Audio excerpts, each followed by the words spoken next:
Evening, the committee will come to order. Without objection, the chair is authorized to declare recess at any time. Today, the Rules Committee is convening to end, finally, the Democrat-induced Chuck Schumer-sponsored shutdown. It has been over 40 days since we last sat in this room when Republicans advanced a responsible, nonpartisan, clean CR, and all but one Democrat voted to shut the government down. The amount of wild rhetoric we've heard from Democrats ever since they shut the government down is astounding. They have bent over backwards and contorted themselves to such a degree that they've deluded themselves into believing that they're somehow doing right by the American people. But don't take my word for it. Listen to what Democrats in the Senate who voted to reopen the government are saying about the absurd position that their own party has taken. Senator John Fetterman, it should have never come to this. This was a failure. Senator Catherine Cortez Masto, I've consistently voted against shutting down the government because I know the pain it is causing working families. And Minority Whip Dick Durbin, I cannot accept a strategy which wages political battle at the expense of my neighbor's paycheck or the food for his children. The Democrat government shutdown that has lasted over 40 days did not have to happen. It did not have to be this way. Our work in service to the American people did not have to be interrupted.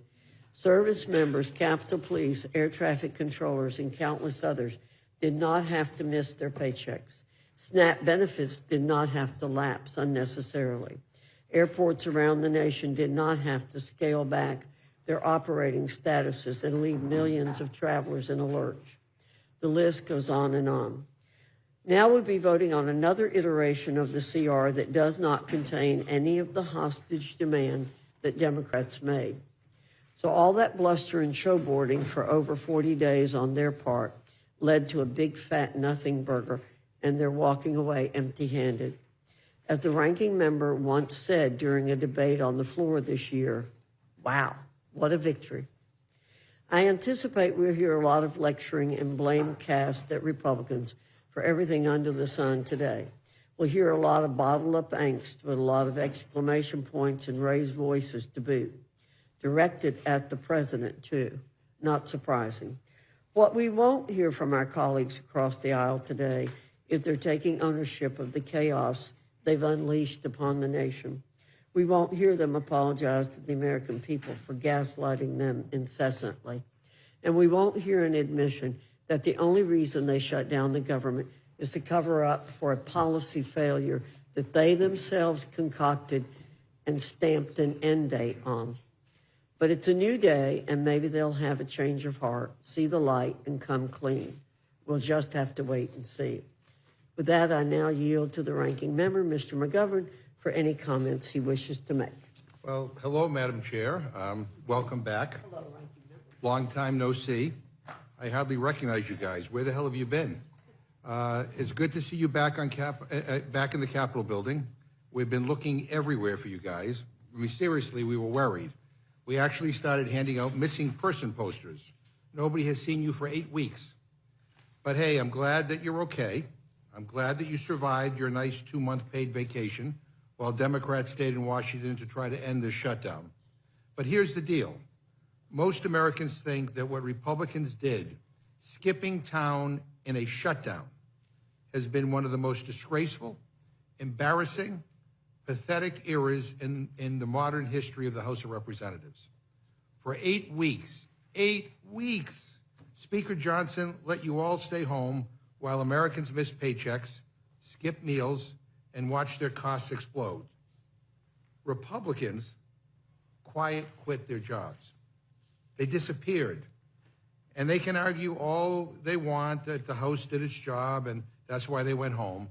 It's just BS. The House didn't do its job. If Republicans had done their job, we wouldn't be here right now voting on a different bill than the one that they passed. But instead of working with us on trying to end the shutdown, they all just left. They abandoned their offices, but more importantly, they abandoned the American people. And just so people know, While Republicans sat on their couches waiting for someone to tell them what to do, House Democrats were here. We were here working. We were meeting with regular people, talking with folks about next year's skyrocketing health insurance premiums. I've been back and forth to my district almost every weekend. People showed me the letters that they got on their premiums.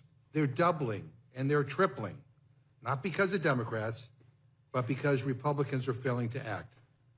They extended tax breaks for billionaires in like a nanosecond. That got done.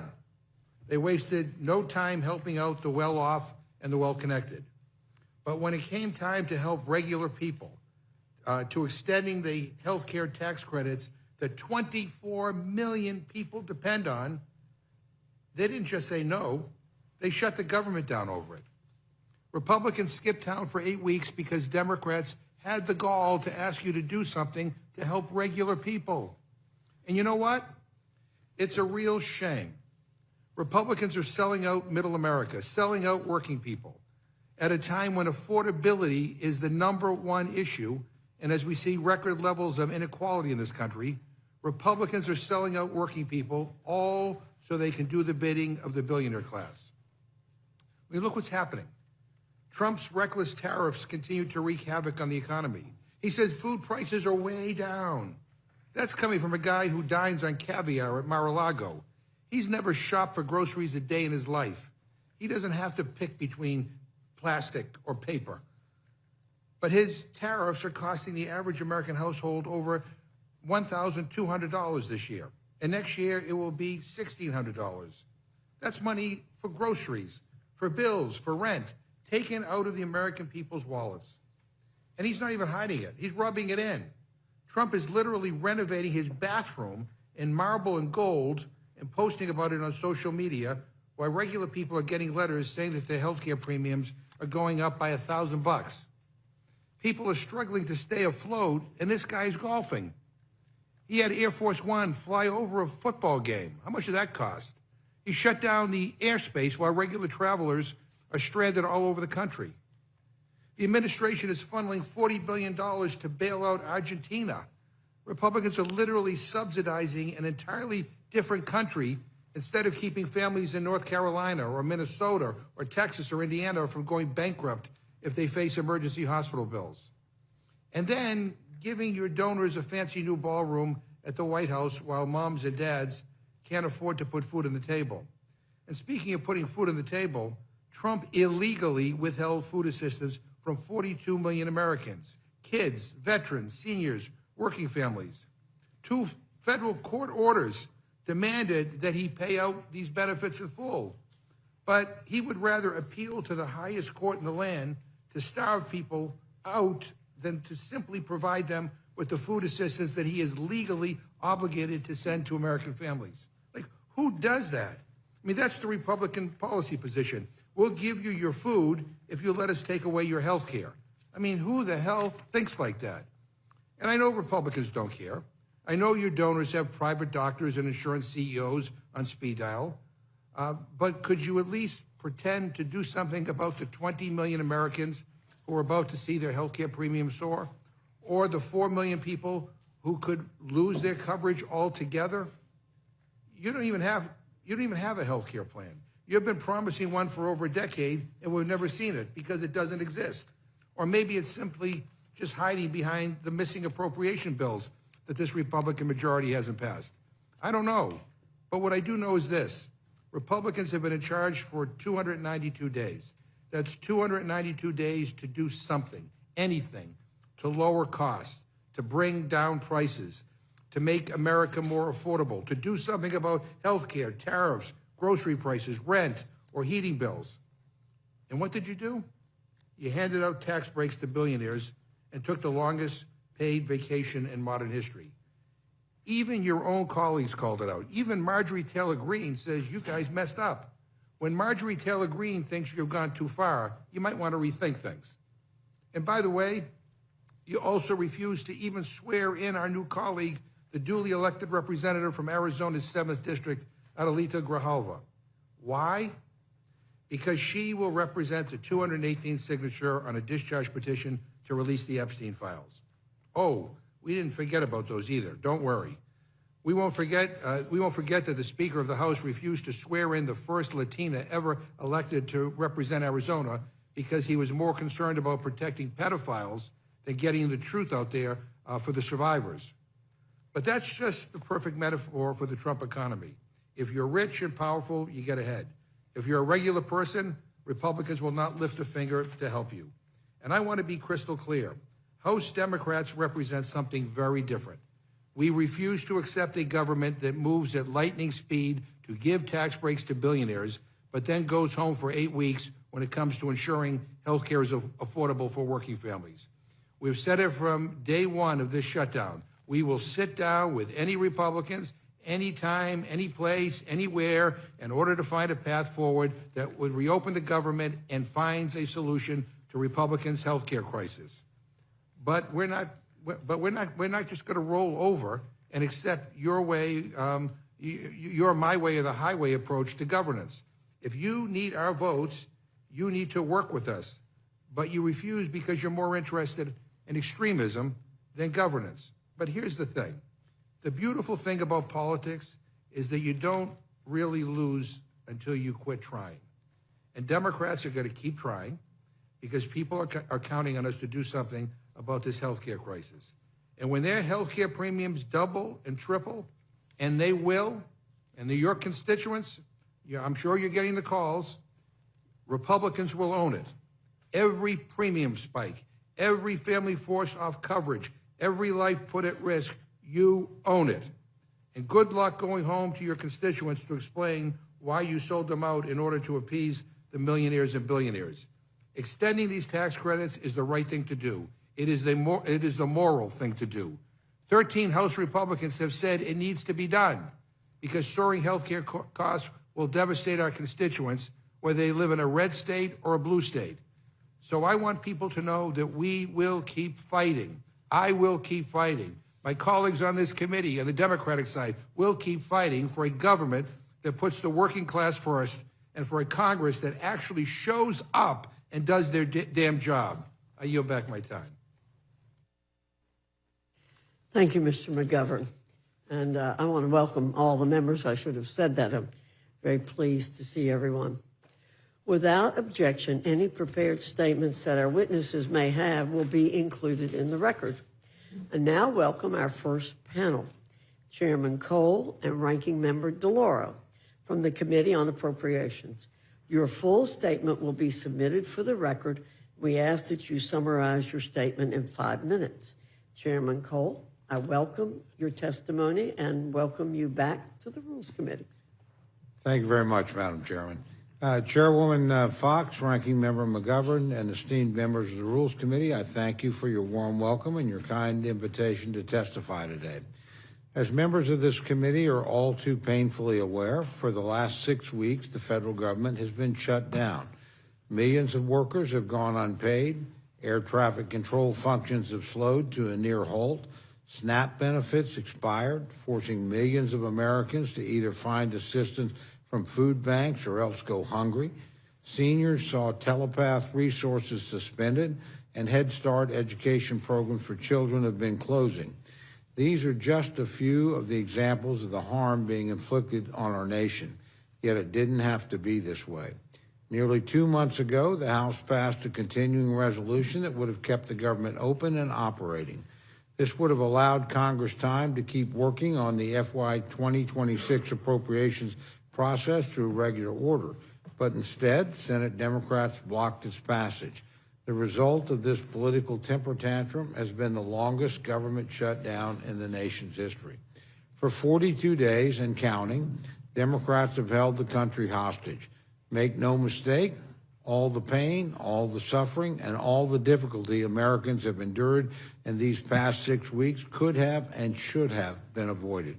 Instead, the hardship and damage caused by an intentional choice made by Democratic leadership.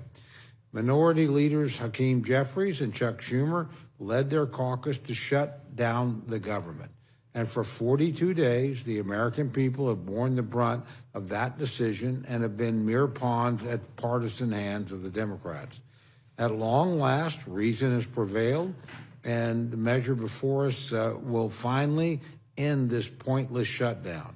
Today's bill will not only reopen the government, but it will also move the FY 2026 appropriations process forward, representing a return to regular order.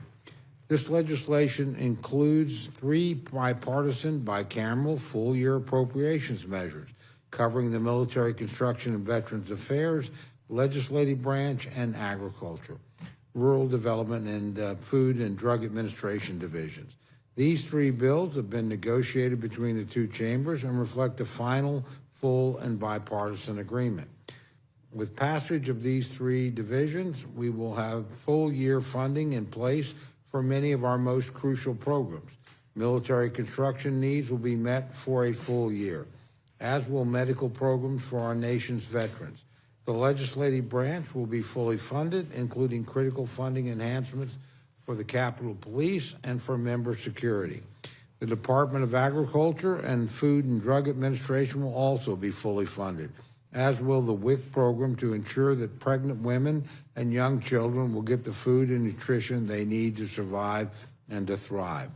Importantly, the agreement encompasses community project funding in both the military, construction, and agriculture divisions, reflecting Congress's clear control over the power of the purse. Inclusion of these projects was a high priority for the Appropriations Committee, and it accomplishes this goal while holding the line on overall spending levels. We also break Senator Schumer's beloved end-of-the-year holiday omnibus habit. No more 1,000-page spending behemoths at midnight. Republicans have restored an open, line-by-line process.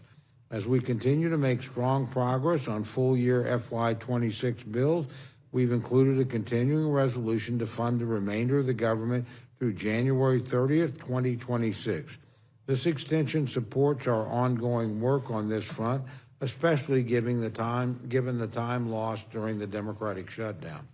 The simplest truth today is this: reopening the government will put an end to the chaos Democratic leadership has inflicted on Americans. It will also ensure that SNAP funds are made available to ensure that no American goes hungry. It will reestablish control of the skies, keeping our nation's air traffic moving during the holiday season. It will pay federal workers and American military personnel, and it will ensure that the government can continue to provide critical services for our constituents like roads, parks, child care, water projects, infrastructure improvements, scientific research, job training, and countless others. I look forward to continuing the FY 2026 appropriation process in the coming weeks, and I hope that, having seen the consequences of this historic shutdown on the American people, it's not a political stunt that will be repeated in the future. I thank each of you for your time, and I look forward to your questions. Thank you, Mr. Chairman. Ranking Member DeLaura, you're recognized. Thank you so much. Thank you, Chairwoman Fox, Ranking Member McGovern, members of the committee. I really appreciate the opportunity to testify today. I'm so glad to be here alongside my fellow appropriator, Chairman Cole, whose partnership I appreciate it. If I can just say, first of all, welcome back. And one point about the shutdown. It's been several months where Democratic leadership has called for an opportunity to sit down, whether it has been with the House and Senate leadership or with the President of the United States, where there was just that one meeting. He reneged on the first meeting that he was involved, so that we could sort out a bipartisan agreement in trying to move forward. And the offer was there to meet anytime, any place, anywhere, so that we could really try to move forward. As I said, rebuked at every turn.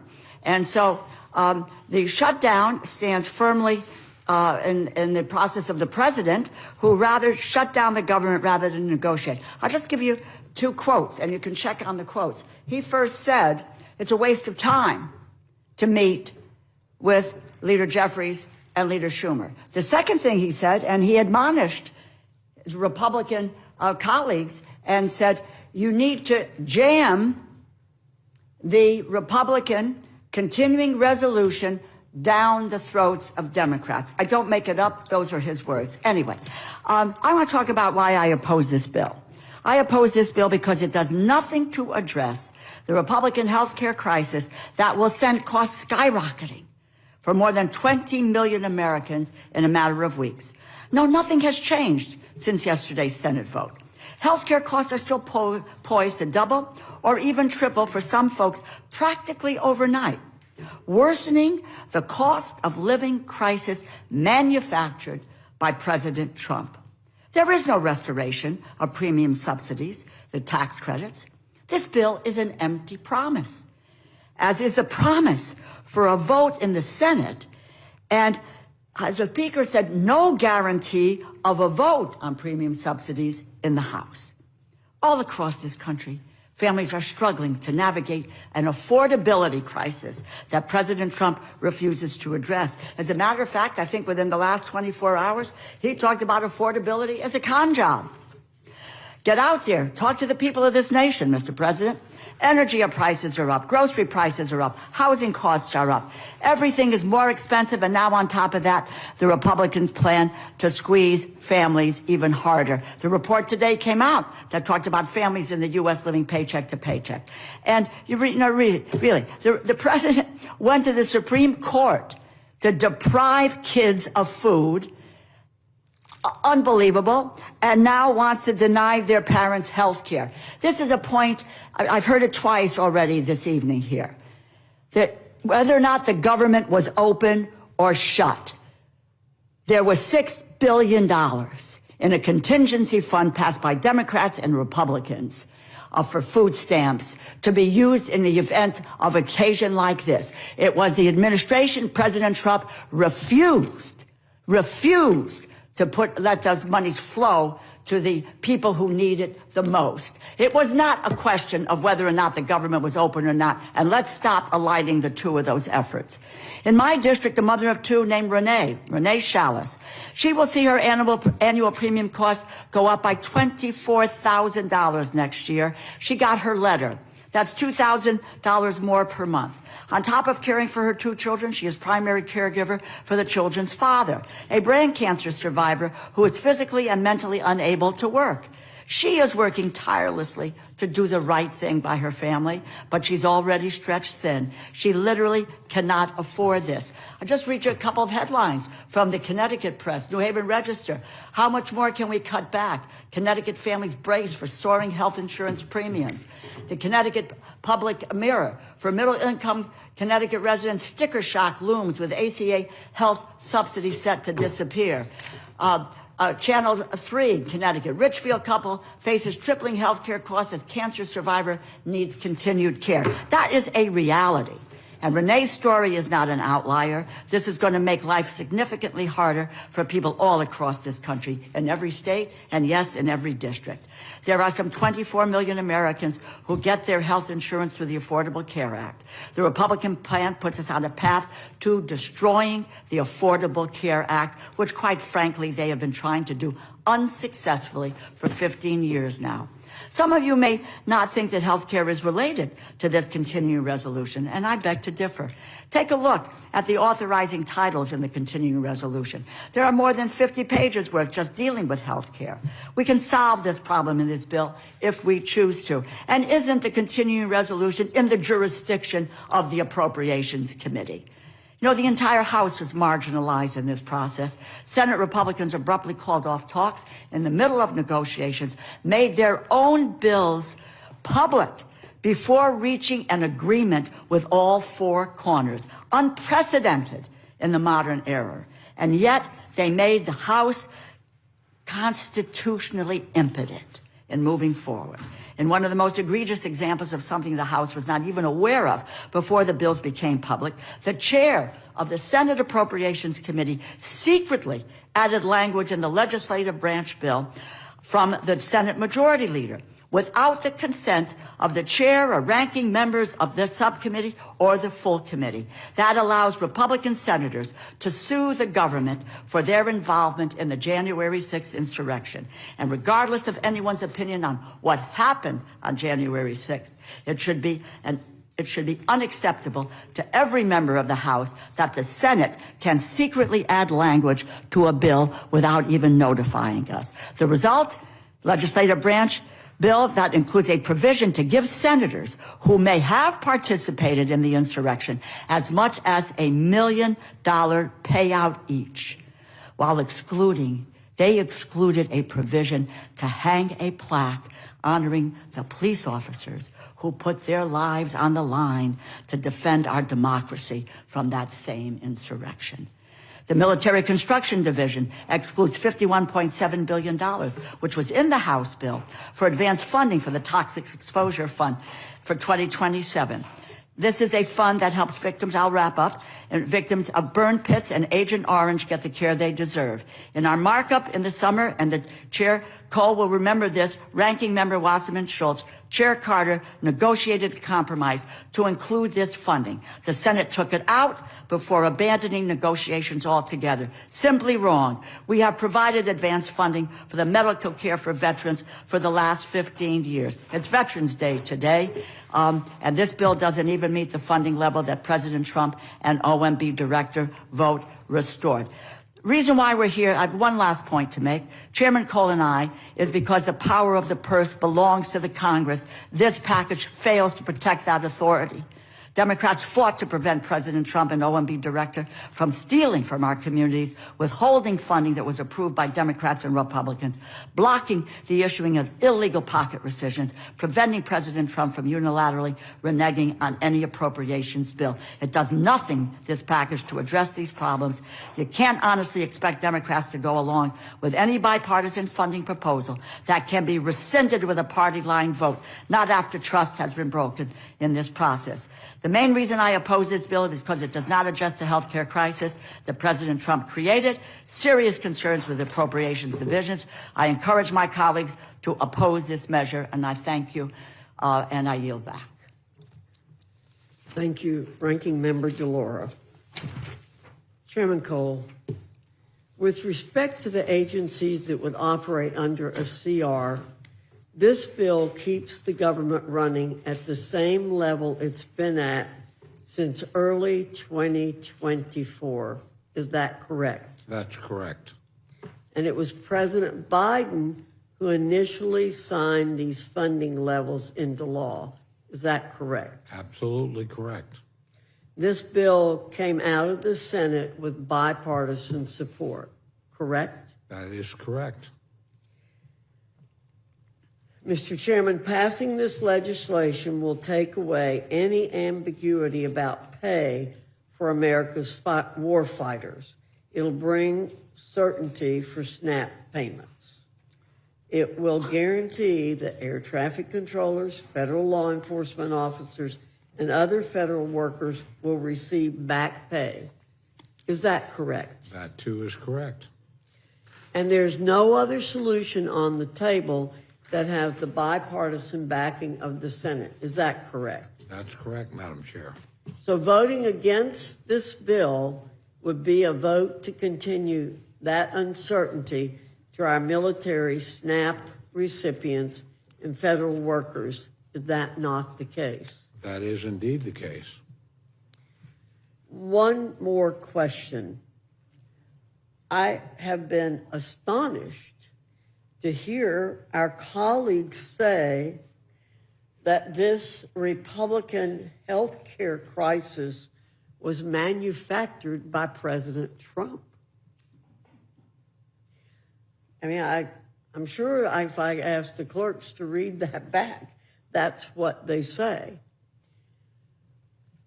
Would you refresh our memory as to what created the Affordable Care Act, and how did we get here as a result of what happened during COVID?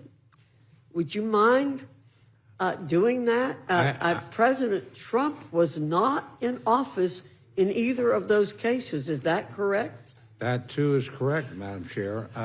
You know, I'm trying to limit how much time I use, how outrageous some of the statements I've heard are.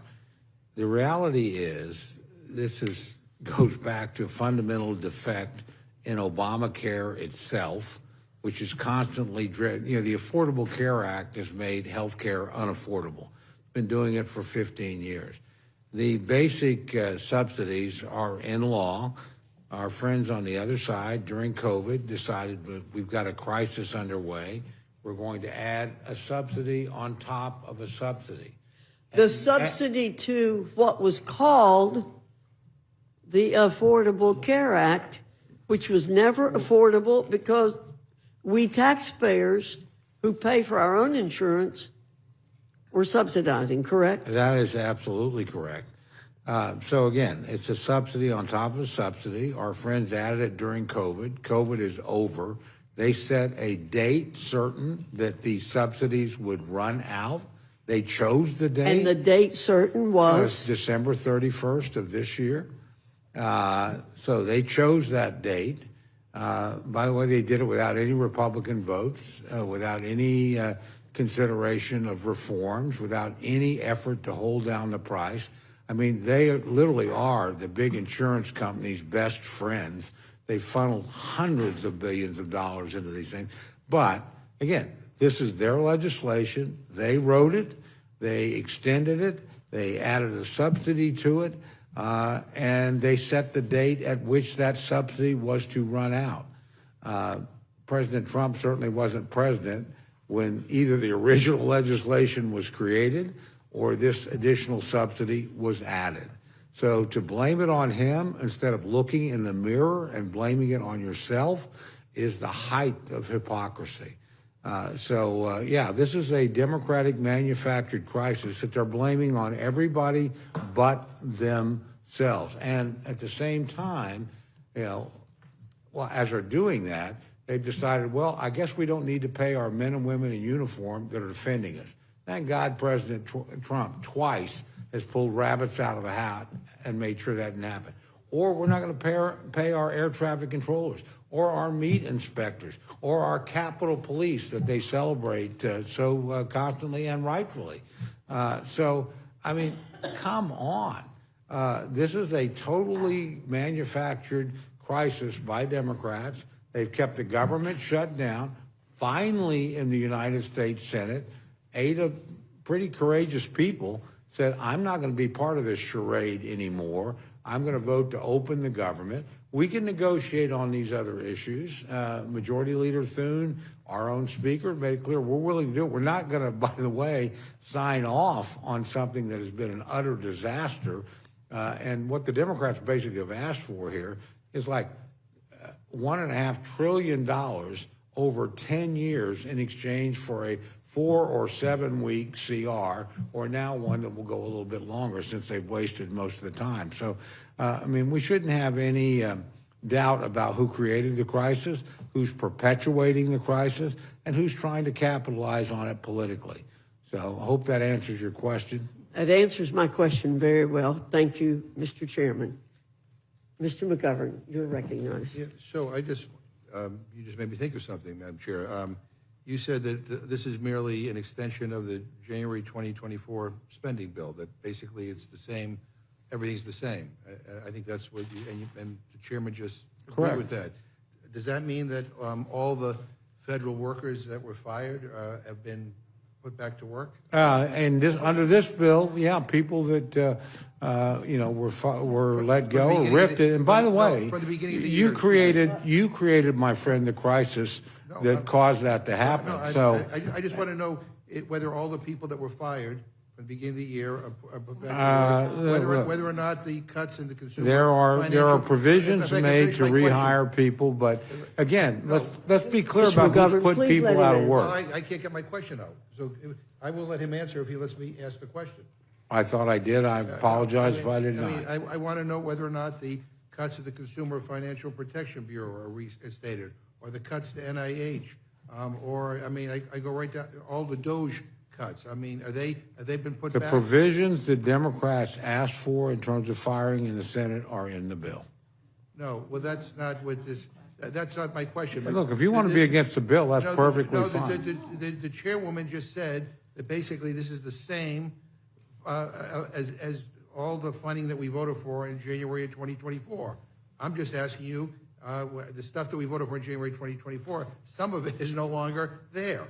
And some of it, I think, has been illegally cut by the president. Mr. Lauro, do you want to give me a straight answer to that question? Absolutely. This is really quite remarkable. Since January until now, and the number may have gone up, over 220,000 federal employees have been let go.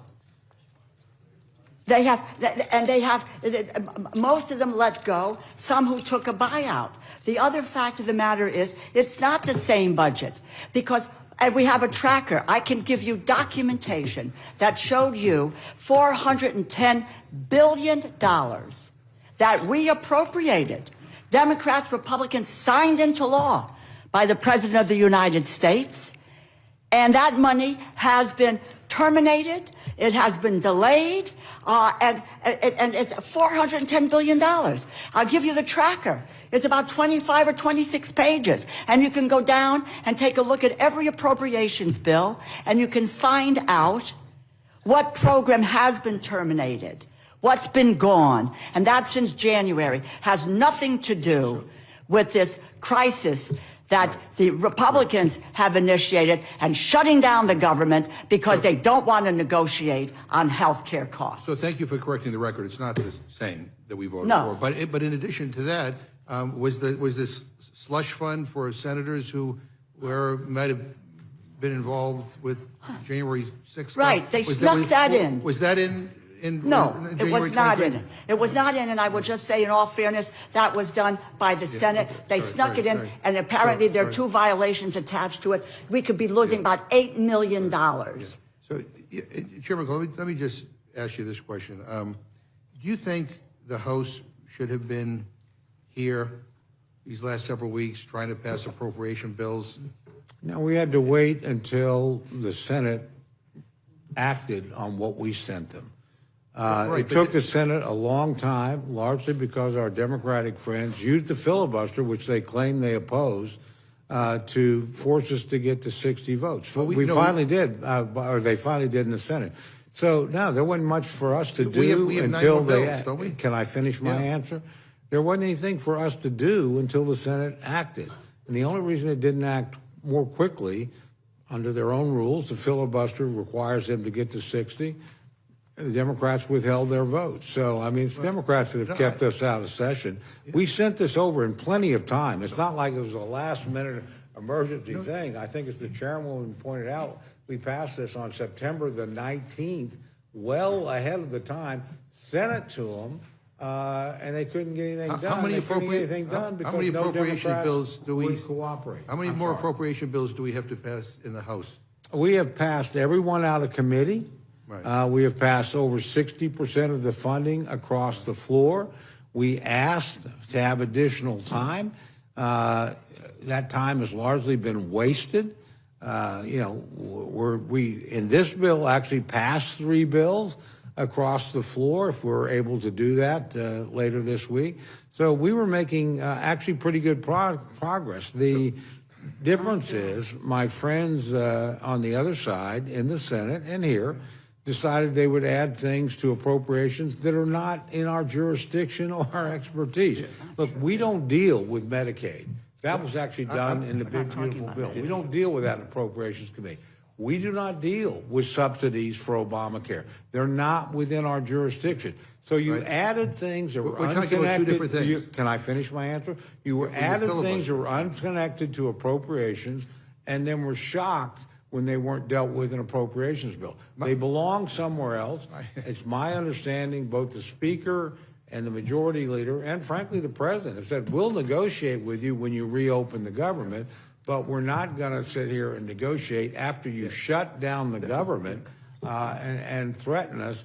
Nobody does that. You didn't do that when these maybe you roles can were answer the Let me question. just say How many appropriation bills? 9 are left to go. Nine are left to go. We could have done them during. Well, they're in the committee, but they haven't been finish to my the floor. Answer without any interruption. We passed You just everyone interrupted her. across the out of committee. We've passed 3 across the floor. They collectively add up to over 60%. By the way, a far better record than the Democrats in the Senate had last year when they were in control. They didn't pass a single appropriations bill out. So, yeah, we're moving pretty listen, well. we have 9 bills to go. Let me just ask. We have nine. The question I just want to make sure. The question I asked that doesn't get answered is how many do we have left to do on the floor? We have 9 bills to do across the floor. I'm talking to Mr. that Lauro. are about 40% of federal spending. Madam Chair, I'm asking Mr. Lauro a question, and we can't. Oh, I'm sorry. I thought that was directed to me. I apologize. And I just want to know, the question I asked Mr. Cole, which he didn't want to answer, but I'll ask you, couldn't we have been doing stuff on the floor Absolutely. these last 8 Absolutely. weeks? There has been so much wasted time, even in the process of the appropriations bills. And we did pass them in committee. And hours and hours and hours about poison pill riders that were done. These were unilaterally partisan bills that we were faced with. And when, maybe, I don't know how many weeks ago, when the Four Corners, Chairman Cole, myself, Chairman Collins, and Ranking Member Murray, we sat down, the 4 of us together, and this is what we said we would do. We talked about these 3 bills, and we wanted to deal with the top lines, and we did. We got that, and we working through the bills. The staff worked through the bills. The second thing that we said, and there was consensus in that room, consensus, that what we would do is have a bipartisan continuing resolution. And that bipartisan continuing resolution would consider what Democratic priorities were and also deal with the power of the purse. We said that in that room. The next thing that we know, we were slammed with a partisan continuing resolution bill that did not take into consideration any Democratic priorities, nor did it address any of the issues of the power of the purse. But let me just say, I think what Mr. Cole won't say, but I think, I'm not sure he really believes this, but the bottom line is, I think in answer to the question of whether we should have been here doing other work, the answer is, of course, we should have been here doing other work.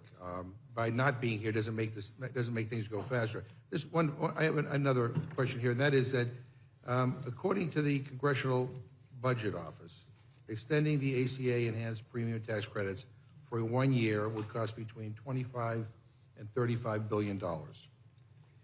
And I just want to know how you guys were able to find $4.5 trillion in tax cuts in your reconciliation bill, with more than $1.4 trillion in tax cuts for people with incomes over $500,000 per year, but choose not to extend these health care tax credits that working people rely on. I mean, that's 56 times more on tax cuts for the wealthy than it would have cost just to extend health care tax credits for a year. I mean, I think in your district, Mr. Cole, I think there's like 48,000 of your constituents rely on the ACA for their health care. And they're getting bills like my constituents are, like Mr. Laura's are. I have 37,000, you have 48,000 in your district, and in my district, Massachusetts, I've got 37,000. So kind of comparable. I mean, I'm getting calls from constituents who are, out of their minds trying to figure out how they're going to pay for this. I mean, this week I received, this is one of them wrote me, this week I received the Massachusetts Health Connector open enrollment paperwork. The cost of the plan I'm currently on is going up by 62%. Another person said, I just received my letter and my monthly cost has gone from $1,287 to $3,026 for the next year. As a working family with a daughter who has an autoimmune disease, we're struggling. I'm working 50 plus hours just to pay the insurance. Another person, if I continue on the same plan I am on now, it will be 2.5 times more and be unaffordable. 15,000 plus a month is incredulous for one person's health premium. When I calculate my net income, not gross, it is beyond sustainable. I mean, I can go on and on and on. I know, but how do we reconcile the priorities that give us, tax cuts for people who are well off, but when it comes to health care, and we can argue about whether the system can be better, I would prefer a different system. I would prefer Medicare for all. We've done it. We did a hearing when I was the chairman of the Rules Committee on that, and it was a very good hearing. But nonetheless, this is an immediate crisis.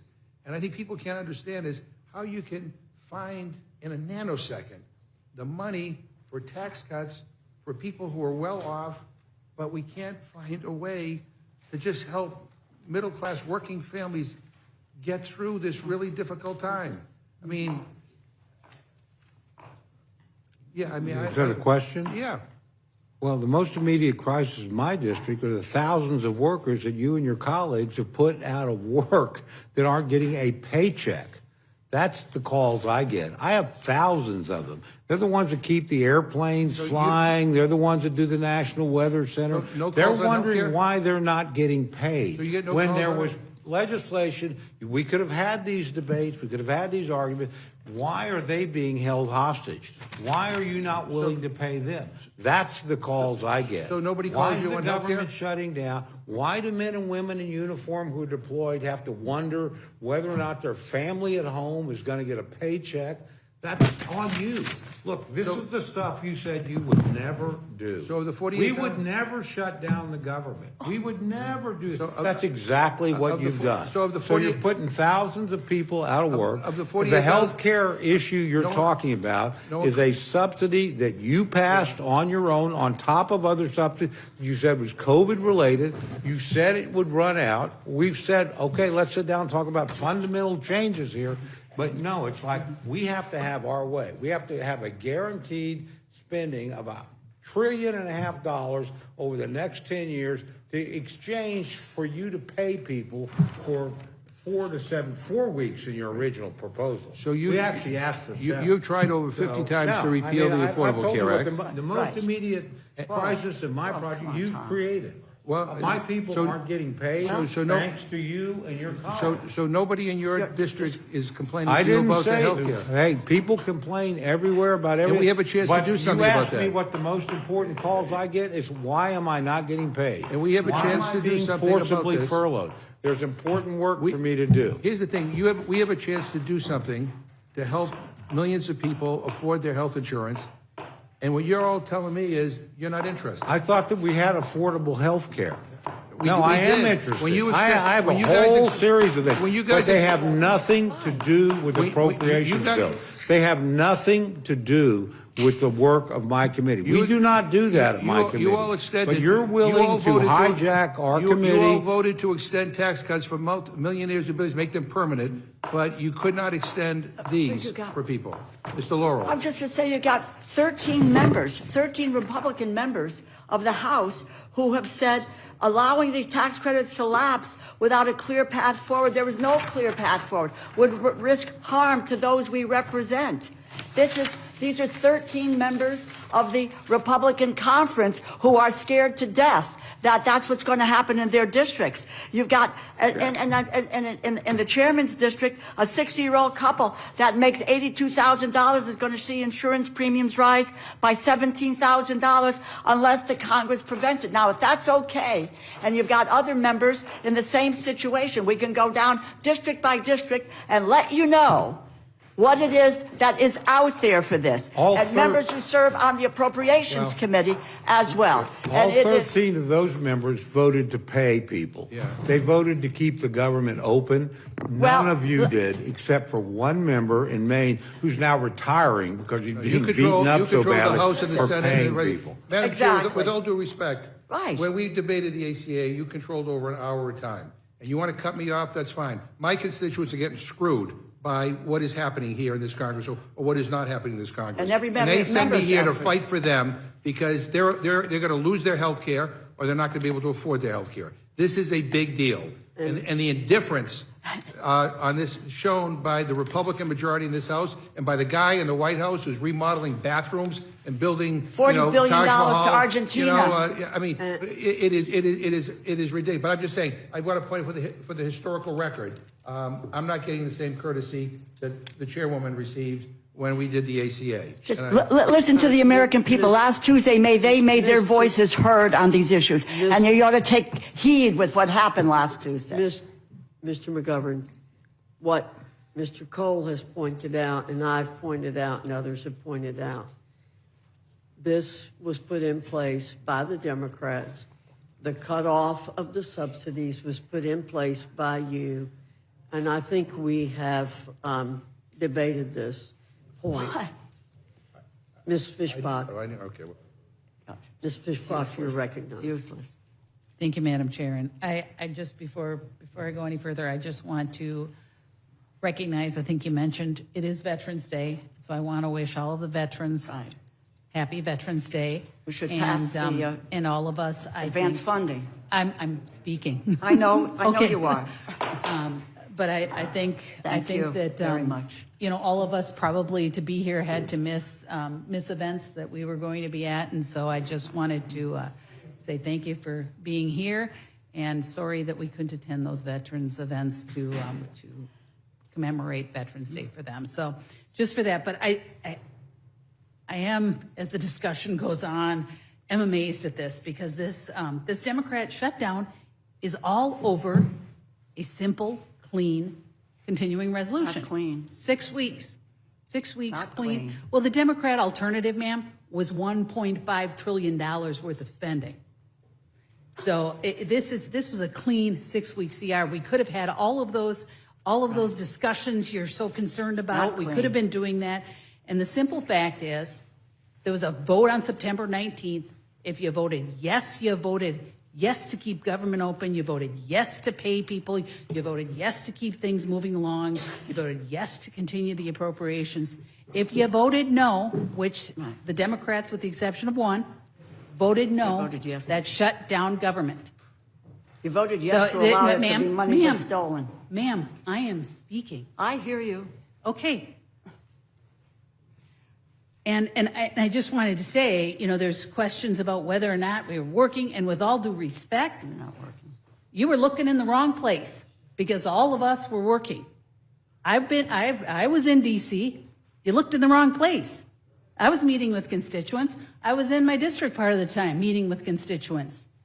So to imply that we were on a vacation is ridiculous. It's just ludicrous because our constituents know we were working. I mean, my staff, you know, I came, met with constituents here, met with constituents in the district, and I think pretty much every single one of the Republicans did. And so I find it just ridiculous, and those kinds of statements are just pure not accurate. I'll say it that way. But Mr. Cole, Chair Cole, has pointed out that the appropriations process is so incredibly important. It is the way we should be doing things. The Appropriations Committee was doing it.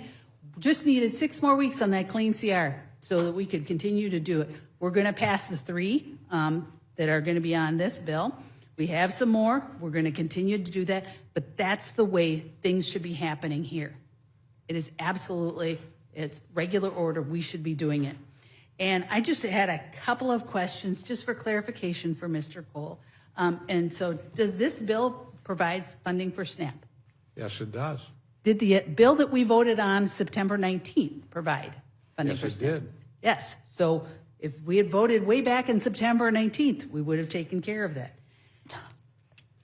So Worth noting, Lack too, of the majority understanding. of both houses voted for that. 55 senators voted for that, and obviously a majority in this body because it passed here. So it's just simply a Senate rule that's been perverted and taken advantage of. A majority of Congress has voted consistently to keep the government open while these other issues can be dealt with. It's Democrats that decided to shut the government down. And like I pointed out, simple fact, September 19th, you can check the record. Who voted yes, who voted no. Yes to keep the government open. And I've pointed that out repeatedly over the last few weeks, the last weeks while we've been shut down, because it's a simple fact. It's not the rhetoric. It just, you can prove it by checking the record. And Mr. Cole, I was going to ask you about if both of those bills, so the September 19th bill would have paid the troops. The September 19th bill would have kept the government open. The September 19th bill would have kept the funding for veterans. And so we had that, and they chose to shut the government down. So, but And so this bill is going to reopen. We're going to get our troops paid. We're going to get the Capitol Police paid. We're going to do what we need to. We're going to get back pay. We're going to for the federal workers, and we are going to make sure that folks get their SNAP benefits. And so I appreciate that this has come forward. And so I would ask the other side to join us in opening the government back up, so then we can have these discussions that you've been so concerned about, that you want to make sure it gets done. And I don't think that the proposals that you have actually solve the issue of increased health care insurance. It doesn't do it. We need to have more in-depth discussions about what's really going on about it.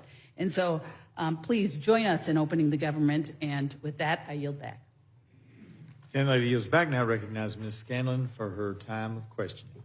Thank you. I would first yield to Mr. McGovern. Yeah, we are happy to join with you. We want the government open. We just don't want millions of people to get screwed over on their health care insurance. So if you join with us, this is a crisis, by the way, that's right now.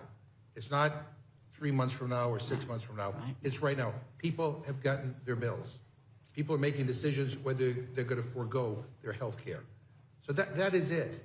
And the idea that we can't get well, there are 13 Republicans that at least have said that they support us on extending the benefits. We'll see whether, they did it for show or whether it's for real. But I think if you let the House work its will, I think a majority of Democrats or Republicans would vote to extend that tax credit. And millions of people won't lose their health care, won't get screwed over because of the indifference and the inaction of this Congress. You found it. You found the time. You found it acceptable to extend the expiring tax cuts for multimillionaires and billionaires, but you couldn't find it within your heart to extend this. So we're happy to join with you, but join with us too. If you want our votes, then we want to help working people afford their health insurance. I yield back to Ms. Scanlon. Thank you. Thank you, Mr. McGovern. As we're convening here for the first time in months, our nation's healthcare system is buckling under the combined attacks of over almost $1 trillion in cuts to Medicaid that were rammed through in the big ugly bill this summer, the White House's unilateral cuts to congressionally approved spending for NIH, medical research, including pediatric cancer, and now the Republican refusal to extend the ACA tax credits that help millions of Americans afford their health insurance. And they're already seeing these health insurance premiums go up. As Mr. McGovern said, this is not something that can wait because families are enrolling now for next year. And the Republicans have refused to address this issue all year, not just since the shutdown occurred. They've refused to address it at all. And none of this is an accident. It's all by choice. Just like it was a choice by President Trump to defund SNAP benefits this month for the first time in history. For more than 60 years, through recessions, natural disasters, and even previous shutdowns, and including previous shutdowns under this president, the federal government has never missed a SNAP payment until now. And why? Because President Trump and congressional Republicans will pick their billionaire buddies over American families every damn time. So once again, with this bill, they're choosing to let healthcare premiums skyrocket and causing families to lose coverage. Look, there have been 2 big tax provisions set to expire this year, and they've taken up a lot of attention. One was tax cuts for billionaires, and the second was tax credits for American families. This summer, Speaker Johnson called us back to D.C. when we were supposed to be home for the 4th of July weekend because it was an emergency to pass this big ugly bill which extended tax cuts for billionaires. But when it came time to extend tax credits for millions of Americans to help them afford health care, Speaker Johnson sent the House home for almost 2 months. And he won't commit to having a vote on those health care credits even after the government reopens. And again, that's a choice. For the last 42 days, while the Speaker has made clear that he has no interest in negotiating with Democrats to produce a bill capable of passing both houses. His job isn't just one house. It has to be able to pass both houses.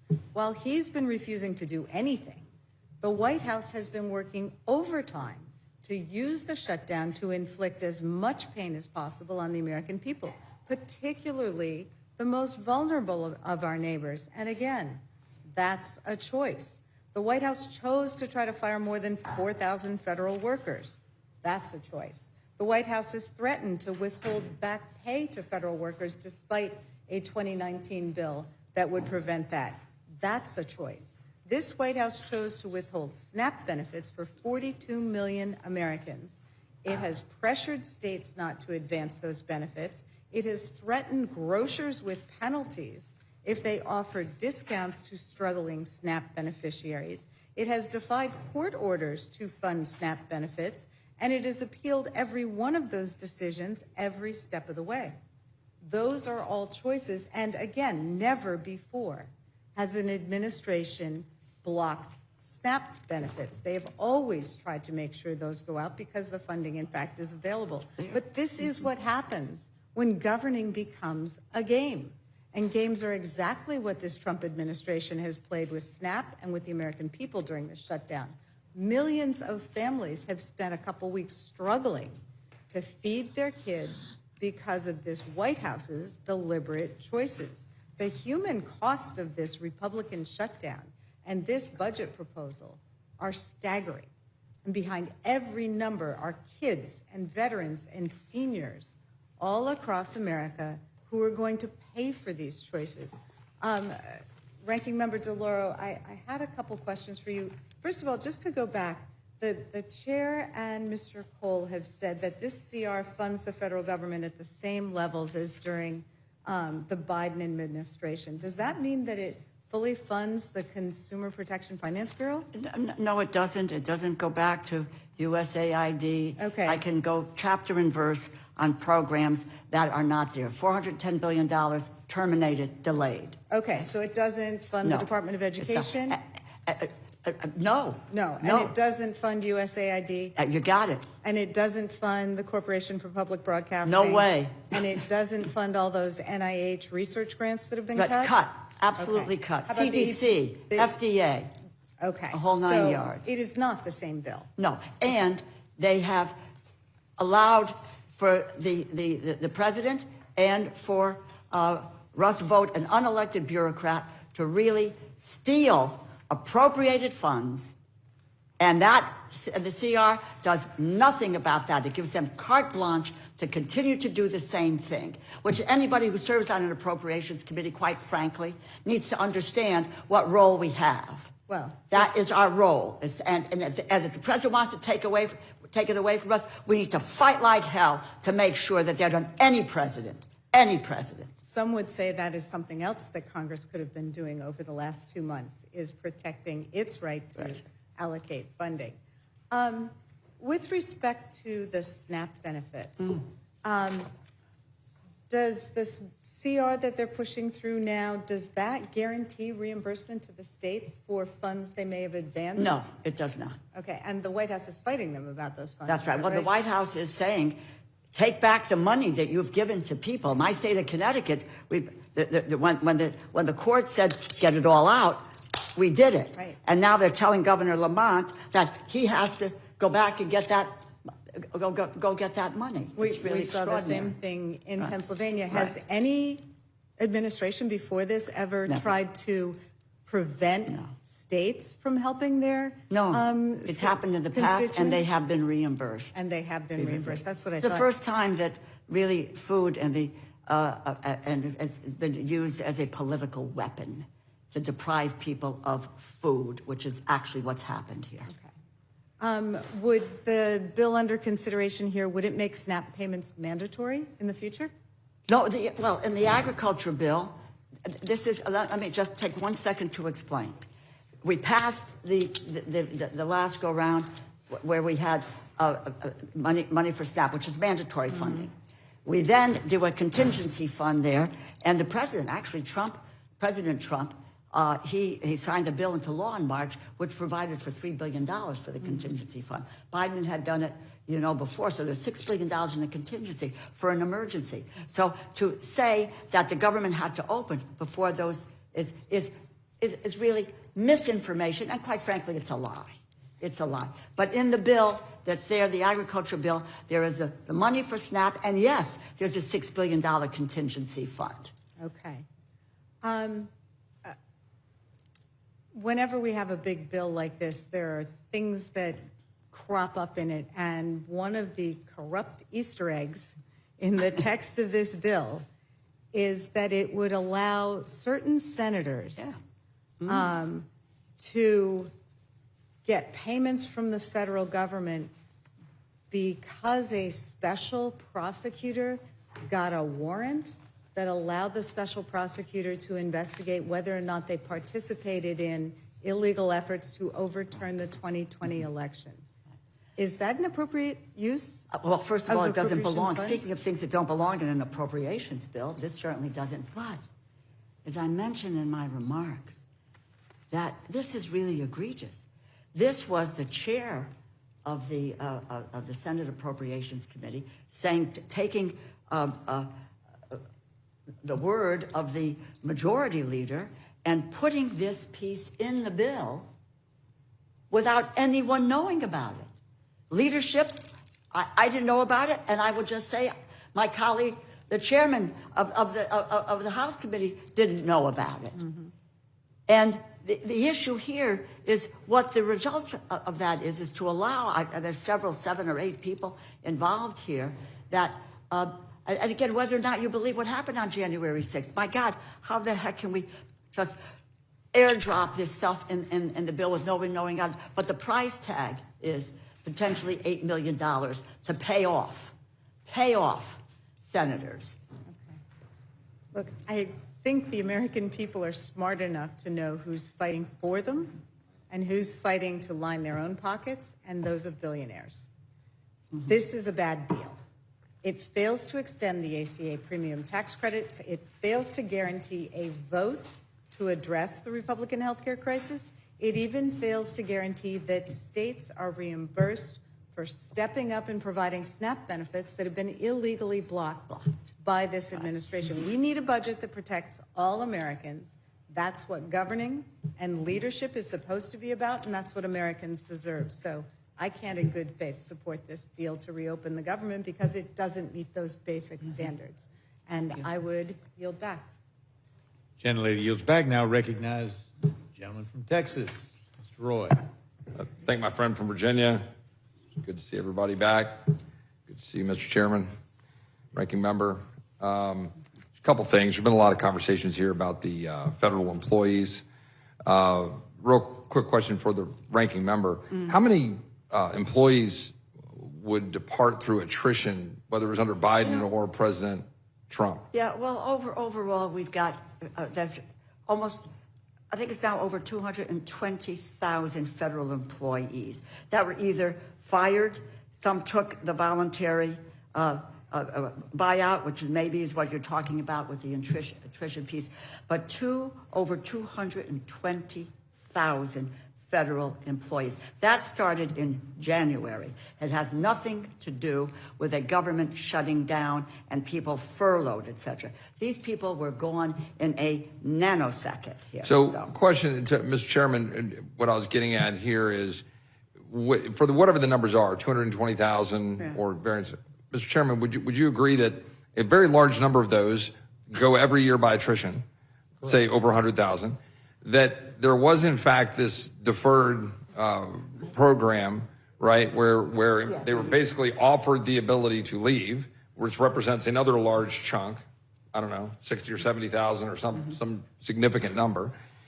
And then there are questions then of additional employees, whether it's RIFs and so forth. And in the question of the RIFs from October, which are post-shutdown, post-Democrat caused shutdown, that those RIFs are reinstated under this legislation, correct? To the ones post-shutdown, is that correct? That's correct. And all of the prior folks, we're talking about the vast majority are those that are either left through attrition or those who went out under the deferred program. Is that true? That's correct. So I think a lot is being made of that, and I think then the question becomes, well, what is the right number of employees, right? I mean, so you've got people who are leaving under attrition. You have people who they took a deferred program, they left, and the administration is trying to act. And then with respect to the RIFs and the decisions they were making in October, is that not the prioritization authority that the administration has during a shutdown to manage what they've got to on a cash flow basis to manage the functions of government? I think that's correct. Let me add one thing, just an interesting wrinkle on this, and I just speak for my own district. We had people that wanted to take the buyout, right? That they literally, the government said, no, we're not going to. You're not going to be able to because you're mission critical. I mean, over 1,000 at Tinker Air Force Base wanted to take the buyout, but they were too important to keeping bombers in the air, tankers in the air, AWACS in the air. And the decision was made locally by the commanding general. No, we can't afford to lose you. I mean, you can leave, obviously. Any Americans can resign their position, but we can't give you a buyout. We really need you here. So, yeah, I mean, these numbers are a lot more complex than simple, which I think is the point you're making, than just stating a number and saying these people are all driven out. That's just not the case. Well, and importantly, I think if you go from that to then the second area of concern, which we're talking about with respect to just the shutdown generally, true or false, on September 19th, we passed legislation that would have continued funding at current levels through November 20th. That's true. And on October 1st, the government entered shutdown because the Senate, by virtue of decisions by Senate Democrats, refused to take up and pass that bill, which undeniably would have continued to fund government at the current level beginning October 1 through November 20th. And instead, we entered a shutdown. That's correct, although I always think it's important to note 55 senators, majority of the Senate, correct, did actually vote to keep the government open.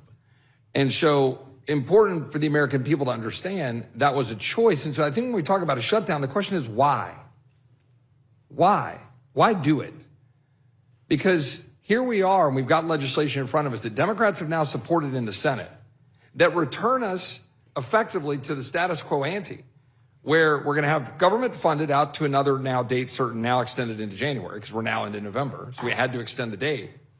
We managed to move 3 appropriations bills through some degree of regular order, 3 bills in the House and the Senate. But by virtue of now passing this bill, we're going to restore where we would have been had we just done our work on October 1. So the question is, what was the last 45 days all about? Could it have been potentially the intervening political elections? Could that possibly have been the cynical motivations of the, not right now, I won't. I was going to ask you a question. Could it have possibly been the cynical motivations of my colleagues on the other side of the aisle? Just a rhetorical question that I'll leave floating out there to say, what were the reasons? We know why. Because our colleagues on the other side of the aisle have nothing to run on. And our colleagues on the other side of the aisle want something desperately to run on. So they're trying to manufacture a healthcare crisis that they created. That's the actual truth. And with respect to healthcare, the question that I would ask is this: should we be putting forward legislation that will continue to fund the insurance companies at the level they're currently getting, where 85% of their revenues are coming from the federal government? Because that's what's happening. Or that $35 billion are going to insurance companies last year to go to the people that weren't even using their plans. Is that what we should be doing? Is that the healthcare system that my colleagues on the other side of the aisle are saying that must be addressed by virtue of subsidies to insurance companies? Because President Trump had it right last week when he said, well, if you're going to do these subsidies, which is not how we would prefer to do business, then shouldn't it go to the American people to be able to go into a market and go be able to get the doctor of his or her choice, or get direct primary care, or be able to figure out how to take care of their family rather than call an insurance bureaucrat who's pocketing the money through a system that our colleagues designed and broke and for which not one single Republican ever voted, including the subsidies that no Republican voted for, that were created to be temporary by our colleagues' own voice. They were to be temporary during COVID. And we are now to extend the very subsidies that my colleagues are laying bare, the broken healthcare system that they created. I remember all too well in 2013 being on the floor of the Senate with Ted Cruz when we were raising the questions of what would happen when this system were implemented. Because the debate then was whether we should fund the implementation of a system that would end up bankrupting the average American family, as this system has done. But you shut down. What I'm talking about is the reason. I'm talking about the reason that one would go to the Senate floor and say maybe we shouldn't do the very thing that right now is causing the American people pain. 15 years. Because we talk about the constituents who are having pain. Yeah. How about my constituent who died last year, who couldn't go to MD Anderson because Obamacare doesn't cover it? Is that coverage? Is that the kind of health care system that people deserve? While insurance companies are pocketing extraordinary profits, off the charts 15 years profits. and you haven't come up with a plan for health insurance. And health insurance, 15 years. Health insurance executives are minting money. Oh, God. Minting money on the back of dollars coming from federal taxpayers and the federal government. And then our colleagues on the other side of the aisle have the temerity to come here and complain about the system they broke. That's what we're actually dealing with here. It's about repeal of the Affordable Care Act. That's what this is all about. Or the extent to which you've got With no replacement. Is it our time? The extent to which we are here because our colleagues know full well that this was a political exercise. Oh. To the chairman, we heard about SNAP. True or false, if we pass this legislation, will SNAP benefits proceed immediately? Correct. They could proceed. So if we now. pass this legislation tomorrow, Yeah, SNAP funding will continue immediately. correct. While our friends at the other end of Pennsylvania Avenue are trying to manage the funding of government, while our colleagues on the other side of the aisle have shut it down. They're at Correct? the Supreme Court Correct. trying to end that. Big, Mr. beautiful Chairman, bill. one last question. So our colleague brought up the big, beautiful bill. When we created and set out the big, beautiful bill, and we put into it components to deal with border security and defense, where we had $150 billion for each in that legislation, was that not beneficial for the executive branch to manage through such a moment as this, where our colleagues have shut down the government and they've now had additional flexibility with respect to dollars? Not all, it's not appropriations, I realize that, but they had additional flexibility to manage through it so that we could continue to secure the border and secure to defend the nation. I wouldn't presume to speak for the administration, but that would be my opinion, that has given them the ability to make sure that we've been able to pay our troops twice, which would not have happened had they not had that flexibility and the president not made some tough decisions. So, yeah, I point out, I know everybody here is concerned about SNAP and WIC, and the president directed additional resources into those programs to the extent that he could during a government shutdown. So, I mean, the president's done everything he can to mitigate, I think, what our colleagues on the other side of the aisle have done. They haven't been able to do it in the House. I do stress this is a Senate deal that it's been the minority position in both chambers. But I appreciate what the administration's done to try and make sure the people that needed help got it, the people that deserved to get paid did get paid insofar as they could do it. But yeah, again, they can't do it indefinitely and they can't do it for everyone. Mr. Roy? I think, Chairman, one last point that I want for the record. The Obamacare 2026 premiums, there's a great report that puts out that shows that only 3.3% of those premiums are affected at all by the COVID credits, that 97% of the premiums in 2026 will continue to flow as normal, and I'd like to insert that in the record. Thank you. Mr. Yield Roy, back. Thank you, Mr. Mr. Roy. Roy. Mr. Neguse, you're recognized. Thank you, Madam Chair. Good to see you. I just have to start. Chairman Cole, I have a number of probing questions, but before I ask you some questions, I have to address some of the comments made by the gentleman from Texas. I'm just going to read a quote. And I do this because I actually don't think I could find a quote like this from Chairman Cole. So in some respects, although I disagree with much of his testimony, but he certainly has more clean hands than some of my other colleagues. Quote, "Let's not fund a government that's going to be exacting tyranny over our American brothers and sisters. Full length of the interview is available here, and some key quotes are below. This is from the gentleman from Texas, Mr. Roy's website, November of 2021. Should any Republican vote to fund an executive branch? In other words, should Article 1, Congress, which has the power of the purse as the founders gave us, should we give any dollars to the executive branch for President Biden to issue unconstitutional and unlawful mandates that are causing people to have to choose between their livelihoods and getting a vaccine which they don't want? Let's stand united. Let's not do what these 13 Republicans did last Friday and go side with Nancy Pelosi. Let's not fund a government that's going to be exacting tyranny over our American brothers and sisters. This is from Mr. Roy. Spare me. Hold on. No, Mr. Roy, it's my time. It's my time. You certainly made that clear with the chairwoman. Spare us. Mr. Cole, perhaps, I think, as I said, can have some clean hands to talk to us about this particular set of circumstances we find ourselves in. You cannot. There might be other colleagues of yours, I think, who might share Mr. Cole's worldview, but I don't know. I thought I've heard everything in Congress, but to hear my colleague from Texas, his indignation about the government shutdown as he instigated and tried to instigate shutdown after shutdown, just 3 years ago, 4 years ago. This isn't distant memory. In any event, I digress. Mr. Cole, how many days has the House of Representatives been in session since August 3rd? Couldn't tell you off the top of my head. 12 days sound about right? Something like that. I can represent to you that the House, since August 3rd, has been in session for a total of 12 days. I don't know if you're familiar with Steve Bannon. I suspect you are. Yes? Never met him. Never met him. You know of him.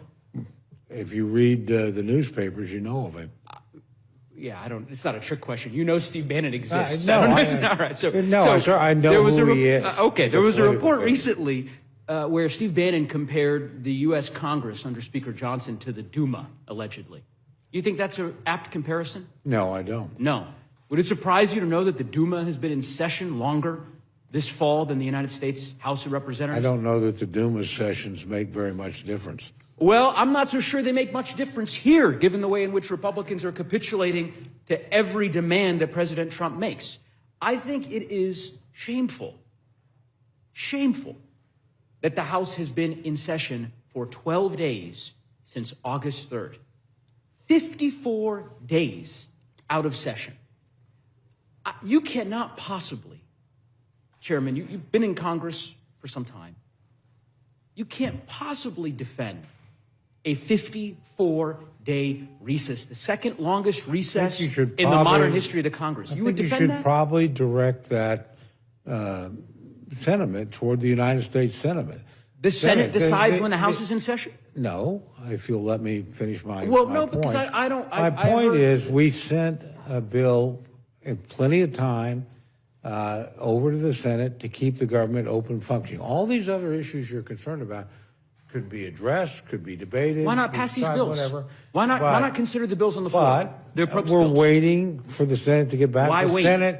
The Senate has now finally acted. Okay, Mr. Cole. Wasn't the Republicans that kept it from acting? I understand. Okay, You said that that's in my response concern. to Mr. McGovern. My question is, and this was what I think he was trying to glean from both you and the ranking member, there are plenty of appropriation bills that were passed out of committee.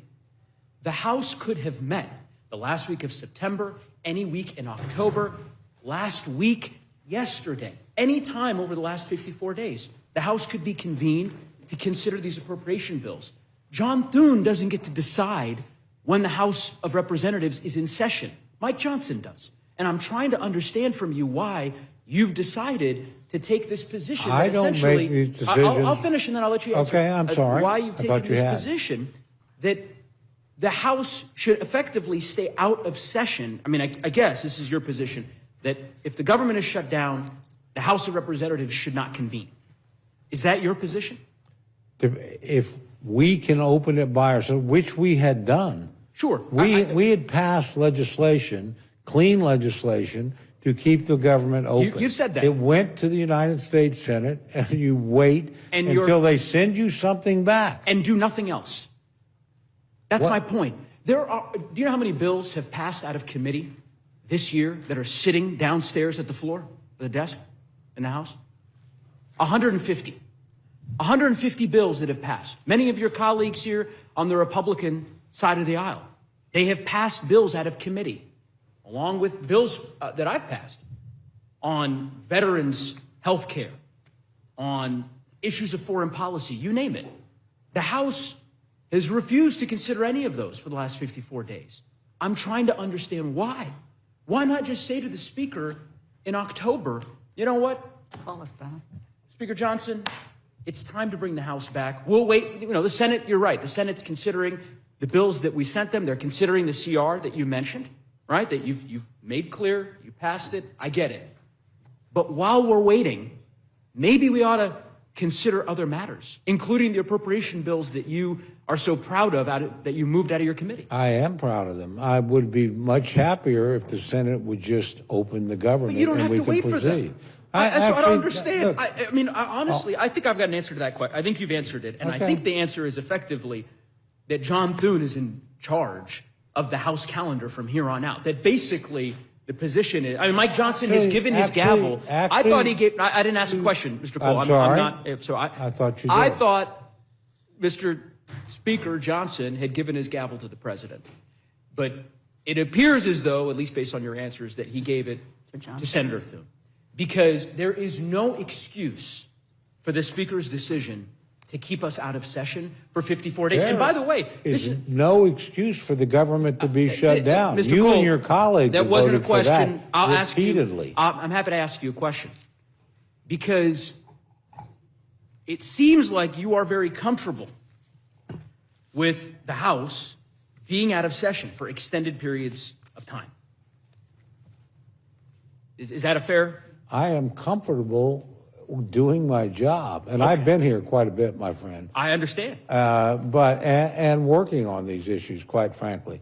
But we didn't vote to shut down the government in the House. Okay, you mentioned you've been here a long and time. to be fair, my Senate colleagues didn't vote to shut down the government, and Got a it. majority of the Got it. United States Senate, You've made that including position clear. members from your party. You've made your did not position vote. clear, So Mr. Cole. I think the people that shut down the government you said, can take you've made your responsibility position for clear. shutting down As the you government. said, you've been here a lot longer than I have, and that's certainly true. I've been here for long.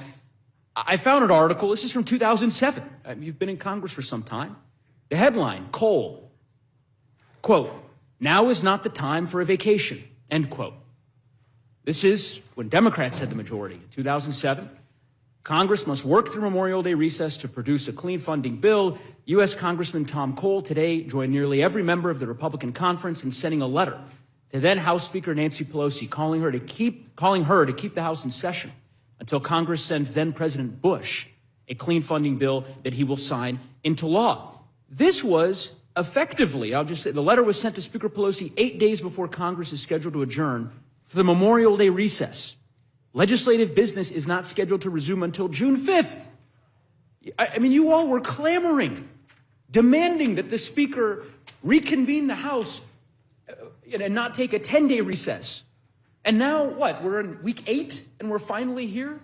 And you won't say a word of criticism about the Speaker's strategy in keeping all of us? I reserve my criticism for the people that shut down the government of the United States. I and think have kept it is rich. shut down for 40-odd days. I think and it made is- sure recipients didn't get it. I Made think sure it's people rich. didn't get paid. That's Mr. who Chairman, I think criticize. it's rich. Again, I would just simply say that if the shoe were on the other foot, I don't think, honestly, I don't think you would hesitate,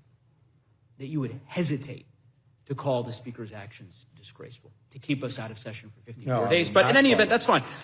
Let's talk about the last 54 days. So the Speaker, he said something that was fascinating. I thought it was a really interesting quote. If I can find it. Here we go. Yeah, that was interesting. So the quote is, "House Republicans are doing some of the most meaningful work of their careers.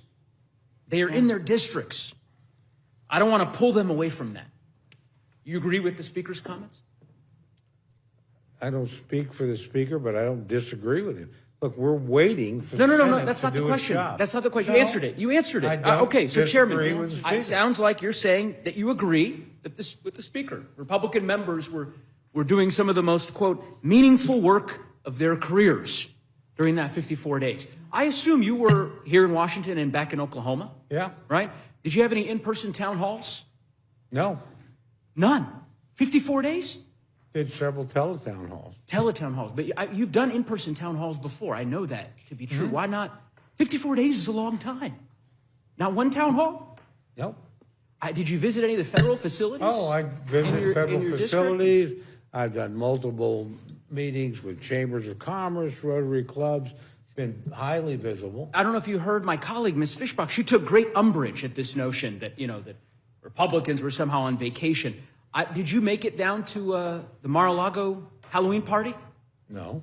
You didn't get the invitation to the Gatsby invite? No. I don't know. It would be interesting. I don't know if any of her colleagues here on the other side of the dais made it down there.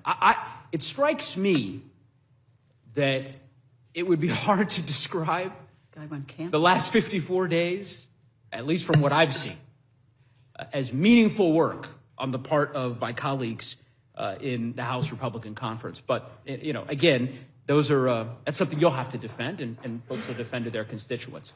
I can defend myself a lot easier.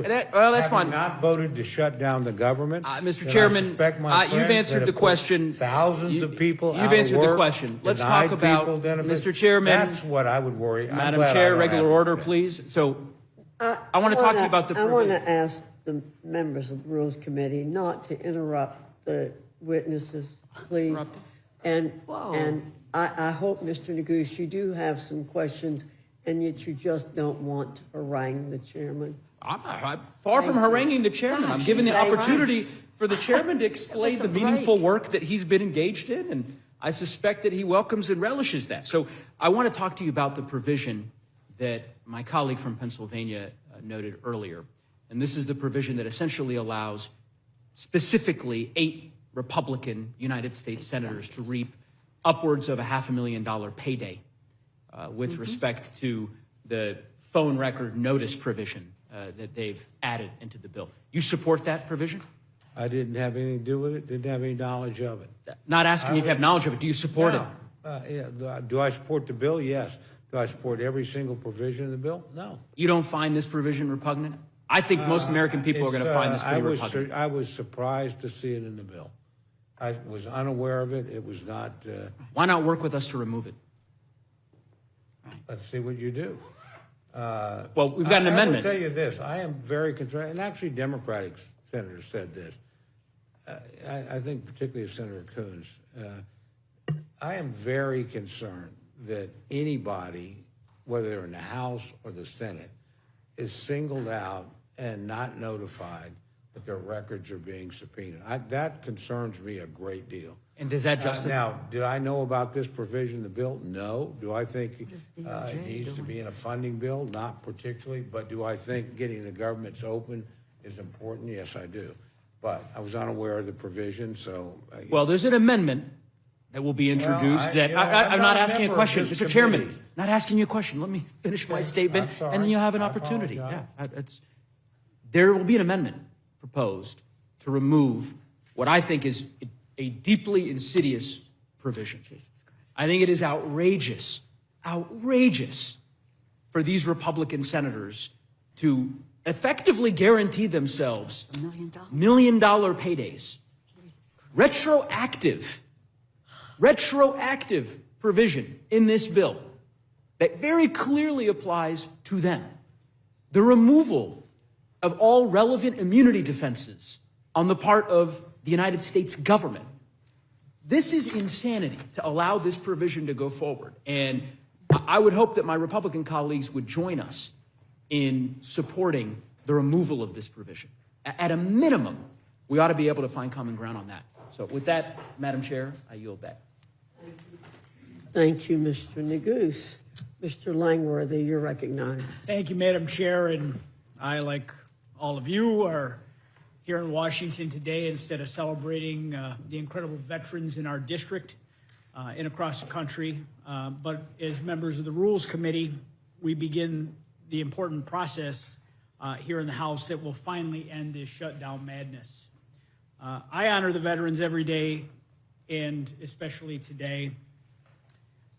But the work we're doing here tonight and starting that work, and we'll finish tomorrow, will begin to end the turmoil that has made their lives and the lives of millions of Americans harder for more than 40 days.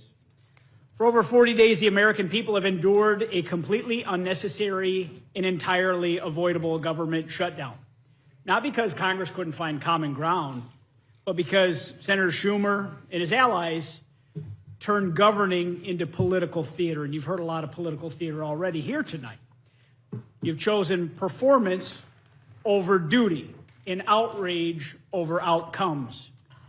From day one, the House did its job. We passed a clean continuing resolution, a straightforward measure to keep the government open while the appropriations process continued. And I think Chairman Cole has really articulated that very well here tonight. It's the same kind of measure that Congress passed repeatedly in the Biden years. I voted for every one of those CRs, despite disagreeing with virtually all of the administration's policies. Because governing means putting your country before politics. And it keeps the lights on for the American people. We pay far too much in taxes, every American, for the government to not be responsive when they need it the most.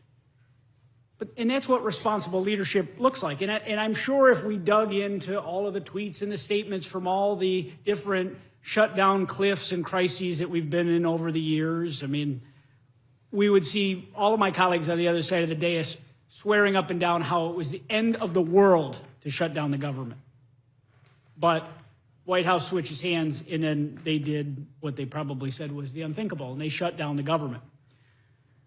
But this time, you know, even though we passed the bill in the House, the Senate Democrats refused to act responsibly. They saw an opportunity to score political points and to appease an angry faction within their own ranks. They decided to shut down the government, not out of principle, but to please the loudest voices on the far left. Now, let's be clear. This debate wasn't about spending. This shutdown is not about health care or any legitimate policy disagreement. It was an exercise in power, a stunt to divide and distract and delay. And while they were busy playing politics, it was the American people that paid the price. The hypocrisy has been staggering. We've all seen members of Congress, I've seen some in my own region, standing at a food bank, lamenting that nutritional assistance was lapsing and was interrupted. Then, in the very same press conference, they vowed against ending the shutdown.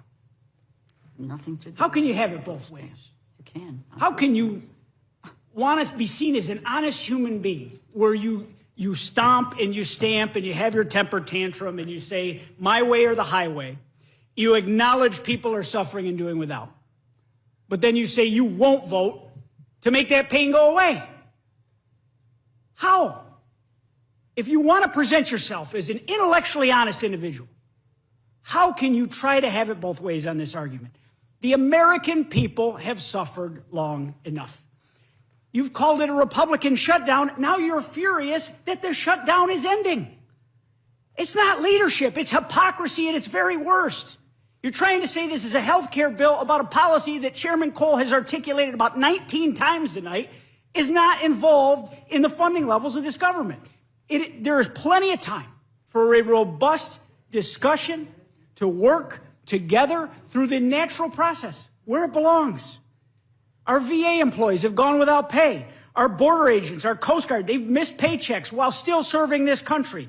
Families depending on SNAP and WIC have been left wondering when they get food on the table. Air traffic controllers, by God's grace, we had no air disasters during this. A system that is already overstretched, that we are trying to modernize and fix and recruit more of. They've worked without a paycheck, and the American people have fortunately been kept safe. These are the real world costs of the political games. Real people, not anyone in public office, paid the price. Now, after weeks of pain and posturing, the Senate has finally discovered a breakthrough. But let's be honest, this is the same bipartisan agreement they could have passed 40 days ago, 30 days ago, 20 days ago. This deal could have been on the table any time they were ready to come to that table. But the only thing that changed was political timing. The only thing that changed. And that timing should not be lost on anyone. Anyone watching, any members of the media, as to how all of a sudden we get to this epiphany that now is the time. Because Election Day was a week ago. And some of their colleagues have said the quiet part out loud on TV.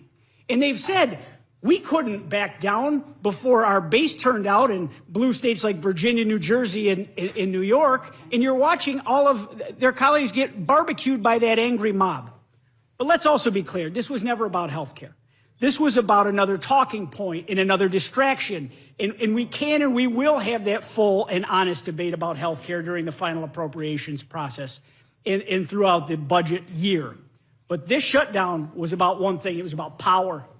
It was about Chuck Schumer and Democratic leaders trying to hold a government hostage for their own ambitions, to satisfy their angry mob that wants them to come back with a pound of flesh from President Trump. If Democrats want to let their angry fringe burn their party down, that's their choice. But we are not going to let them hurt the American people any longer in this process. We are not going to let them hold anyone hostage in the name of political chaos. And I want to thank senators on both sides of the aisle to coming to their senses and working together. And I specifically want to mention Senator Fetterman, who has said from the very beginning that you can support the health care policy efforts that many in this room are talking about tonight. But you could also do what's right and fund the government and take care of the people, which we swore an oath to do. He was the most plainly spoken, honest broker on the Senate side. And that's what courage looks like. So as we take up this measure here in the Rules Committee today and the House tomorrow night, we're doing what should have been done weeks ago. We're restoring order. We're reopening government. And we're putting the country first, because that's what the American people expect and they deserve.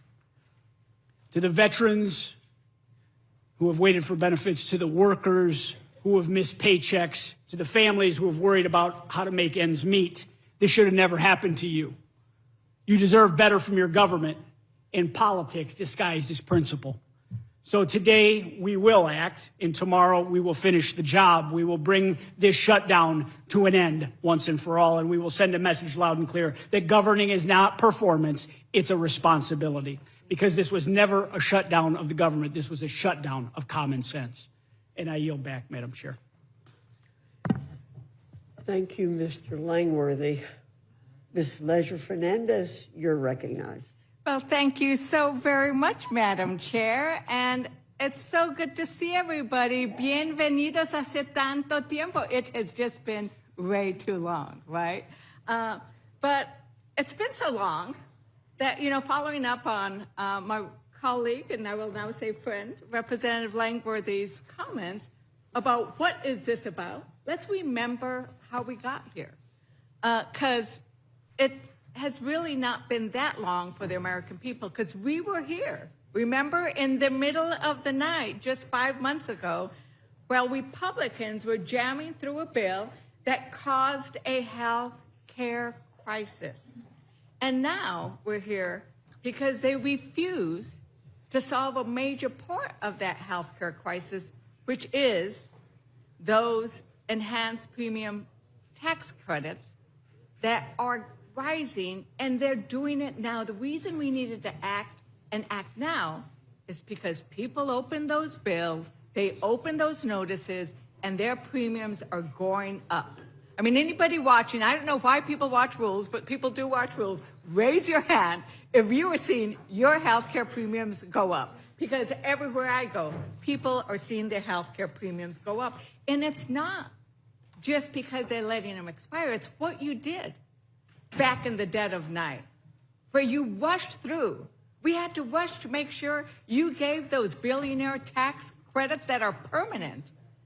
Those are permanent tax credits, which we had to pass before July 4th, but you couldn't bother to extend the tax credits for working families and businesses before the end of December. And you did it all by raising the deficit. Mr. Roy has passed, he's always talking about that darn deficit, $4 trillion. $4 trillion. You raised our, not just our health care costs, or everything, right? Insurance premiums, groceries, utilities, everything's going up. And you know what's interesting? Is that those tax credits that Democrats are fighting for are especially important for folks who live in rural and Republican-held districts. And it's not just Marjorie Taylor Greene's adult kids that would see their health care premiums double. It's across everybody's district. Nearly 6 in 10 marketplace enrollees, people who benefit from these tax credits, live in congressional districts represented by Republicans. Chairman Cole, do you know how many folks in your district will see their premiums? I think I've been educated about that tonight, actually. And do you remember what it was? It was about 48,000. 48,000. But you know what's interesting is your Health State's Insurance Commissioner actually thinks that 100,000 Oklahomans could no longer afford health insurance by the end of the year. I'm sure you know Glenn Mulready. Mulready. Glenn Mulready. You know what he Mulready. said? Mulready. So Glenn Mulready, your insurance commissioner, said he tried to talk to his delegation about how it's not a great idea to have these all just disappear, but maybe do it more gradually or do something. He said, I like this quote. He said, they weren't listening at that time, though.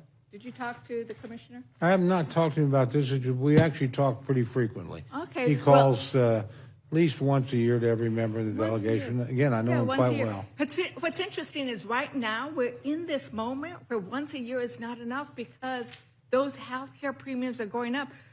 The president of the Oklahoma Hospital Association, he thinks it's even worse when you take into account everything. He said 300,000 Oklahomans will be affected. This is his quote.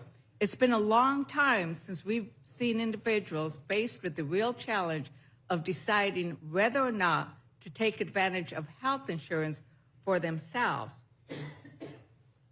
their families, or go bare. And that's a close quote. And that's the thing about this. These are not just in Democrat districts. And what I love is that we are fighting because we don't care whether you're in a Democrat district or Republican district. What we care about is health insurance. And that's what this fight has proven, is that we care about whether or not you're going to be able to afford your health insurance. And you know what? When Representative Roy was talking about being a cancer survivor. I wish you cared as much about whether or not my people get paid. Right. You know, whether or not the people that are working at Tinker Air Force Base, I wish Chairman, you cared about them getting but I didn't ask paid. you a question, Madam Chairwoman. Well, I apologize, but Thank you. you were talking about my district, so Yeah. I thought I would express myself about my district and what they think. We've heard you talk about that before, and I have 30,000 people in New Mexico who are federal employees, and I've been meeting with them as well. But I wanted to go to the fact that, you know, Representative Roy, who came and left so quickly, he was talking about cancer and how he's a cancer survivor. I'm a cancer survivor. And he was talking about how the Affordable Care Act is so bad. But you know what? I'm a cancer survivor. And so if it wouldn't have been for the Affordable Care Act, I would not be able to get insurance. Because there was a pre-existing condition. You know what else I am? I am a woman. And because I was a woman and could have had babies, I would have also been a pre-existing condition. And these are the benefits of the Affordable Care Act. And the list goes on and on about why that Affordable Care Act makes sense. But what we also need to make it be is affordable. And we had a hearing. I'm the chair of the Democratic Women's Caucus, together with members of the Policy and Steering Committee. We had a hearing. Well, Republicans were on vacation. Well, Republicans were gone. If you don't want to call it vacation, let's be honest, you were not here. But we were. And we held a hearing. And one of the most compelling voices, I mean, they were all compelling. We actually had to take out our tissue because we were crying so much. But one of those voices was Brick from Utah. Brick from Utah, who has a condition that he needs infusions. And the only way he can afford those infusions is through because he gets those tax credits. And he said, I want to work. And he went and talked to his representatives, and he tried to meet with his senators. And he did get to talk to Representative Kennedy, and Representative Kennedy's answer to him was, well, just go on disability. That's not an answer. That doesn't save the American government anything at all, because he wants to work. But you know what? We're going to have an amendment from Leader Jeffries and Rip Clark, I see her here, that's going to have a 3-year extension. And I'm supposing you wouldn't support that amendment. Is that right, Mr. I don't have a vote on that amendment unless you get it out of here, so. Right. But we could vote, and we will vote later on a 1-year extension, right? Just a 1-year extension, because we've heard the ranking member talk over and over again about that there are Republicans who want that 1-year extension. So we could do that as an amendment. I'll offer that as well. It's 14 of her colleagues. Do you know, what would a 1-year extension cost us, Chairman Cole?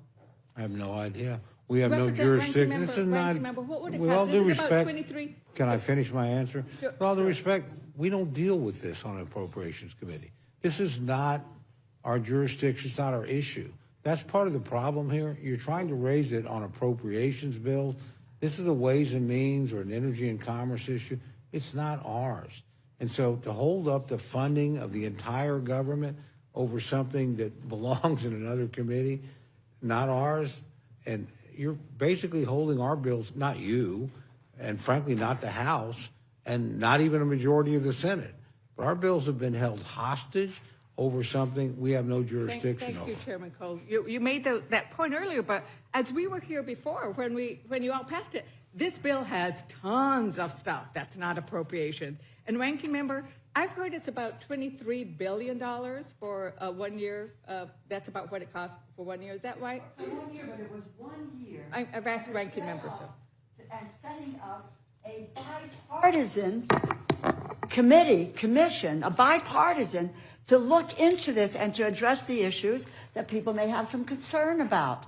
But a 1 year extension, give some relief to the people who are out there. And I quoted Connecticut, you quote your district, and we can quote everyone's district and what's happening to people out there today. And the notion that we can't take this up because the continuing resolution is what the Appropriations Committee does. And we've got 50 pages of this document that deals with health care. If there were the willingness, the political will to solve this, we could do it, and we could do it very, very quickly. And let's not bifurcate continuing resolution to appropriations bills. It is all of one package. And it is incredible to me that we would watch people suffer everywhere to see what's going on with their rising healthcare prices, or their kids that are not going to be able to get the treatment that they need, and that just say, hey, figure it out another way. No, that's not what we're about. And that really is what is so outrageous about the conversation and what is going on. Go ahead. So, ranking member, I think that you're right on point. It's like, we can do this because we do it all the time. This bill is full of things, and we'll get to that whole idea of the payola for those senators in a moment, right? But I'm also struck by the contrast of priorities. The contrast of priorities. Democrats have been talking about the need to address health care, and it's not just since the shutdown. It was in that big, beautifully bad bill of theirs. Health care was key, and they could fix it now. But it's the priorities. $40 billion, I would think that's what is proposed to be sent down to Argentina. Yes. Chairman Cole, is that, right. Do you recall that? No, I don't. It's $40 billion. $40 billion. $40 billion. So that seems to be a priority. They will send $40 billion to Argentina instead of spending $23 billion to provide health care to Americans, and all we're getting is a pinky promise that they will address that, but they won't even support a 1 year extension, a 3 year extension, or a permanent extension. But let's get to the stuff that's not. Let's get to the stuff that is not probably appropriation, but what has been stuck in this bill. that would provide those senators, it's like a payola. Like, what kind of bribe is that? Who gets 500,000 of violations? And that's why we're saying it's maybe $8 million. Senators are gonna get $1 million, a couple of million, $500,000, and we're not gonna give money to help a father pay for his health care? Is that what's going on here, Ranking Member? Speaking of what doesn't belong in an appropriations bill, this doesn't belong in an appropriations bill. It's really, we have a review by an ethics committee that says that they can be paid off. We had it's just outrageous what's happened here. But in terms of the process, where it so violates what appropriations has done, it normally is the process where you get the 4 people involved that are the chairs and ranking members in the House and Senate, and you have a sign-off on the bills. First of all, that did not happen this time as well, and my Republican colleagues, the Senate, the Senate chair, they just went forward and posted the bills without having sign-off. Then this is secretly put it in the bill at the last hour with no one, including the House chair or ranking member, or I don't believe the ranking member on the Senate side.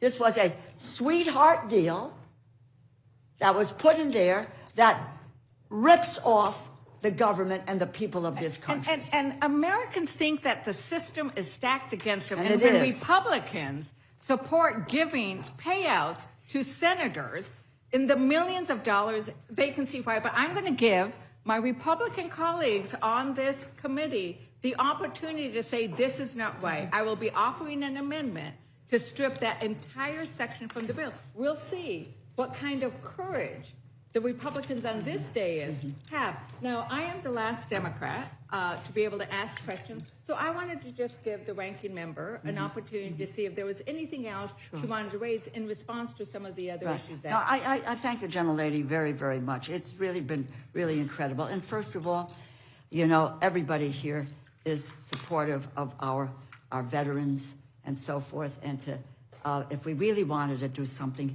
about taking care of our veterans and their health care, we would have, and you would have, dealt with the $51.7 billion in advance funding for our veterans through the Toxic Exposure Fund, which was done, by the way, in the Fiscal Responsibility Act several years ago, which we've done, and the ranking member of Milcon VA is here.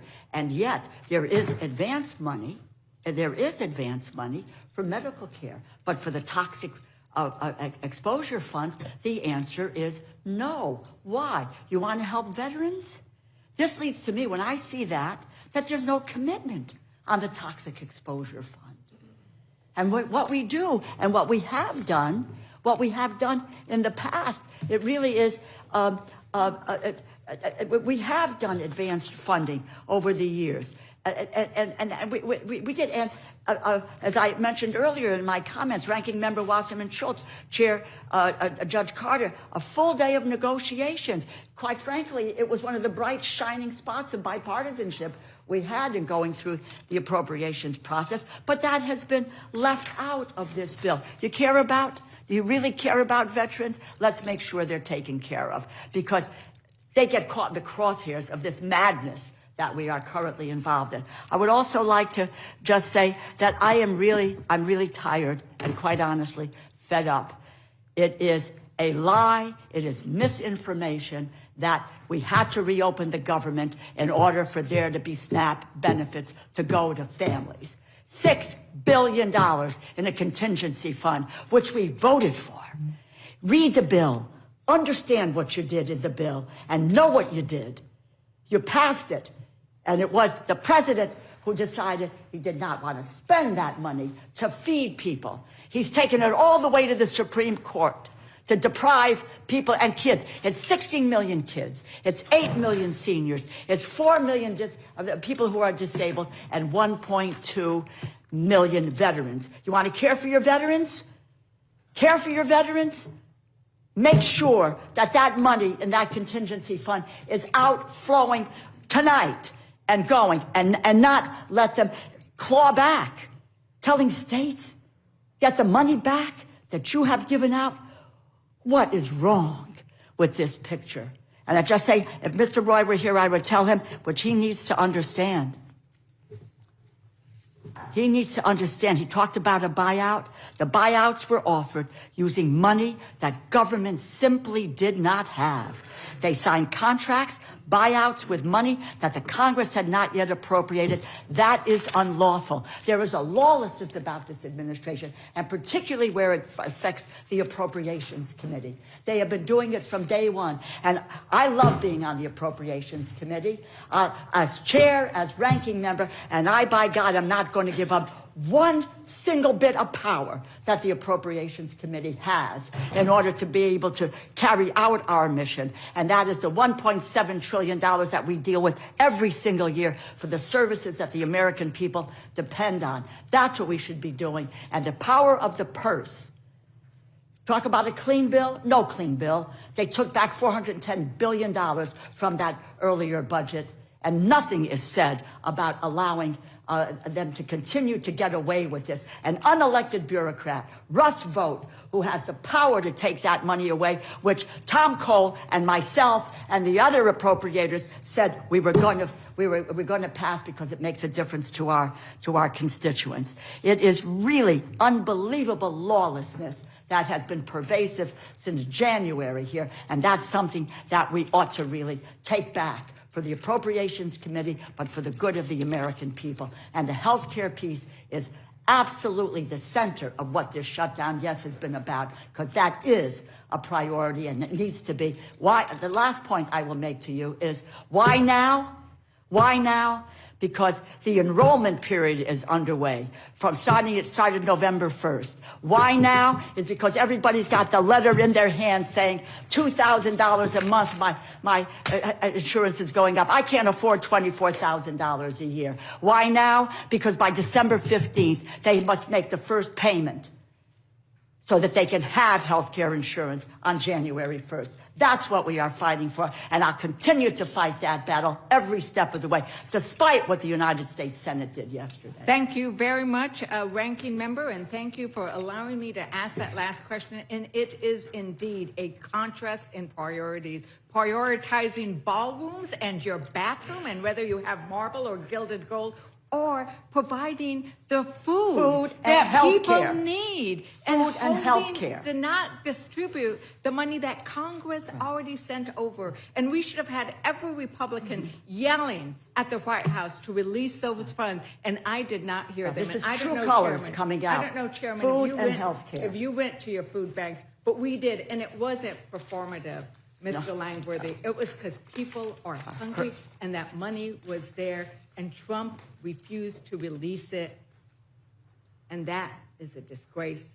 It is immoral. It is against every principle of faith and clarity that I have ever learned. And with that, Thank you, Ms. I Leisure yield back. Fernandez. Mr. Scott, you're recognized. Thank you, Madam Chair. I, too, intend to talk about the Senate provision that they put in last night. I found out about it sometime around 9 o'clock. And I'll just be honest with you, Mr. Cole, I represent a lot of people that work for the federal government, Robins Air Force Base, Moody Air Force Base, USDA, I could go down the list. And I was very excited about coming back to Washington, D.C. to vote to open the government back up. And then when I saw what the Senate did last night, I'll be honest, I had a hard night.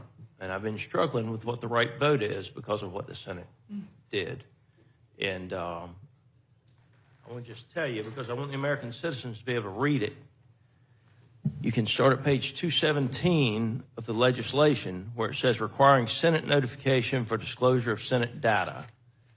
And there's a lot of with respect to's and other things in the first pages. But when you get over to page 223, you'll see where they've created a private cause of action. Specifically, for them.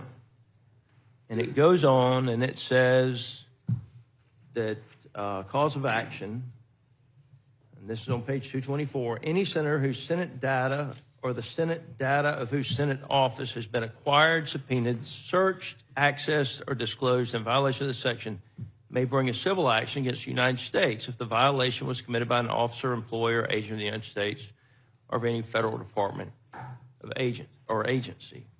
Relief. If the senator prevails on a claim under this subsection, the court shall, not may, shall award for each instance of a violation of this section the greater of, not the lesser of, the greater of statutory damages of $500,000 or the amount of actual damages, reasonable attorney fees, cost of litigation. And it goes on from there. Now, there's other language in here, waiver of sovereign immunity, no qualified immunity. And there's other language in here, too, that indicates that each line would be an additional payment. And so most of us as members have a campaign phone, a campaign email, a personal phone, a personal email, and then a business phone and a business email.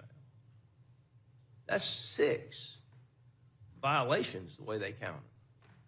If they went for all of them, 6. Minimum of $500,000 apiece. Now, I don't think, and I've been asking questions on this since last night, and I'm going to tell you, I don't think that Senate leadership shared with the leadership of the House what they were doing. Now, I want the Democrats to know this. My understanding is that Chuck Schumer was very much aware and signed off on this particular language as well. So just, y'all might want to ask questions about that. I'm just telling the truth on this. Is as soon as I found out about it, I started asking questions. But they're saying, well, the executive branch shouldn't be checking up on the legislative branch. Well, there's some truth to that. There's a lot of truth to it. I believe in the separation of powers.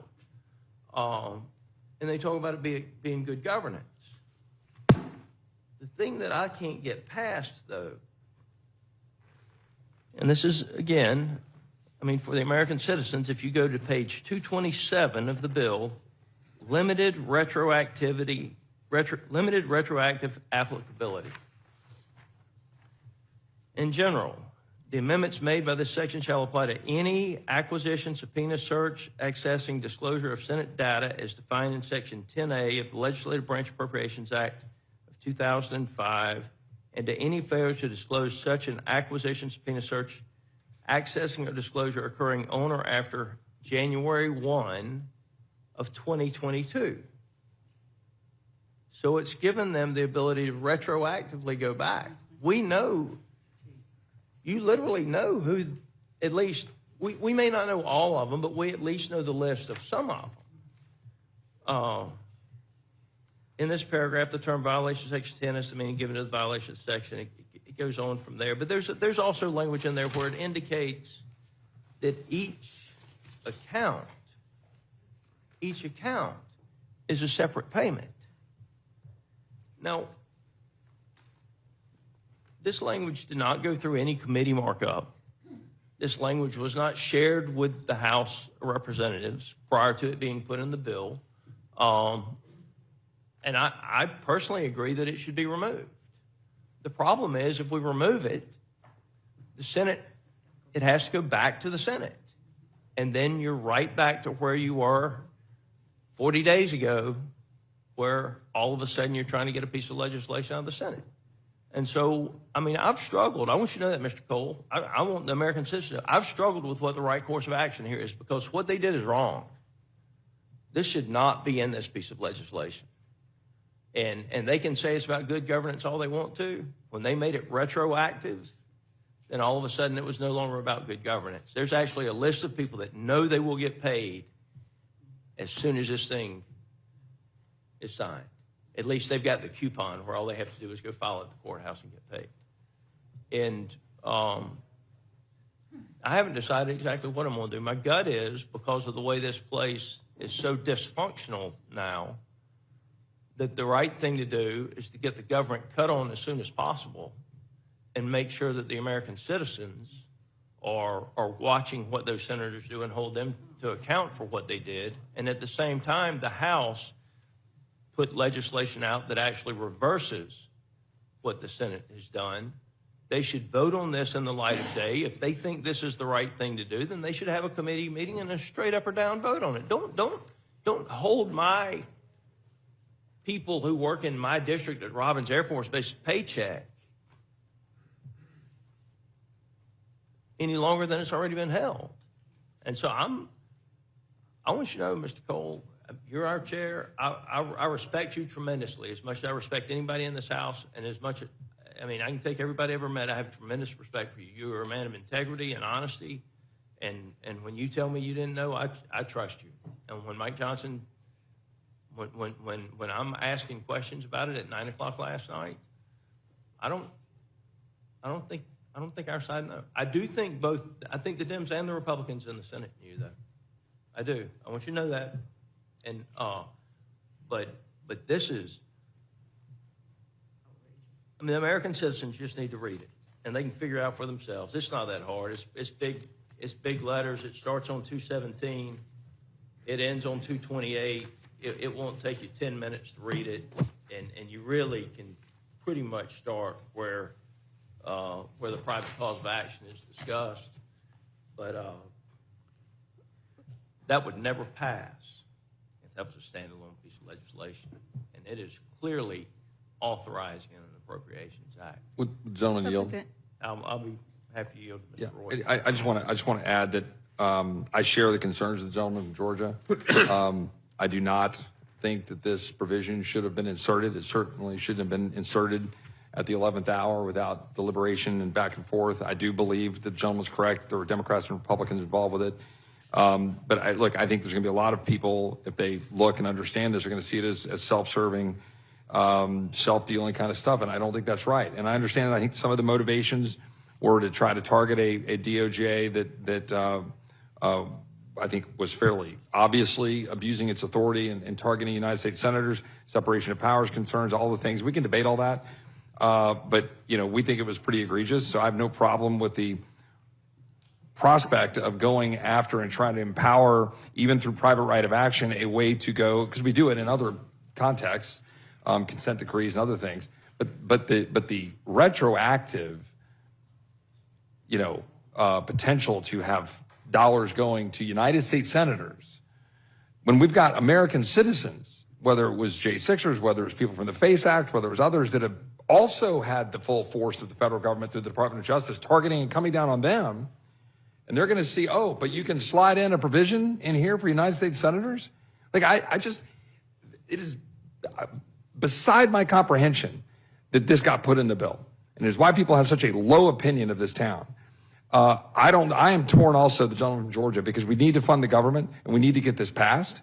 And I'm trying to figure out what we can do to force the Senate's hand to say you're going to repeal this provision and fix it without amending it here to then delay the funding of government, which we want to proceed to go move forward with. But that provision needs to get fixed.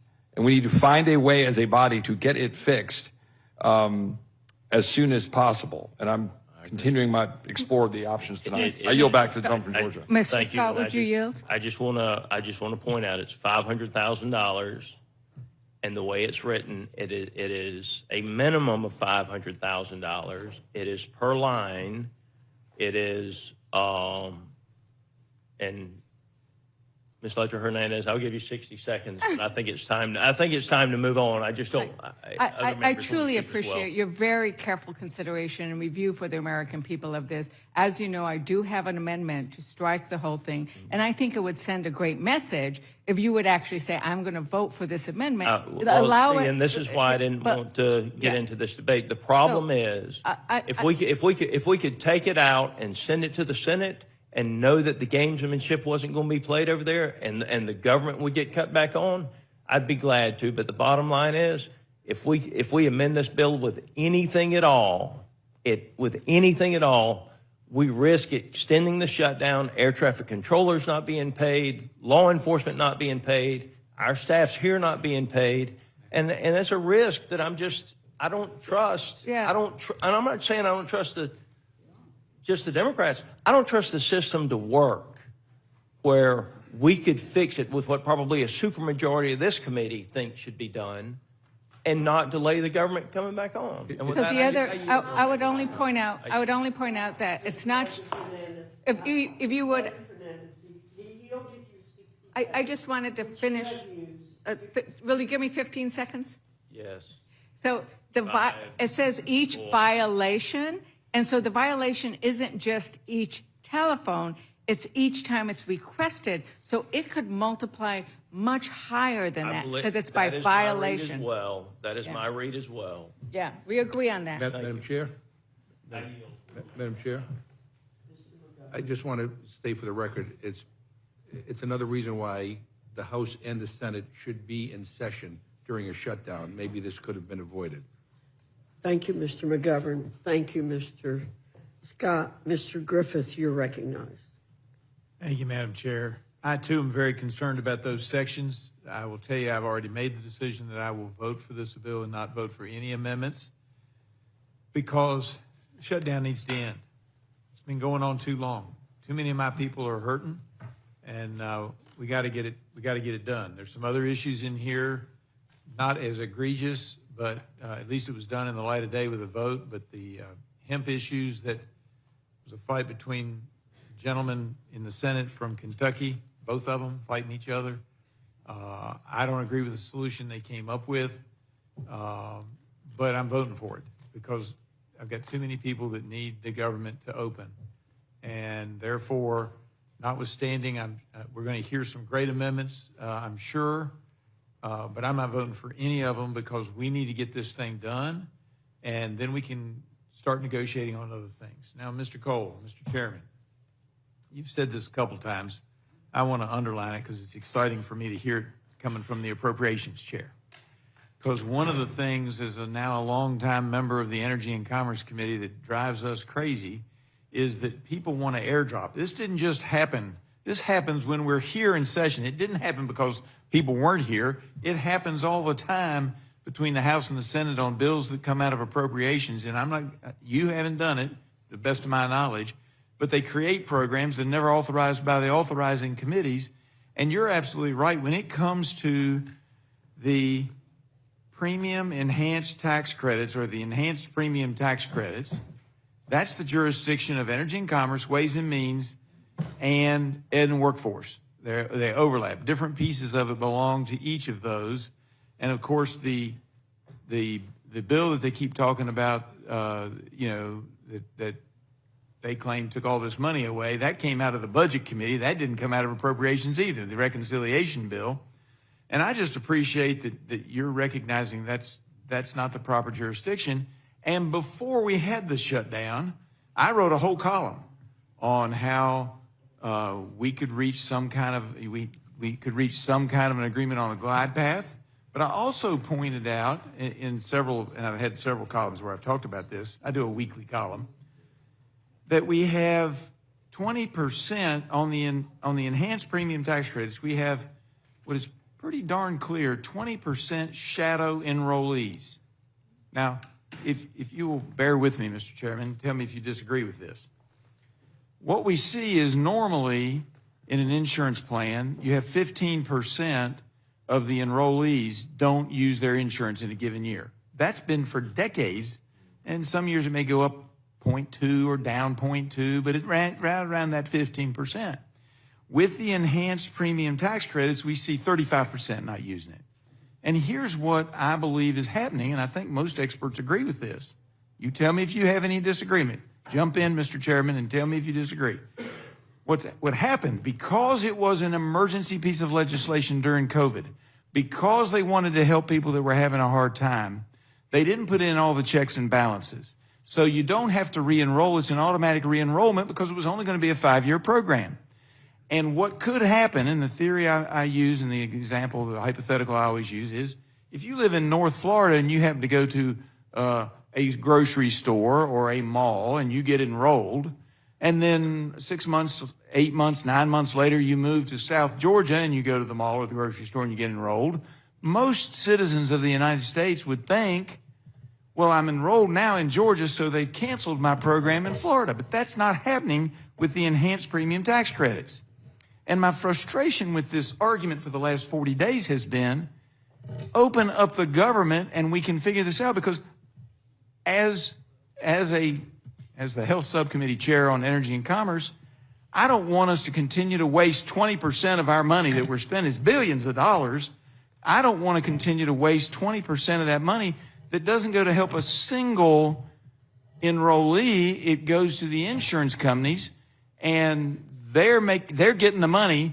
They don't know whether the people really exist or not either, because there's no way to check, and it keeps rolling on. If we do a 3-year extension without some way to check, or a 1-year extension, which our colleagues on the other side of the aisle have recommended to us, either a 1-year or a 3-year extension, we're going to continue that 20% waste. We're going to waste the taxpayer dollars.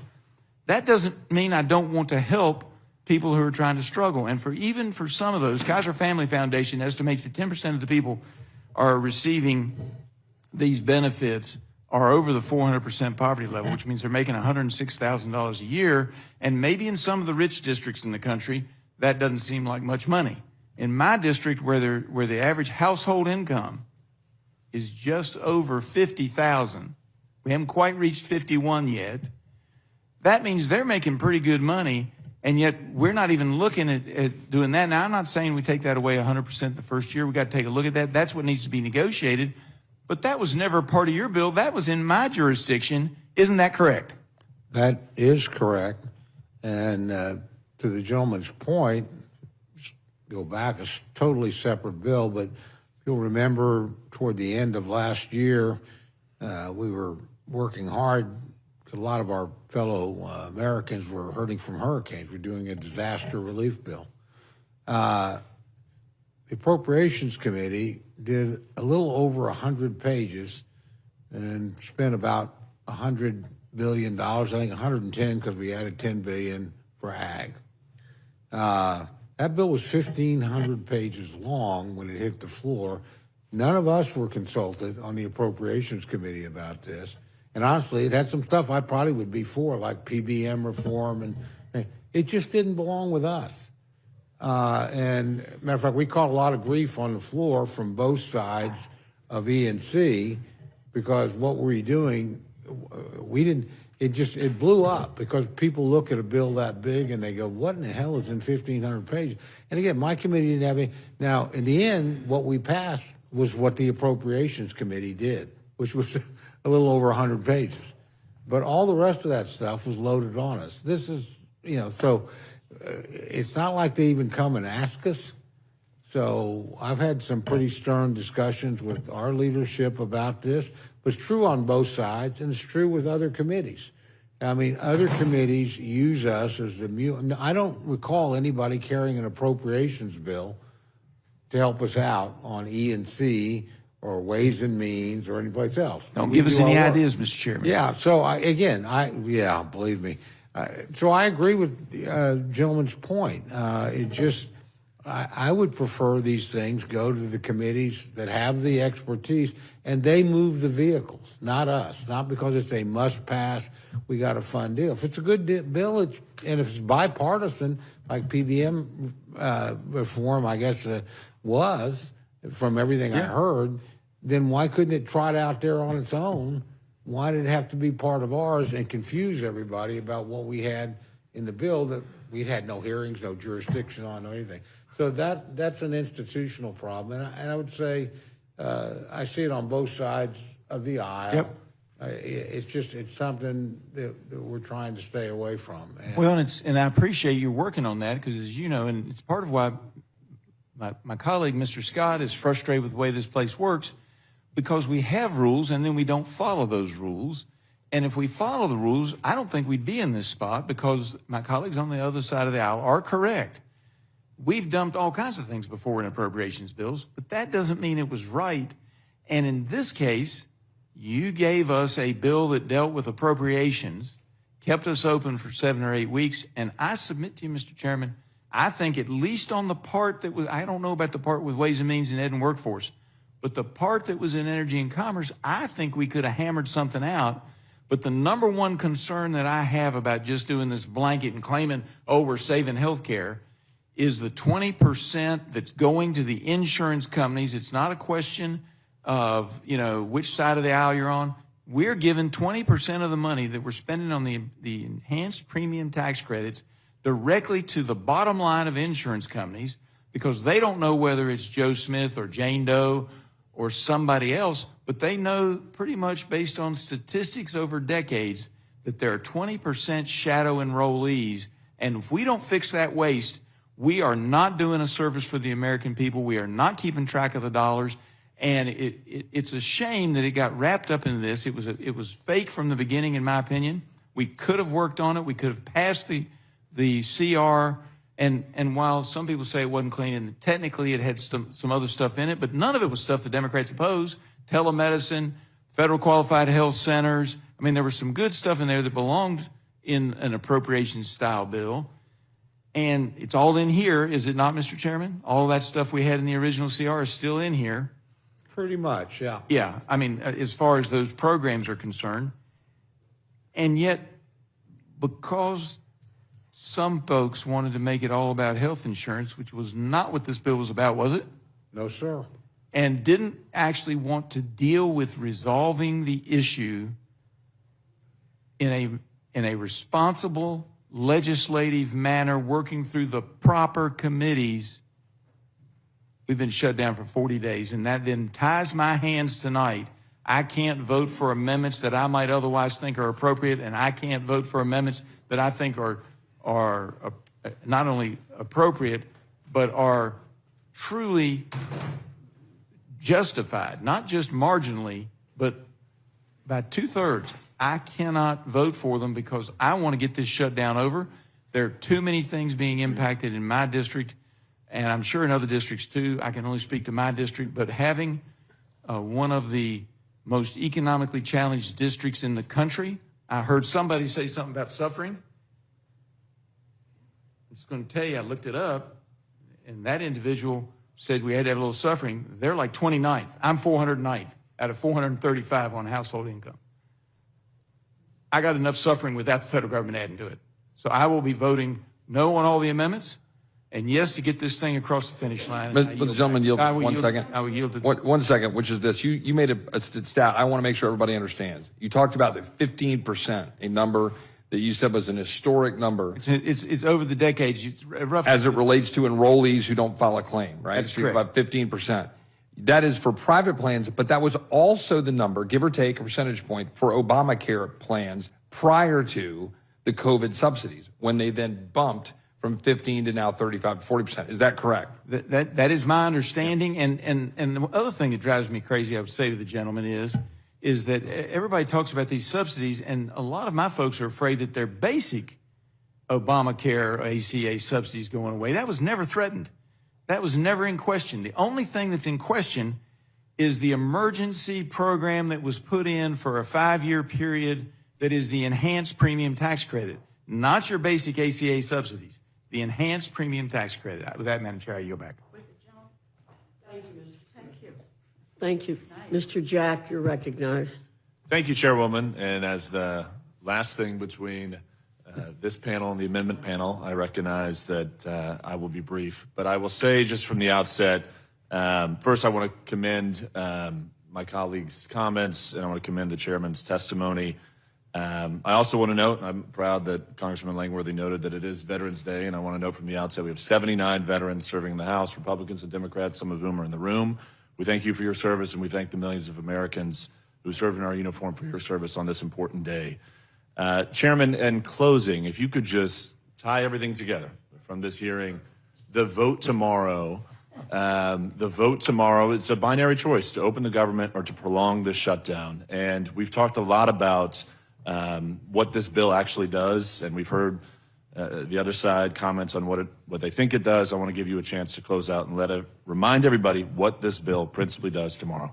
Well, thank you very much for the question, and I appreciate the attitude. And honestly, I won't say tonight's hearing made me miss the Rules Committee, but it does remind me how grateful I am to all of you on both sides of the aisle for what you do here. And I mean, that's true. Look, I think it is a pretty simple choice. tomorrow. There are parts of every bill that I don't like. If I got to write everything, then I'd love everything in it. If I didn't have to get things through the Senate, I'd probably. But basically, this is about reopening the government. We got 3 bills that we broadly agree on. We don't agree on every single thing in them. There's certainly some things, but they were negotiated out mostly by the subcommittee chairs and ranking members. There were relatively few issues that went up to us. They're all either flat spending or slightly reduced. Those are 3 good bills, and in those 3 areas, they'll protect us from disruption of service for SNAP and WIC. They'll take care of our military construction. They'll make sure that the Capitol Hill Police and our staffs and people get paid through September 30th. So that's actually a good start on the appropriations process. The CR buys us back the time and then a little bit more that I would argue we've wasted in the last several weeks. Gives us to January 30th. We'll try and negotiate another package of bills, maybe 2 or 3 more. I mean, that's something the 4 corners have to get together and decide, but we're ready to negotiate on all 12 bills, with 3 across the floor, all of them out of committee. We literally, once they're out of committee, we can negotiate. We know we didn't write the final version in the deal, and if you look at our bills, they're a lot different than sometimes characterized in the press. We're not as far apart from the Democrats or from the Senate as you might think. So we'll try and get those things done. We've got some really important bills there. Defense and labor aid, probably the 2 most important to get done. But this will give us the time to do that.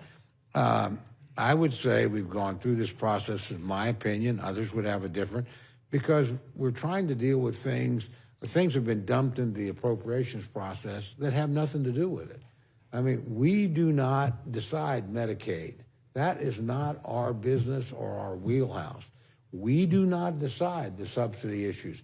Like everybody here, if you're on the relevant committee, then you're hands-on, and the rest of us have a vote when you produce a product and we go to the floor. So I'm going to have a vote on those things. They're dealt with. But you shouldn't be holding up. Neither side should. Both sides have done this over the years. So I don't, it's not like anybody's got clean hands here. But we've seen this enough. It doesn't work. You don't hold up the funding for the government to achieve an unrelated objective. We tried to do it with the repeal of Obamacare. It crashed and burned.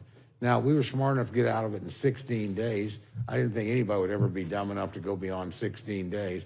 We're at 42 now. And then we tried to do it, really the administration tried to do it, over building the wall in 2018 and 19. Democrats tried to do it over DACA, didn't work. They're trying to do it now. Not going to work here either. This is just a bad strategy. Shutting down the government to achieve an unrelated objective is not likely to be successful. It has not been successful. If we pass this tomorrow, and it comes out of committee tonight, obviously you guys have the first decision, I think that hopefully puts another nail in the coffin, and we don't do this anymore. Let's just make the government run. The people that I care, they may care very much about what my friends care about on the insurance, but some of them undoubtedly do. Most of them just want to go, if I go to work, can I get paid? If I'm doing important work for the government, keeping airplanes flying or, helping our guys train for drones or whatever, I just want to get paid. Or I've got a uniform on and I'm willing to go to really bad places for my country. I'd like to know my family at home is going to get a paycheck. That's really bad. This is the day-to-day functioning of the government. And that's the choice before us. And again, you can be for these other things. I still think Obamacare was a mistake. If it had never happened, I don't think we'd be in this mess on this insurance issue. But it did happen. It passed. It passed both houses. The President of the United States signed it. We tried to repeal it. We repealed it multiple times in the House. Never could get it Senate. Never could get a president when we had the Senate to get it done. We came close. Got to 1 vote in President Trump's first term, but we didn't get it done. But the point is, shutting down the government is just a bad thing. So I think we have a chance here to restore some regular order, get 3 good bills through. Not perfect, but good. Buy some time to get the rest. And then hopefully these other matters, which, again, the president has said he's willing to negotiate once the government's reopened. the majority leader and the speaker said, but it's not going to look exactly like it does now if it's a real negotiation. You have to remember, this subsidy wasn't negotiated in a bipartisan sense. It didn't have a single Republican vote. You know, and again, my friends had the power to do that. They did it. Okay, fair enough. I'm not saying it was enacted by the rule or in some way contrary to the rule, but again, tomorrow's question to me, and I agree with a lot of the comments on various things here by both sides, is simply, I want to make sure that the people that go to work for the federal government get paid. I want to make sure that the government is open and functioning. I want to know when an American buys an airline ticket that that airline plane is likely to leave on time and travel safely and get there. I want people that are inspecting meat, not the most glamorous job in the world, so that my family can have a good Thanksgiving, are doing that job and getting paid to do it. This is just about operating the government and then giving us a chance to do it for the other 9 areas that we have to do. So again, I appreciate the work you guys do here. But to me, this is a binary choice, and it'll have some things in the bills that I don't like or I didn't agree with, or in one case didn't know anything about until it was posted. Is what it is. But, you know, where I'm from, my folks want to go to work, want to do their job, and then want us to work out these other things in the appropriate way through the appropriate committees. They don't want government held hostage, you know.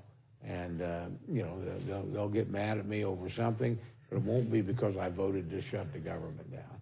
I've never done that. I've never been in favor of it. I argued we were making a mistake when we've done it. I think my friends on the other side and certainly in the other chamber have made a mistake when they've tried to do it. And, again, I just think we want to get the government up and running. Well said. I appreciate that, Chairman. Madam Chairwoman, I yield back. Thank you.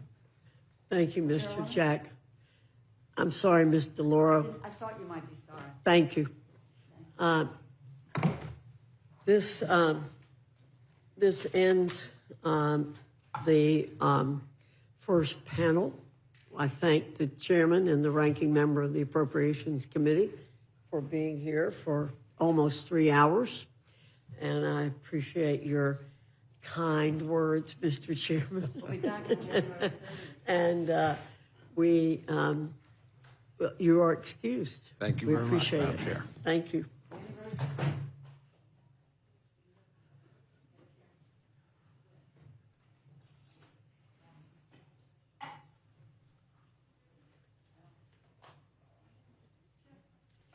Leader Jeffries and Democratic Whip Clark, you're invited to the witness table.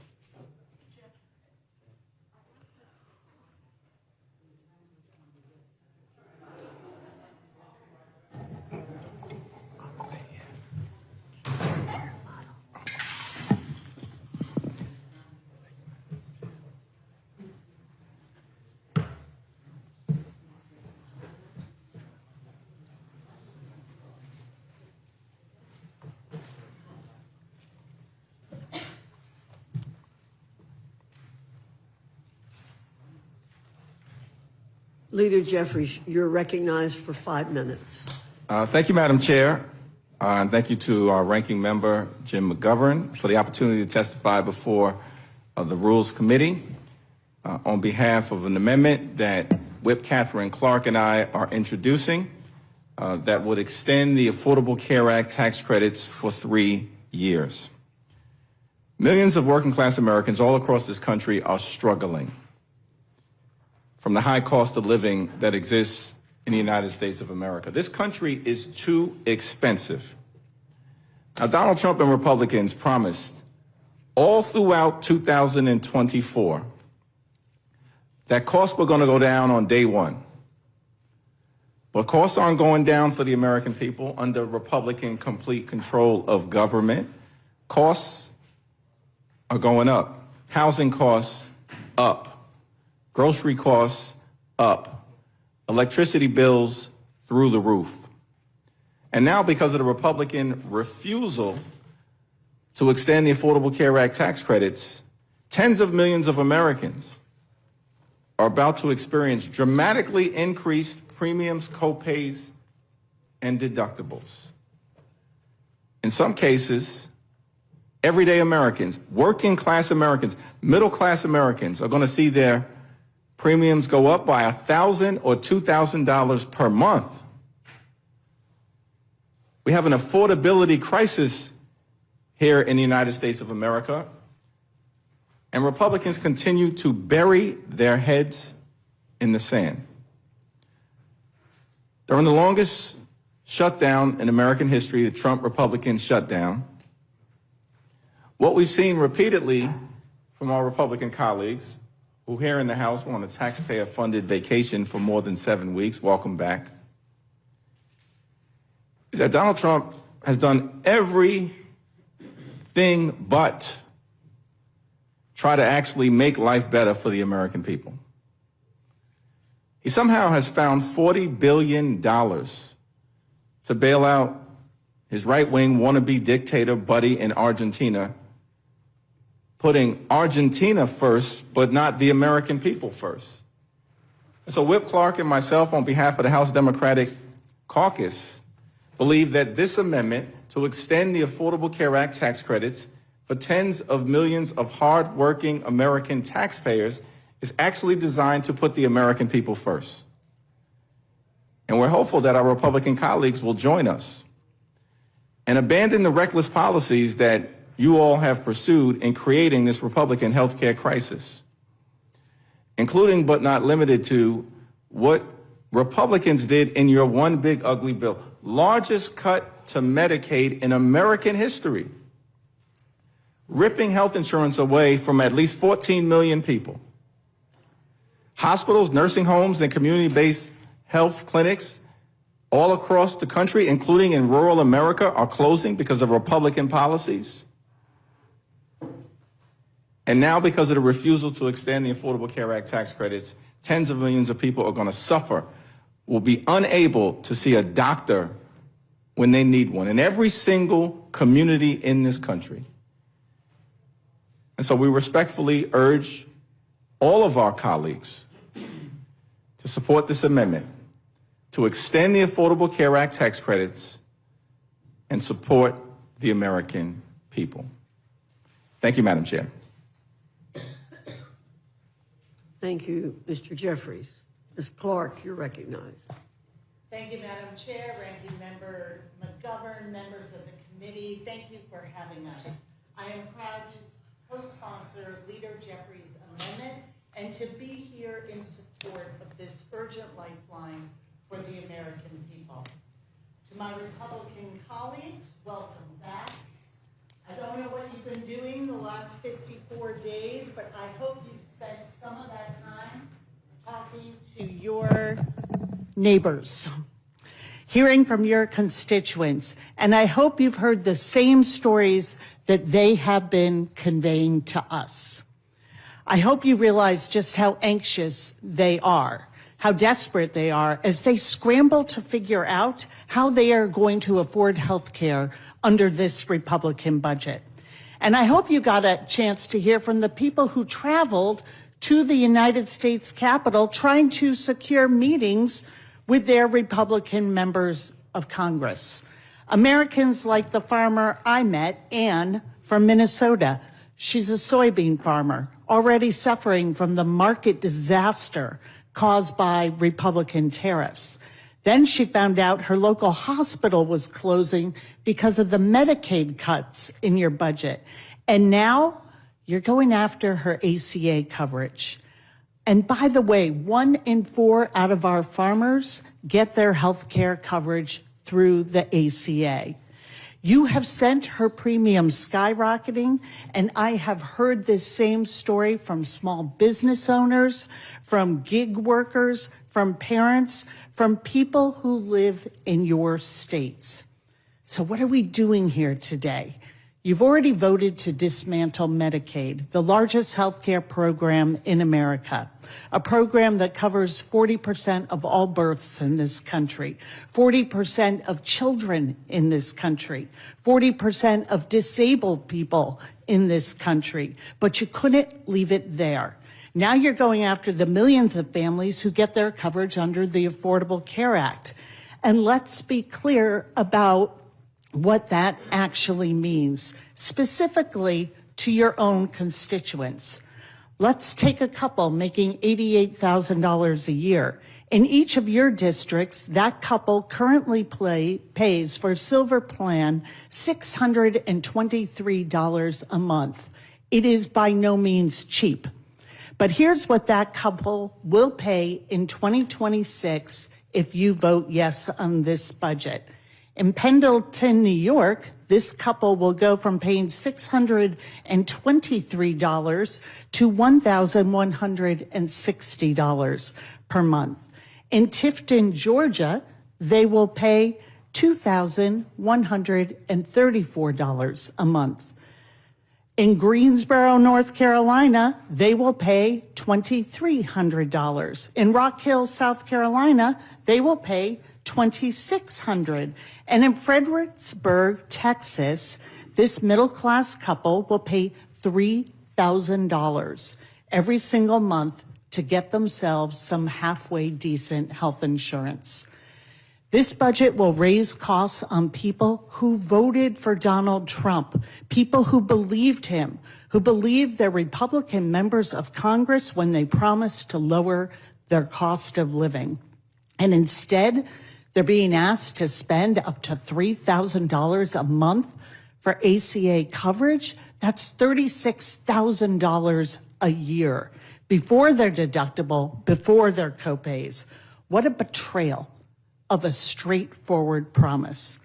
But this is not a given. This does not have to happen to the American people. This is a choice. Democrats have been presenting off-ramps all year. We've been giving you a chance to reverse course day after day. Well, here's another.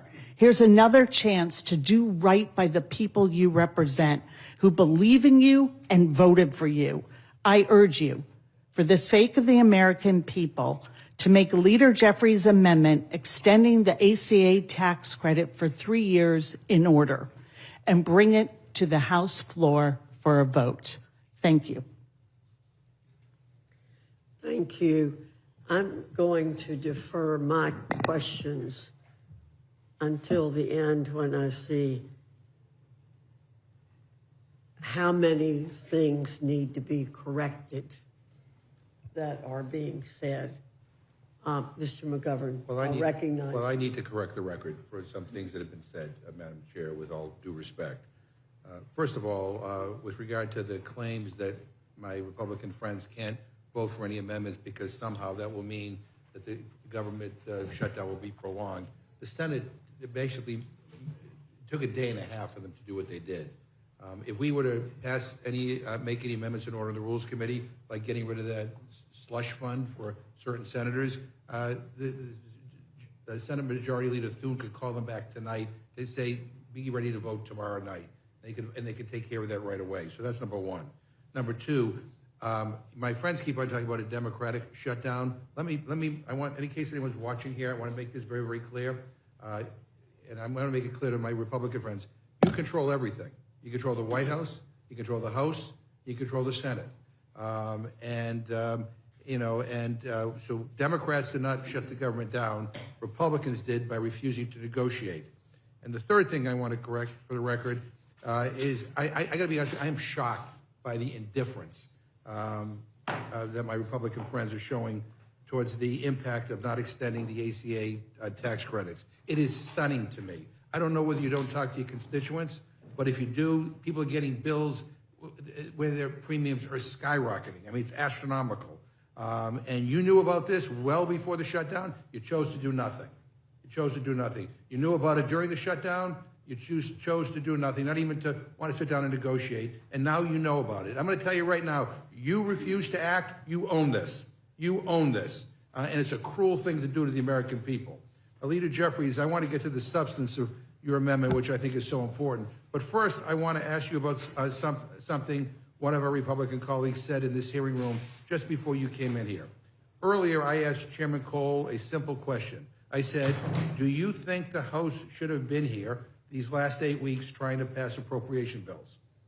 because as you know, as Appropriations Chair, he still has not passed 9 out of 12 bills that need to pass by the end of the fiscal year, which was in September, by the way, to keep the government funding.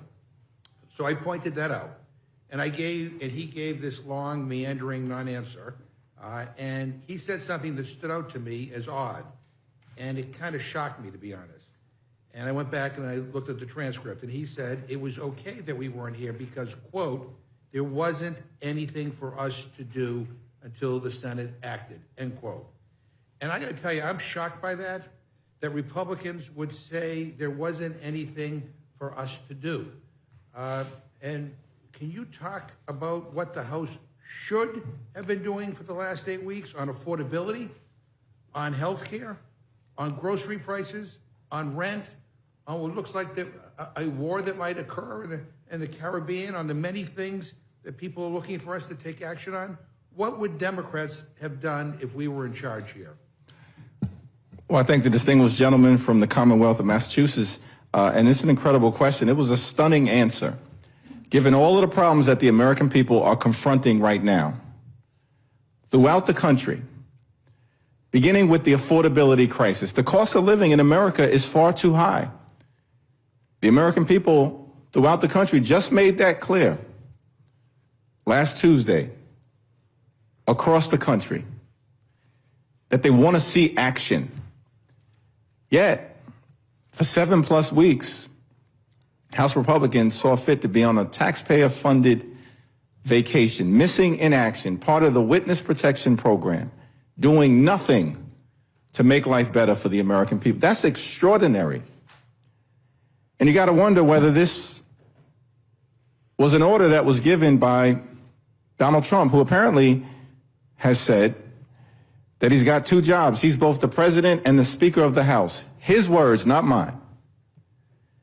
Donald Trump apparently doesn't believe that there's an affordability crisis. Said it himself. There is no affordability crisis in the United States of America. That's what Donald Trump, the top Republican in this country, says. So I guess it's no small wonder that the Republican chairman of the Appropriations Committee would say that there's nothing to do, because Republicans apparently don't think that there are problems in this country that should be dealt with, such that the House of Representatives should be in session. But as Democrats, our view is that we've got to lower the high cost of living. We've got to make life more affordable for everyday Americans who are suffering under crushing Republican policies. Costs haven't gone down. That was the day one promise. Costs have gone up. Inflation going in the wrong direction.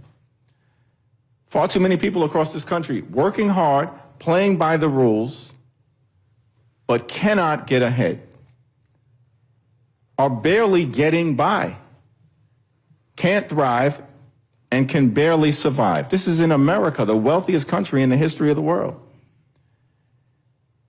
And Republicans have been out since September 19th. That's extraordinary. So there's a lot of work that needs to be done. Apparently, House Democrats are the only ones committed on a day-to-day, week-to-week, month-to-month basis to do the people's business. And our commitment remains to lower the high cost of living, to fix our broken healthcare system, starting by extending the Affordable Care Act tax credits to prevent tens of millions of people from experiencing unaffordable healthcare premiums skyrocketing through the roof that will either lead to medical bankruptcy or prevent them from being able to go see a doctor when they need one. Well, if I could go back to the issue of health care, just for the record, I mean, has Speaker Johnson promised a vote to extend the ACA tax credits to either of you? It's extraordinary that he hasn't indicated that there will be a vote one way or the other to address the Republican health care crisis. Now, our colleague from the great state of Georgia, Marjorie Taylor Greene, found it laughable that there's a Republican health care plan. She said she couldn't find it. She can't find it because it doesn't exist. Now, we know what the plan has been in the past. in terms of the Affordable Care Act, Republicans have tried to repeal it more than 70 times over the last 15 years. And so we are just trying to get our Republican colleagues to take yes for an answer.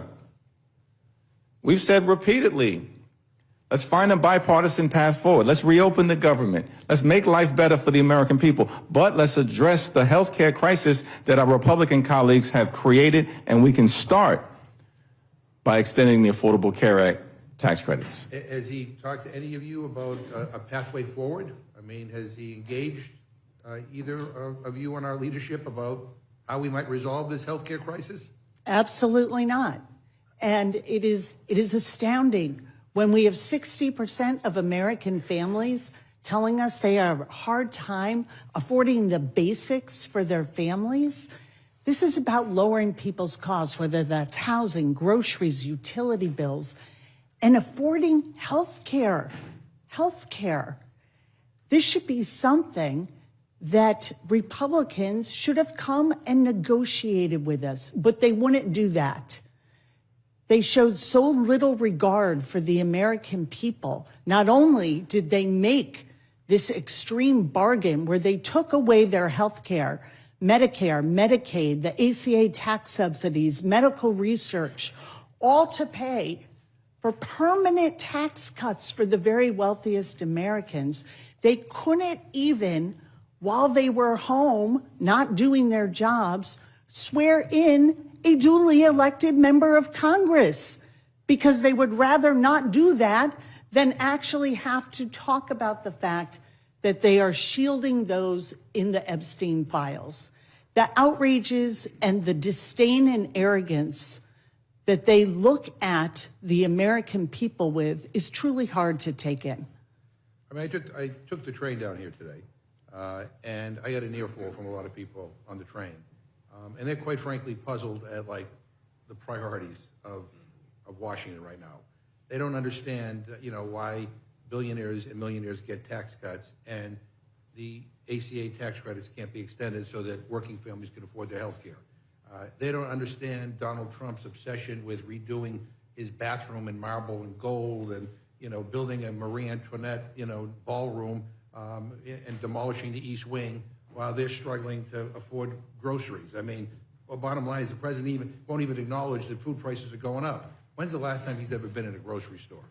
He has no clue what he's talking about. You got to talk to real people. But there is a disconnect, and people are furious. And by the way, this is not about Democrat versus Republican or left versus right. This is now about top versus bottom. I mean, and people increasingly feel like they do not have a voice down here, that the leadership in this Congress and this White House, all they care about are people who are well off and well connected, who can write out big checks, and who can help enrich, the president and his family and those around him. And, that's corruption. That is corruption. I used to say during his first term that Donald Trump is the most corrupt U.S. president in recent history. This time around, I want to amend that statement to take out the word recent. This is unconscionable what's going on. And we ought to be able to come together and make sure people don't get screwed over on their health care. And I thank you, and I yield back. Thank you, Mr. McGovern. Mr. Roy, you're recognized. Notice the ranking member says that, quote, we own this. You do. If we don't go down the road that is being suggested here before us, when in fact, the current situation with respect to health care exists entirely by record of vote and record of policies as a result of my Democrat colleagues putting forward the policies that the American people are having to live under. Entirely. They broke the system, and then they come here saying that we own it if we don't throw more subsidies, pour more diesel on the fire, to the fire that they started. That's what's happening right now. That's what for the American people to understand. Insurance companies. Bail out Argentina. Insurance companies, 1,032% stock prices up since 2010. 448% up from 2013. 85% of the revenues for insurers come from the federal government. What my Democratic colleagues are proposing is an insurance company enrichment scheme. It's literally what they're doing, is printing money in the Treasury and giving it to insurance companies. That's their solution for healthcare. Enriching insurance companies that are the very people that are telling the American people which care they can get and not get. There's no chance for an American to go to the doctor of his or her choice. There's no chance for them to go get care. There was no chance for my constituent who lives near Fredericksburg, Texas, to go to MD Anderson to get care because she's on Obamacare, which can't go to MD Anderson. And if the cancer that I had when I went to MD Anderson came back and I'm on Obamacare as a member of Congress, I couldn't go to MD Anderson because of the situation that my Democratic colleagues have put the American people in. Going around and preening that you're somehow caring for people more by giving them coverage for care that doesn't actually provide them care. While insurance companies get rich. $35 billion in subsidies in 2024 for people who didn't even use their plan. It's absolutely unconscionable. That is right. That is the correct word. It is unconscionable what we have done to the healthcare system, destroying it for the American people so that they can't get the care of their choice. That's what's happened. And now you hold the government hostage for 45 days and then try to come lecture Republicans about it when you've been holding the American people hostage to a broken healthcare system for 15 years. That's what's been going on.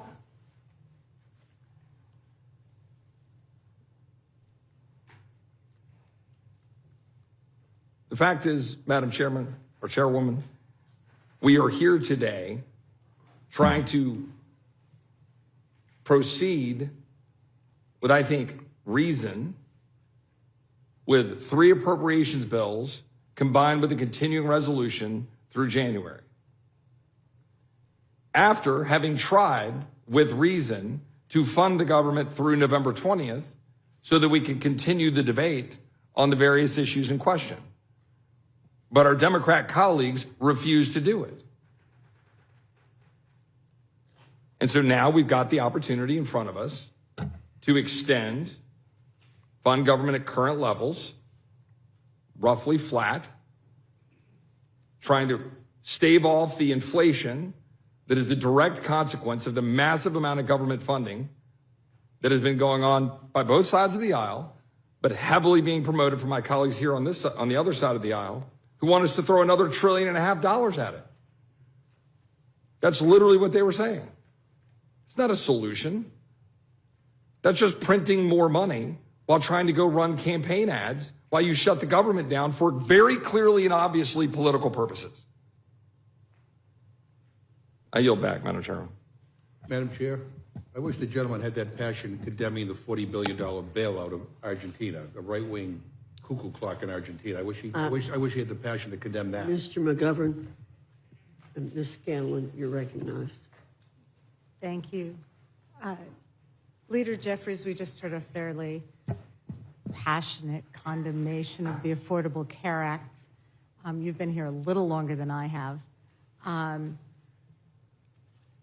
Have our Republican colleagues ever been able to produce a plan that would provide the kind of coverage for Americans, affordable coverage, that the Affordable Care Act did?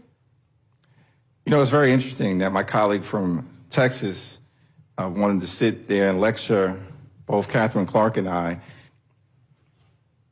but couldn't see fit to ask us a single question, engage in a debate. Where y'all been, bro? You've been out for 7 weeks. You don't have the time to have a back and forth?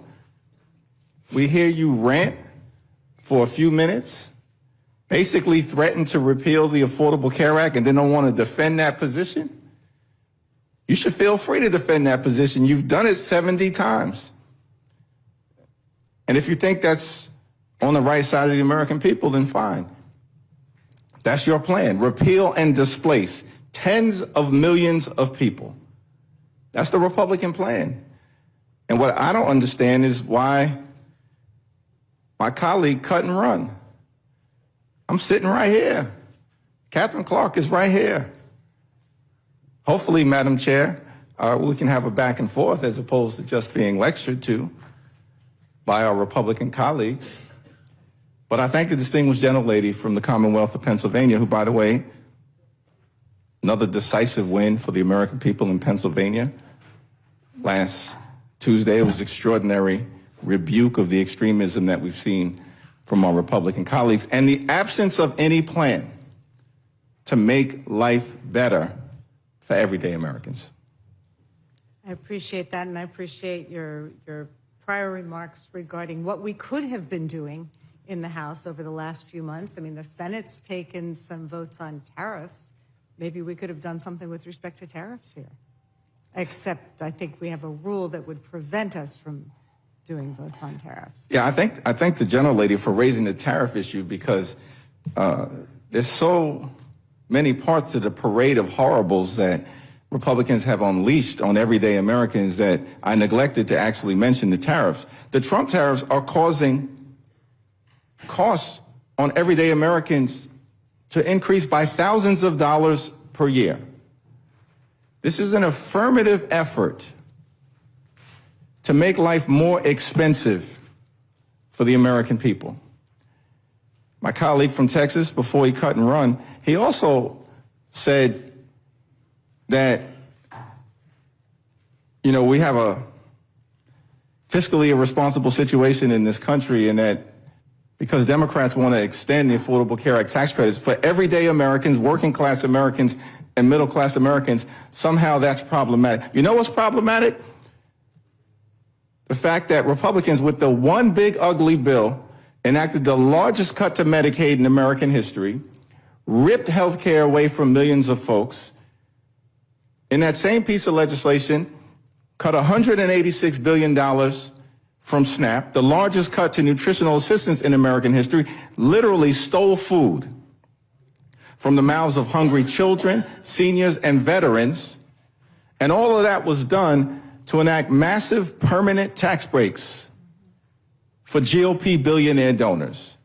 And in the process, as if that wasn't bad enough, skyrocketed the debt by trillions of dollars more per year, saddling our children and our grandchildren and making it more complicated for them to experience the American dream in their future. So we are not going to be lectured by anyone on the other side of the aisle about fiscal responsibility when the bill that you just passed jammed down the throats of the American people in a partisan way because Donald Trump ordered you to do it, is the most fiscally irresponsible piece of legislation ever in this country's history.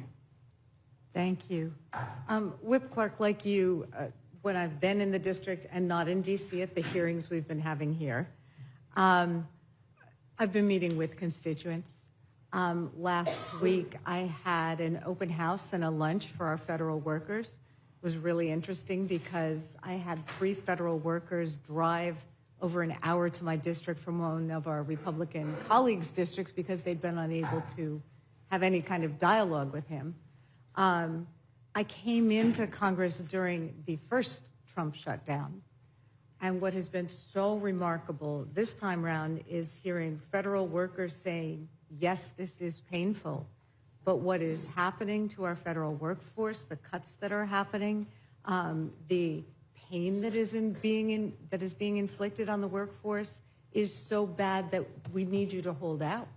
We need you to make this situation better. So between that, between the veterans at the parade I went to this morning in my district, who said, keep fighting, this is not working for my family, and the families who are sending me the comparisons between last year and this year's health insurance, and they were paying $1,600 a month, and now they're going to be paying $600 more a month for a family of 4. I mean, the individual stories are just astonishing. I assume you're having a similar experience. Thank you. And thank you for bringing the American people into this. I'm surprised to hear my colleague from Texas having a new interest in taking on insurance companies. Where have those discussions been? Where are the plans? Where's the answer to a witness who came and talked over the last 5 weeks to Mariah Plant from West Virginia, who told us about her brother who has special needs, who needs a lot of care, but who she is committed to keeping at home and being with people that he loves. Without Medicaid, she cannot care for him. He is a very medically complicated person, and she is so afraid of what is going to happen. And she, 29 years old, is also a small business owner while caring for her brother full time. ACA is what gets her health insurance coverage. This plan, and let's not sell the Republicans short, they had a plan. Their plan was to come in, take $1 trillion out of Medicaid, trigger a $500 billion cut to Medicare, take away the ACA tax subsidies, and then cut medical research. So while we take it away from people in the immediate and now, we are also saying to the future, good luck. As one researcher who recently lost her lab due to federal funding cuts under the big ugly bill said to me, all the hopes of the patients I've been working with are now in a freezer. Now in a freezer. She said, I'll be okay. I'll be able to relocate, probably to Europe, to be able to continue her research. But that plan that they have is to take all of that funding and give it to the very wealthiest Americans in a permanent tax break. And they couldn't wait to get us back here. We had to come back on July 3rd to make sure that we did that in time. But we've sat here for 54 days without a single hearing, a single negotiation, a single offer, and the one most moderate of proposals, to have a 1-year extension and a bipartisan commission to look at ways we can work on this system and make healthcare work for people, rejected, out of hand, and no comment. And I just want to say that it's a little hard to be lectured to about the pain that is being inflicted on the American people when we have heard nothing from our Republican colleagues as this administration saw their shutdown as an opportunity to fire another additional 4,000 plus federal workers to the 200,000 they have already let go, to threaten furloughed federal workers they might not get their pay after this shutdown concludes. Where was the outrage? And going on and lecturing our air traffic controllers that somehow they're not patriotic enough to be working without pay. And then we just go through the parade of horribles on the split screen. People so concerned. Their spouse may not be able to have the cancer treatment continue they need. They may not be able to manage their diabetes, get that inhaler that their child needs, and the continuing medical care to survive. And nothing as the president takes down the East Wing to build a ballroom, hosts a great Gatsby party with a burlesque show thrown in, $40 billion to bail out Argentina. And then we get to SNAP, where this president and the loyalists in Congress sat on their hands and made up excuses. Well, they took food away from hungry kids, seniors, veterans, disabled people, and said, we legally can't give this out. They knew that was not true then, and they have taken it all the way to the Supreme Court in order not to feed hungry kids. It went from let them eat cake to let them eat nothing. How dare you lecture us when you are willing to let hunger in this country be a political weapon? Thank you. I will yield back. Thank you, Ms. Scanlon. Mr. Scott, Thank you're you. recognized. Thank you, Madam Chair. And would you agree with me that the gross premium is set by the insurance carrier and doesn't have anything to do with the subsidy? Who are you asking that question to? Either one of you.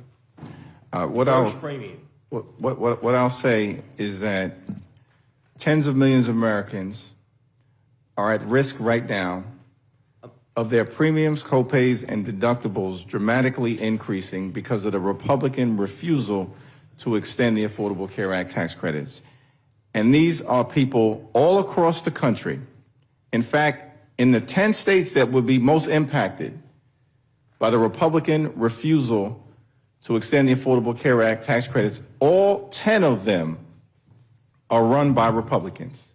Mr. Chair, if I may, we're talking about West Virginia. I'm gonna reclaim my time. I wasn't trying to be smart with the question. I'm gonna just read from KFF, which I think most of us who study healthcare use KFF. And by the way, I was an insurance broker for 20 years. I've got 4 professional designations in employee benefits. I don't have them anymore, but I had them when I was in business. And my degree is actually risk management and insurance. My father was a surgeon, so I actually saw all sides of it, and I live in rural America. And if you want to talk about rural health care, one of the key issues that we could fix is there are 425 hospitals in urban areas today that claim rural status. So when we put money out there for rural hospitals, the urban hospitals step in and they take that money. In 2017, there were 3. Today, there are 425. So there's a lot of gamesmanship in the system. But according to KFF, and we can get rid of PBMs, there are a lot of things. There's a lot of agreement on how to reduce the cost of health care that I'm baffled that 90% of the members of Congress would get rid of PBMs, and yet we can't get that passed and signed into law. But the gross premium, just for the American citizens watching, and I wasn't trying to ask a trick question, Mr. Jeffrey, the gross premium is going up 26%. That is what the insurance companies on average are raising their premiums from 2025 to 2026. Now, certainly if the subsidies go away, you're going to see a bigger share of the premium. But the American citizens that are covered under the Affordable Care Act aren't paying the gross premium. They're paying the gross premium minus the subsidy. So there's, I mean, if we're honest, the biggest part of the rate increase is coming from the insurance companies going up 26%. Their costs didn't go up 26%. I don't want to get into a debate. I wasn't trying to be smart. I'm just telling you, if you want solutions, there's solutions, but the solution comes in two areas. One, dropping the cost of health care in the country by getting the middlemen like PBMs out. 2 is you got to put competition back into the insurance industry, which means you're going to have to allow some smaller companies in that aren't big enough to do business nationwide. And you're going to have to give the American consumer the option to change plans and not be stuck with the plan they buy January 1. The thing I've never understood about what y'all did when y'all wrote the Affordable Care Act is when you buy your contract January 1, if it doesn't work for you, you got to stick with it for another 12 months. I mean, you should have any system that's going to work will have more insurance carriers with more competition and portability for the consumer so that they can move from carrier to carrier. We did it with no loss, no gain in the mid-90s. No loss, no gain was the provisions that we put in so that we stopped the carriers from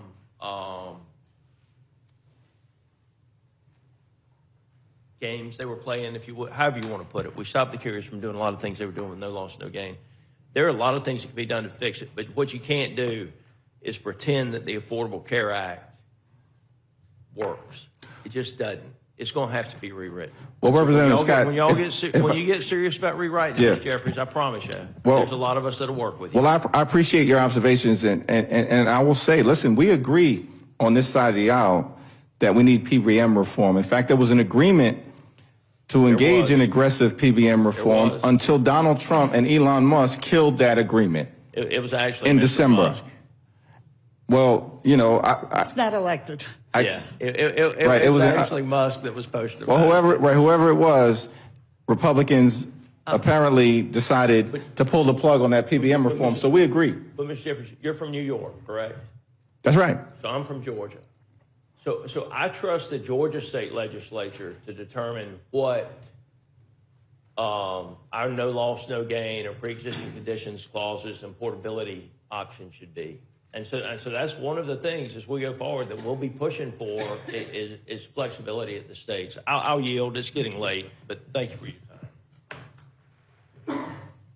Thank you, Mr. Scott. Mr. Neguse, you're recognized.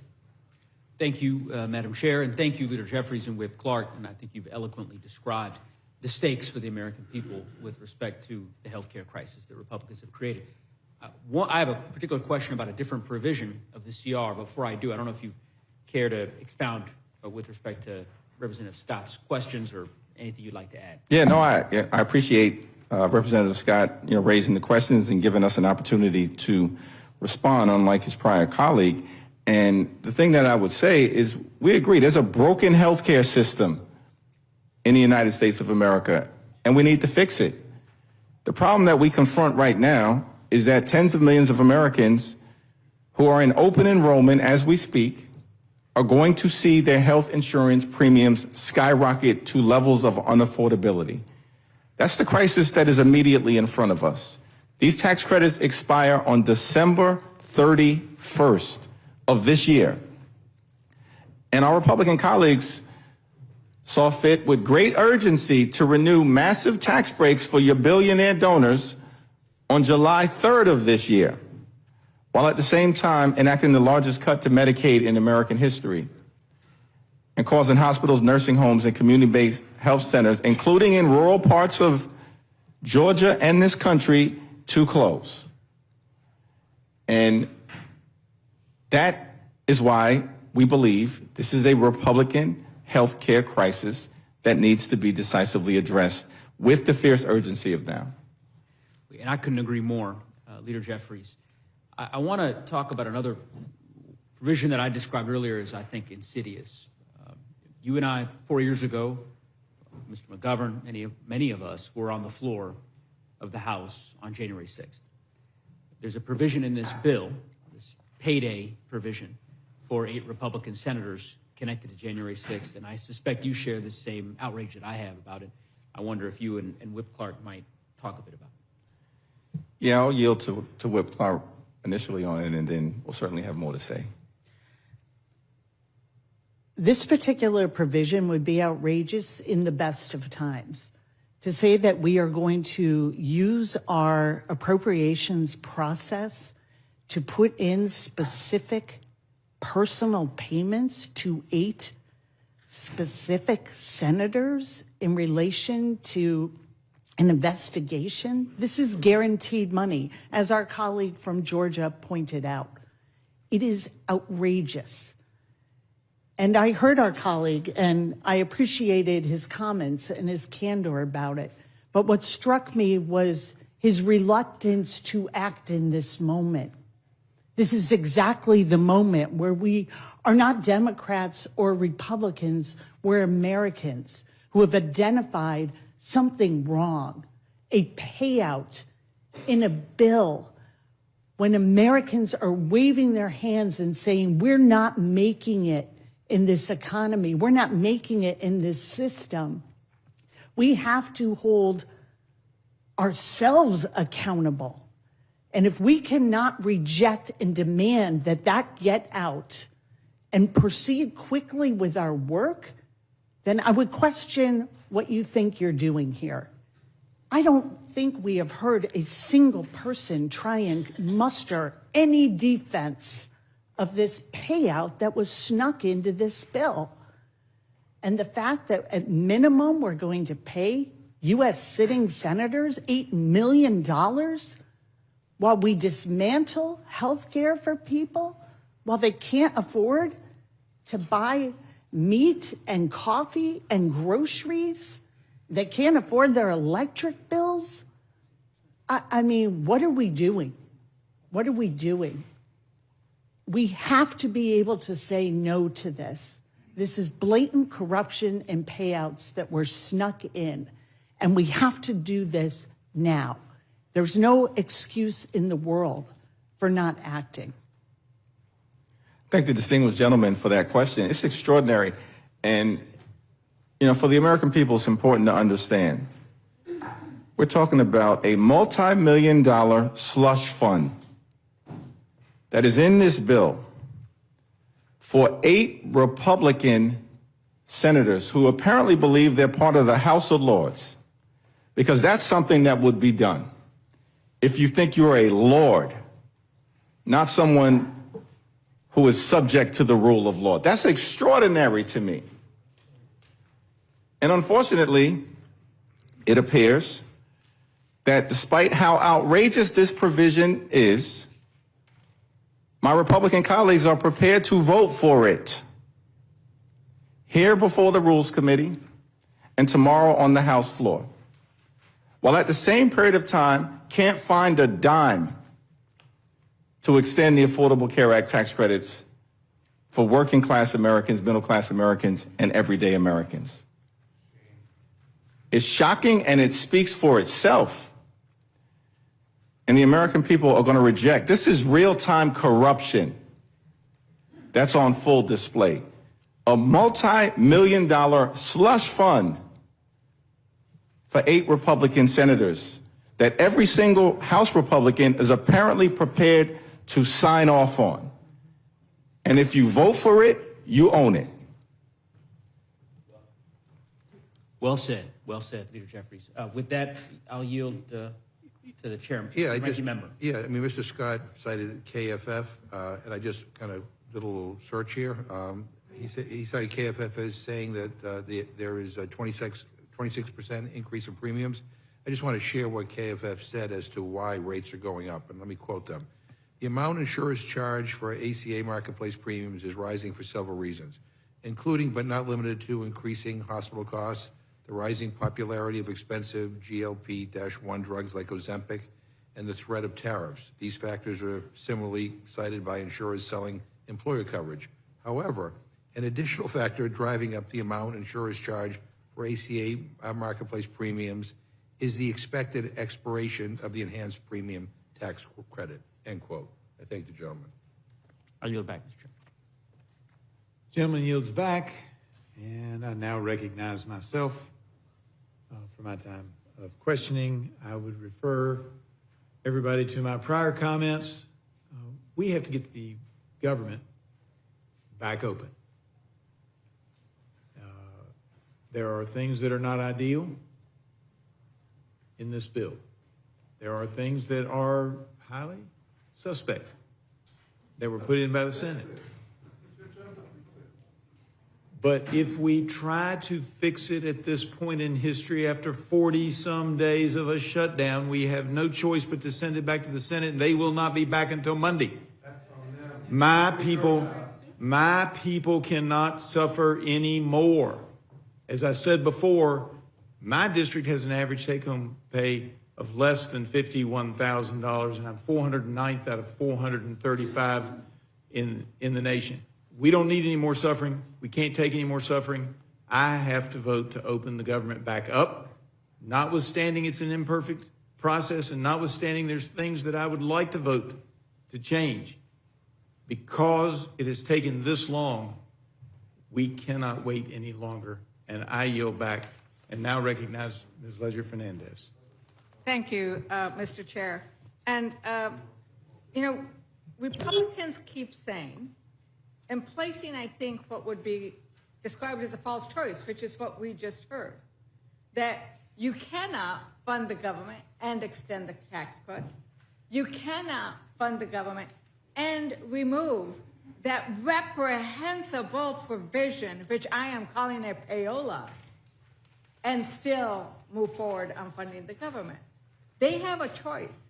I have an amendment, and we will ask each of the Republicans on this committee, are you going to vote for millions and millions of dollars to go to those 8 senators and not a dime for enhanced tax credits for people's health insurance?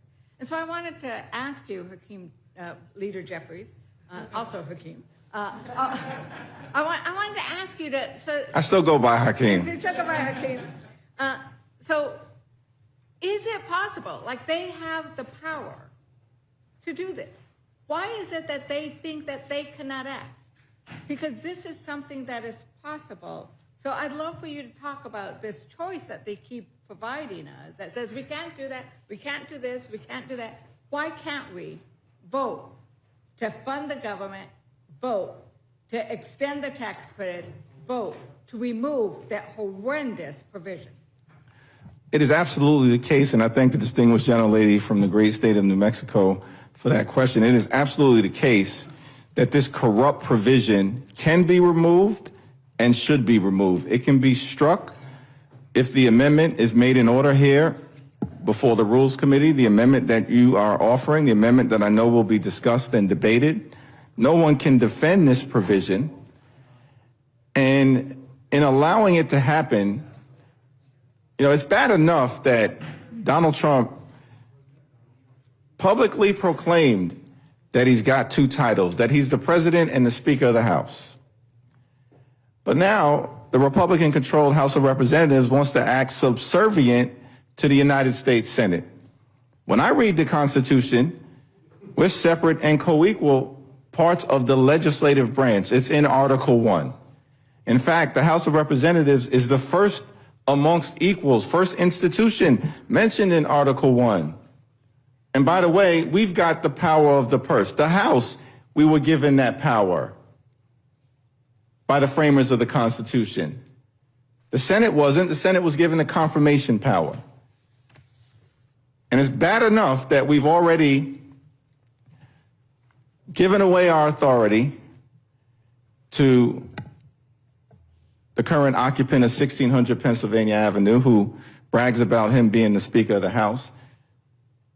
But now we're letting 8 senators conducting themselves like they're the House of Lords airdrop at the 11th hour this corrupt provision, and now our Republican colleagues are claiming there's nothing we can do about it? I mean, that's extraordinary. We've said in the House, and I'm proud to be part of the People's House, that we don't like to be jammed by the Senate on policy. And we should never be jammed by the Senate on policy. But now you're allowing the Senate to jam House Republicans to enrich themselves. I mean, that's unconscionable. That's unpatriotic. And that's un-American. Thank you, Hakeem Jeffries. And, you know, earlier we also heard some of the representatives in this committee sort of attack the Affordable Care Act. They contested Rep. Clark's. You're pointing out how important these subsidies are for Georgians and how their costs will increase. And if you look at the news articles coming out of Georgia, one of them from one of their WJBF says, marketplace enrollment in Georgia has doubled since the enhanced credits took effect. The Georgia Recorder headline says, expiration of the ACA tax credit spells disaster for rural Georgia. And the fact that the ACA and these tax cuts pushed enrollment to new highs. 24 million people, more people signed up. And these are the things that we're worried about. And when they attack the ACA, I think about, and they attack these tax credits, I think about the women. You pointed out some of those impacts, but think about the women who are going to be negatively impacted when they allow these tax credits to expire and when those Medicaid cuts go into effect. Rep. Clark, can you talk about what that means for American women and families if the Republican policies go into effect?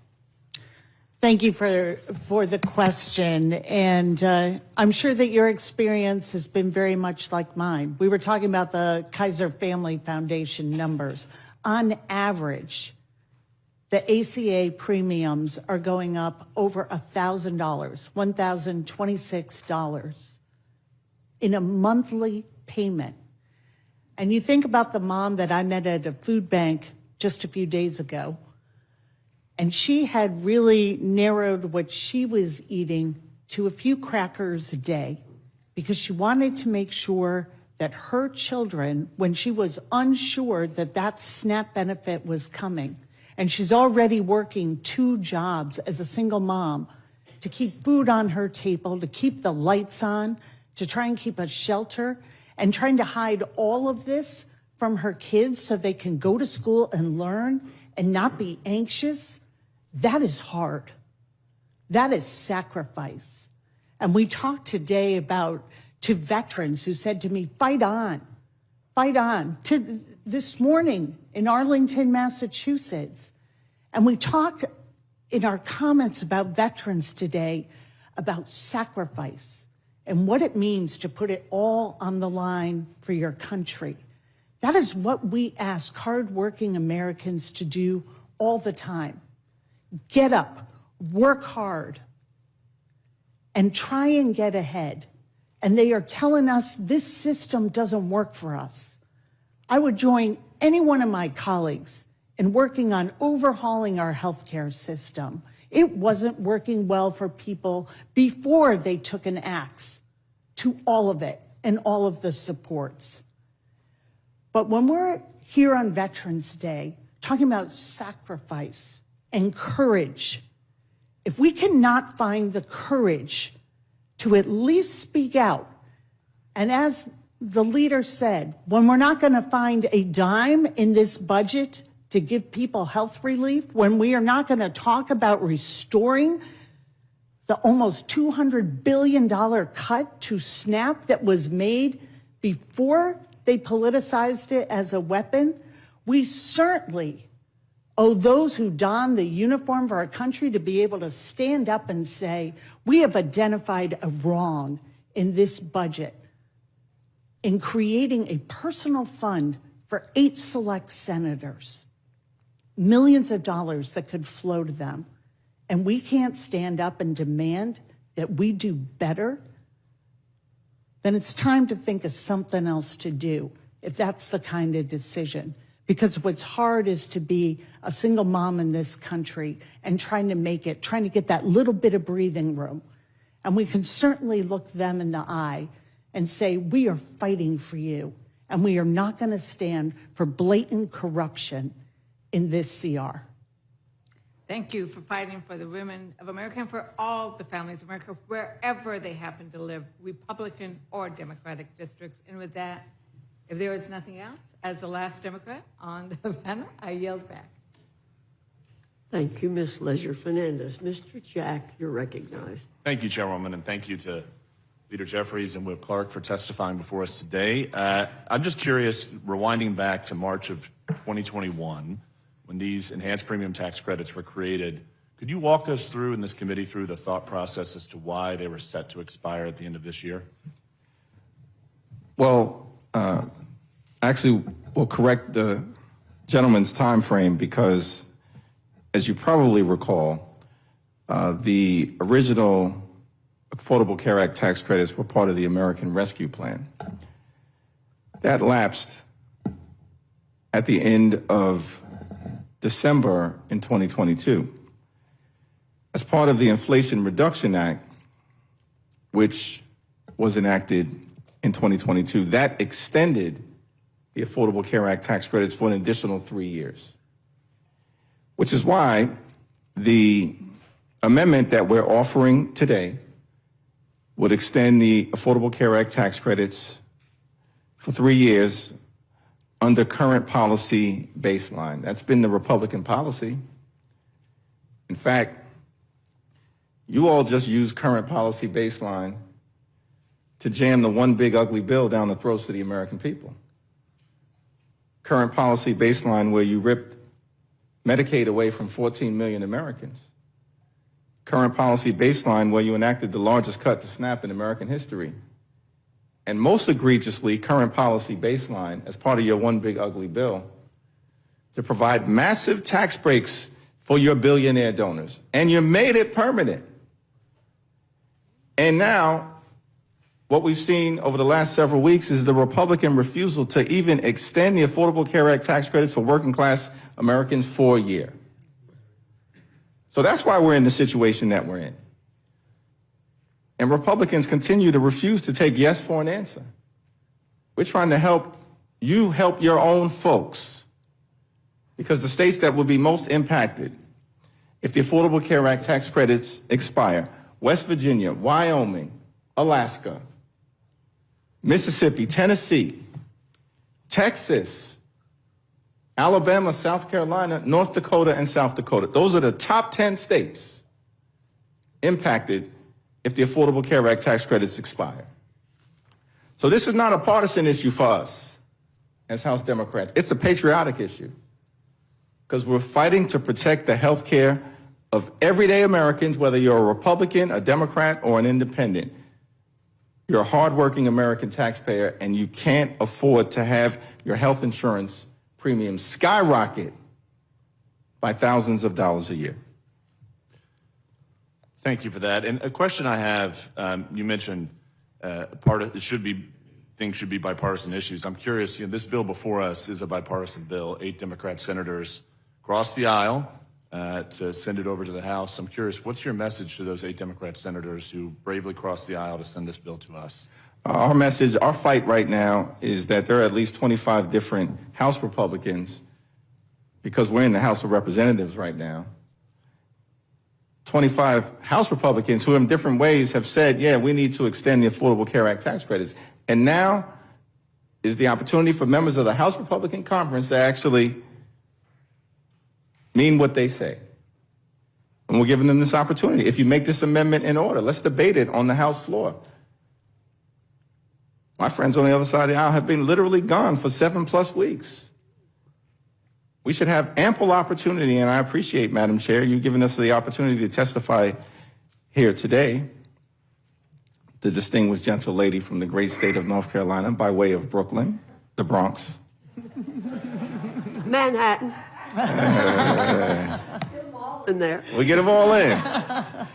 But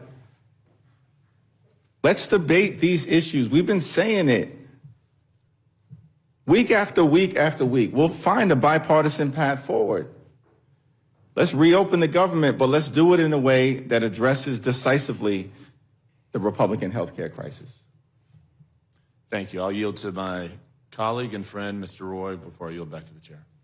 I think my friend from Georgia, I know I had to step out and call my children a little bit ago, so I stepped out. I think my name was invoked a couple times. That's fine. We did that around here in response, and I made some statements. I just wanted to stipulate the record a couple things. One, I wanted to ask consent to enter the record the editorial board of the Washington Post for November 1st, 2025, entitled "The Unaffordability of Obamacare Comes Home to Roost," subtitle "ACA Subsidies Are a Band-Aid for a Fundamentally Broken Healthcare System," in which they go through an outline. This is an editorial board that Without objection. Thank you. Madam Chairman, that had commented that the Affordable Care Act has been anything but affordable. And in going through the analysis in this editorial, I won't go through the whole thing here for the sake of time, but it's making the case for how we got here and walking through the whole process in terms of the mandate, and then in terms of sort of a back door into it through the subsidies with the 400% POP, which we've already talked about earlier. We then went from the 15% rate, which is historic for private plans and was true for Obamacare, and now we're at a 35 to 40% rate in terms of these plans that were not being used, yet massively subsidized. So as the editorial points out, the late economist Milton Friedman has said nothing is as permanent as a temporary government program. And that's what I think needs to be stipulated here, is that this was put forward as a temporary program during COVID and is being asked to be extended to do the work of trying to basically put a Band-Aid on it, to use the Washington Post terms. As they say, quote, "The solution offered by Democratic leaders is to keep shoveling more taxpayer money into a pit of ever larger subsidies, even though the national debt is $38 trillion and growing." That is the Washington Post editorial board.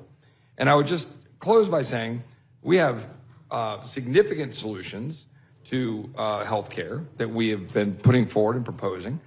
from any number of possibilities involving expansion of health savings accounts, direct primary care. We had provisions of direct primary care that we put in the big beautiful bill, which I believe will have serious benefits, being able to use insurance for direct primary care. I've got direct primary care doctors throughout my district, which are helping people, helping musicians, helping people that can't get access to doctors through their insurance companies, the ability to be able to have greater transparency and be able to go to places like the Surgery Center of Oklahoma, where you can get a $14,000 knee replacement instead of $65,000 through the insurance plans, being able to have expansive use of things like MediShare and health sharing ministries that allow people to defray costs. We've got lots of people coming up with creative solutions to be able to afford health care, because right now they're denied the ability to afford health care because we broke the system after World War II, wage controls, and then we had this employer-foisted product that is now making it impossible for people to afford care. And what we ought to do is eliminate that tax disparity. We ought to make it to where you have same tax treatment, whether you're getting it from your employer or whether you have it yourself. If your employer wants to give it to you, you should go to a health savings account. You should be able to go to the market and shop. And you ought to have varied solutions, including short-term limited duration plans, which we should bring back, and other ways in order to get costs down so you have more competition. There are lots of ways we can address this if we'll sit and debate it. But what we shouldn't be doing is demanding that in order to proceed, as we've gone forward with short-term CRs and now 3 appropriations bills to keep government going and moving forward, we should debate those in a full open debate on healthcare. Happy to do that. Happy to do that anytime. But I don't think it needs to be done in the context of offering an amendment here to do, as I said, the Washington Post said, the solution is to keep shoveling more taxpayer money into a pit of ever larger subsidies, even though the national debt is $38 trillion, and which, by the way, will continue to drive the cost of health care up. I yield back to the gentleman from Georgia. And I yield back to the chairwoman. Thank you very much. I'm going to follow on with that, but I do want to set the record straight just a bit. Wikipedia is wrong. I was born in Manhattan. All right. I was baptized at Mount Carmel Church. My grandparents moved to the Bronx, and I spent some time with them. So my mother, though, was living in Brooklyn when she met my father there. So I do have most of the boroughs covered. That's a beautiful thing. But you strike me as someone from the boogie down Bronx. I took the train at Pelham Bay, walked through the park in the days when you could walk through the Pelham Bay Park and get on the subway. Anyway, I want to follow on with what my colleague from Texas was talking about from the Washington Post. The Affordable Care Act is really a misnomer. It's never been affordable, as the Washington Post said. It's just never. And let's be clear, the ACA subsidies will still be present in the individual market next year, despite all the things you all have been saying. The enhanced premium subsidies, which go directly to insurance companies and were justified as COVID relief when they were authorized, are expiring because Democrats insisted on a take it or leave it, no reforms approach. COVID is over. Democrats themselves were responsible for sunsetting these provisions,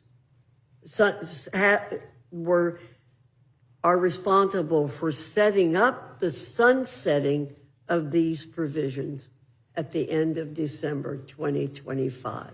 Republicans had nothing to do. We never voted for the Affordable Care Act. Yes, we voted to repeal it 70 times. We always had an alternative to it.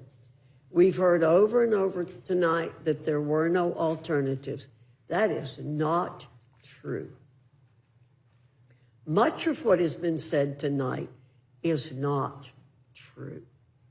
We'll deal some more with that tomorrow.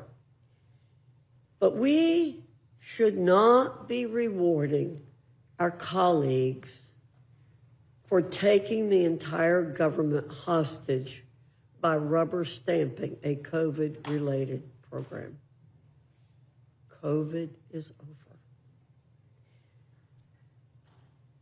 Our Democrat colleagues would have the public believe that the only way to stabilize the individual insurance market is to flood it with subsidies. But again, we have a long history of offering market reforms like associated health plans, which have been you've fought against tooth and nail. We've supported HSAs, which you've fought against tooth and nail. You never seem to want the American people to have any control over their health care. It's always forcing people into government-controlled health care. Would the gentlelady mind yielding just for a moment? But, Not for an entire back and forth. I just wanted to ask a question. Republicans control the House, the Senate, and the presidency, and Donald Trump has taken a my way or the highway approach from the very beginning of his time in office. And so I'm just wondering why Republicans haven't seen fit. We can agree we have a broken healthcare system. We as Democrats want to fix it. But throughout the entirety of this year, unless I'm missing something, where's the Republican action on addressing the health care of the American people other than ripping Medicaid away from 14 million folks? Well, I wasn't going to address every point you made. I said that earlier. But we did not rip away Medicaid from a single soul. That's another lie that you all have been putting out. We did not take Medicaid away from a single soul. We said that a million times when we passed the Working Families Tax Cuts Act. We never took one person off of Medicaid. What we've done over and over and over again is to attempt to get rid of waste, fraud, and abuse. I hope when you say we have a broken healthcare system, you're including in that, Mr. Jeffries, that we have waste, fraud, and abuse. Am I to believe that the one big ugly bill loved and cherished Medicaid? We have waste, fraud, and abuse. Now, we look forward to continuing that support when the shutdown's over and the American people aren't being held hostage. We've said that a million times since you all shut down the government. We've said that. Let us get through the appropriations process. We had November and December to work on this after we got through the appropriations process. But no, that wasn't good enough for you all. And I wish we were in control. I truly wish we were in control. Who's in control? I will tell you, we have a majority of one in the House, and you know, and I know, that it takes 60 votes in the Senate. We have 53 Republicans. Is that majority of one Donald Trump? Democrats refuse to infuse a lick of accountability into the subsidies that they legislated. And again, you decided to sunset that. Per the CBO, in 2025, when we talked about Kaiser Family, now we're talking about CBO. In 2025 alone, 2.3 million ineligible individuals received these temporary credits, a broken healthcare system. The Biden administration took a hatchet to eligibility safeguards, weakened eligibility verification, reduced tax reporting, and allowed insurance brokers to game the system by switching enrollees' plans monthly. This led to phantom enrollees, millions of people who never actually received health care. For context, $35 billion was spent on approximately 4.6 million phantom enrollees in 2024 who never received health care. That's been alluded to here earlier. I think that the last thing we should be doing is rubber stamping this giveaway to insurance companies. The biggest subsidies in this country right now are given to insurance companies for people who aren't getting health care. We do want to fix the health care system in this country. We need to fix the waste, fraud, and abuse in Medicaid, waste, fraud, and abuse in Medicare, waste, fraud, and abuse in the Unaffordable Care Act. We want to work on it. Let's get the government back. Let's work on appropriations, and let's let the appropriate committees be working on health care. Let's not muddy the water. This has been an obfuscation exercise tonight by saying over and over, we got to do health care. Mr. Cole said over and over, it's not an appropriations process. It's other committees. So you all are trying to take away the American people's attention from what we're here to do tonight. And we've spent a lot of time on it. Madam Chair. With that, I yield myself back.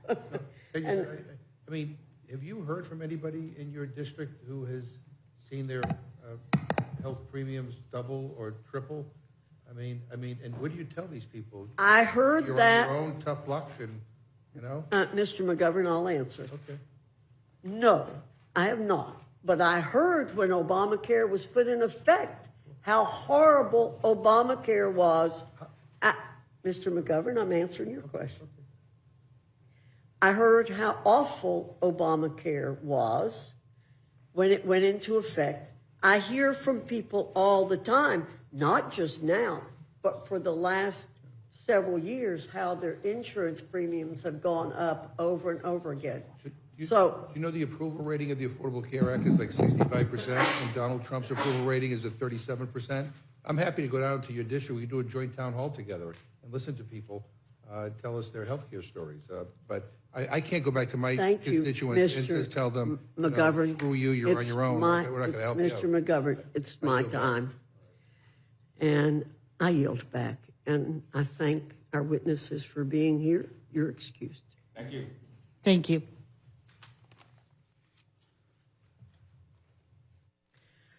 We have Ms. Wasserman-Schultz, Ms. Dexter, Ms. Randall, Ms. Bonamici, Ms. Ansari, and Mr. Subramanian.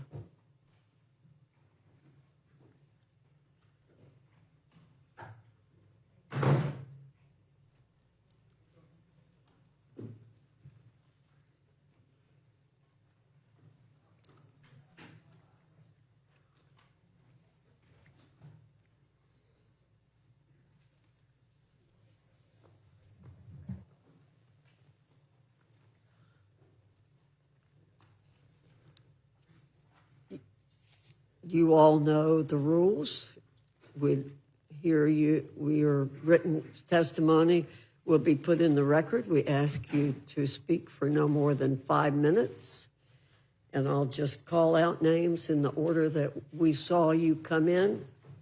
So, Ms. Wasserman-Schultz, my classmate.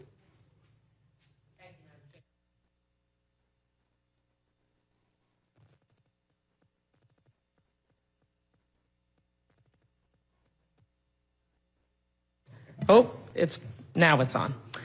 Again, thank you, Madam Chair, my 109th Congress classmate. Good to be with you again, Ranking Member McGovern. I appreciate the opportunity to testify this evening on my amendment to the appropriations package before the committee.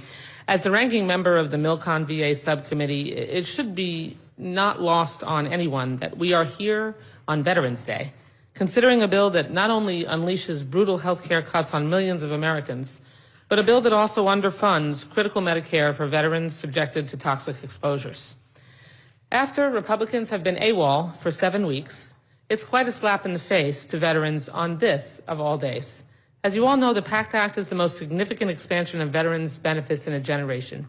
It's a sacred promise we've made to them, yet like so many other broken promises, we already see Republicans reneging on our commitment to veterans who put their very lives and health on the line to serve our country.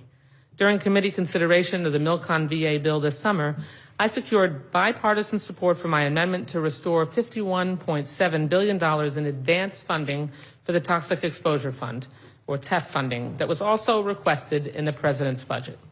And let me be clear, despite what some senators are claiming, advance funding the TEF is not a slush fund, nor is it illegal. It does nothing more than provide what we promised toxic exposed veterans who we passed the PACT Act to support, that we would provide certainty that funds will be available when they're needed for veterans subjected to toxic substances. It's a legal mechanism our subcommittee uses to ensure consistent, predictable funding for veterans' medical care. As a glaring and obvious example of why we do this, look no further than the last 42 days, where our Republican colleagues shut down this government because they refused to deal with preventing a healthcare crisis created by them. Once rare, these cruel shutdown games are now all too common. This is, after all, the third one for Trump, and we're not through the first year of his current term. It should go without saying that our brave men and women who have served must never be left exposed to such partisan cruelty and budgetary conflicts. Our bitter political divisions must never stand in the way of veterans being able to continue to receive quality care. The final Milcon VA bill before us today stripped out this funding. While President Trump and Republicans have no problem cutting veterans' medical care to pay for tax breaks for their billionaire donors, I do not share this cold-hearted view. This result was not a finished conference product. It was unilaterally decided in the Senate and sent over to the House. That is why my amendment is simple. It adds back in the TEF advance funding that was agreed to by this chamber mere months ago. Advance funding the Toxic Exposures Fund was in the President's budget and agreed upon by the House. We advance fund health care like the TEF, so there are no gaps in funding as Congress negotiates from one fiscal year to the next. To deny this funding on Veterans Day would, of course, only offer one more symbolic act of Republican cruelty.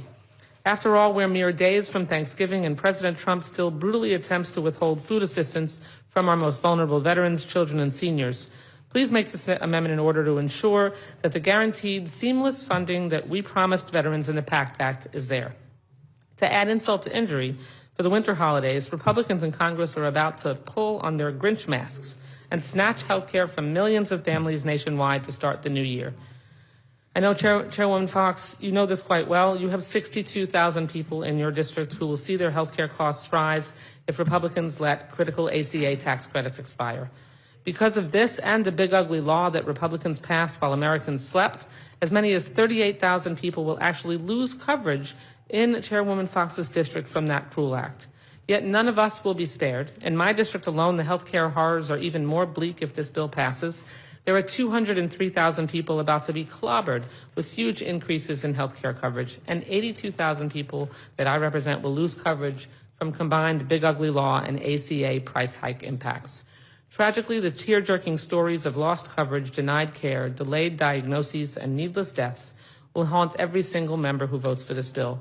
It didn't have to be this way, of course. Instead of vacationing for nearly 2 months, House Republicans could have sat down to negotiate a bill that would avoid all this pain. They could have crafted a bill that fulfilled the promise to lower costs that President Trump and all of our Republican colleagues made to voters a year ago. Instead of covering up the Epstein files and fleeing Washington, Speaker Johnson could have held hearings to prevent this healthcare shock to our system. But Donald Trump and Republicans broke their promise to lower costs. And this Republican bill is about to cause tens of millions of Americans to endure huge premium increases that will crush them financially.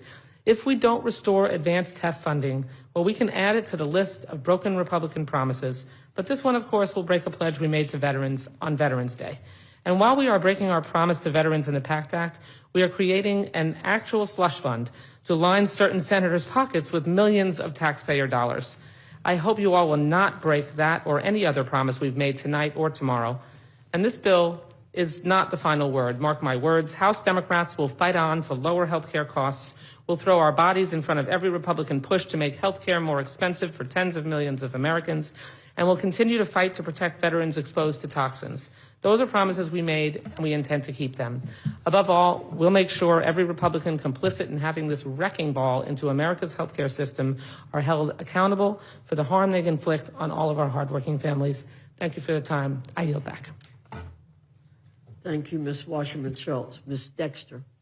Thank you, Chair Fox, Ranking Member McGovern, and members of the committee. I appreciate this opportunity to speak. I did not spend 20 years taking care of the sickest patients in our community to come to Congress and let their healthcare system be decimated.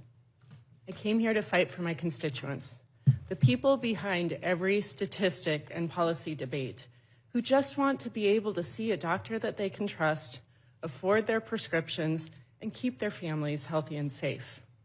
Letting the Affordable Care Act tax credits expire this year means Republicans in this chamber are complicit in forcing tens of thousands of Oregonians I represent to make impossible, deeply offensive choices.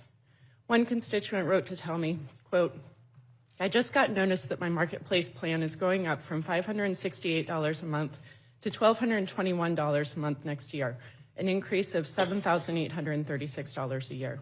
Another 62-year-old living in Portland wrote, quote, I received an email from my plan saying my rate without ACA support will go from $139 a month to $1,083 a month starting December 31st. That's an eightfold increase, and it equals $11,328 per year. Families and seniors in my community cannot afford price hikes like this. They will be forced to make impossible choices between keeping their health insurance and putting food on the table or paying their rent. And as a doctor, I can tell you what will happen. People will go without. They will go uninsured. They will delay care. They will skip medications. They will get much sicker and potentially be financially ruined as a result. That's not speculation. It's what I saw in practice for 2 decades.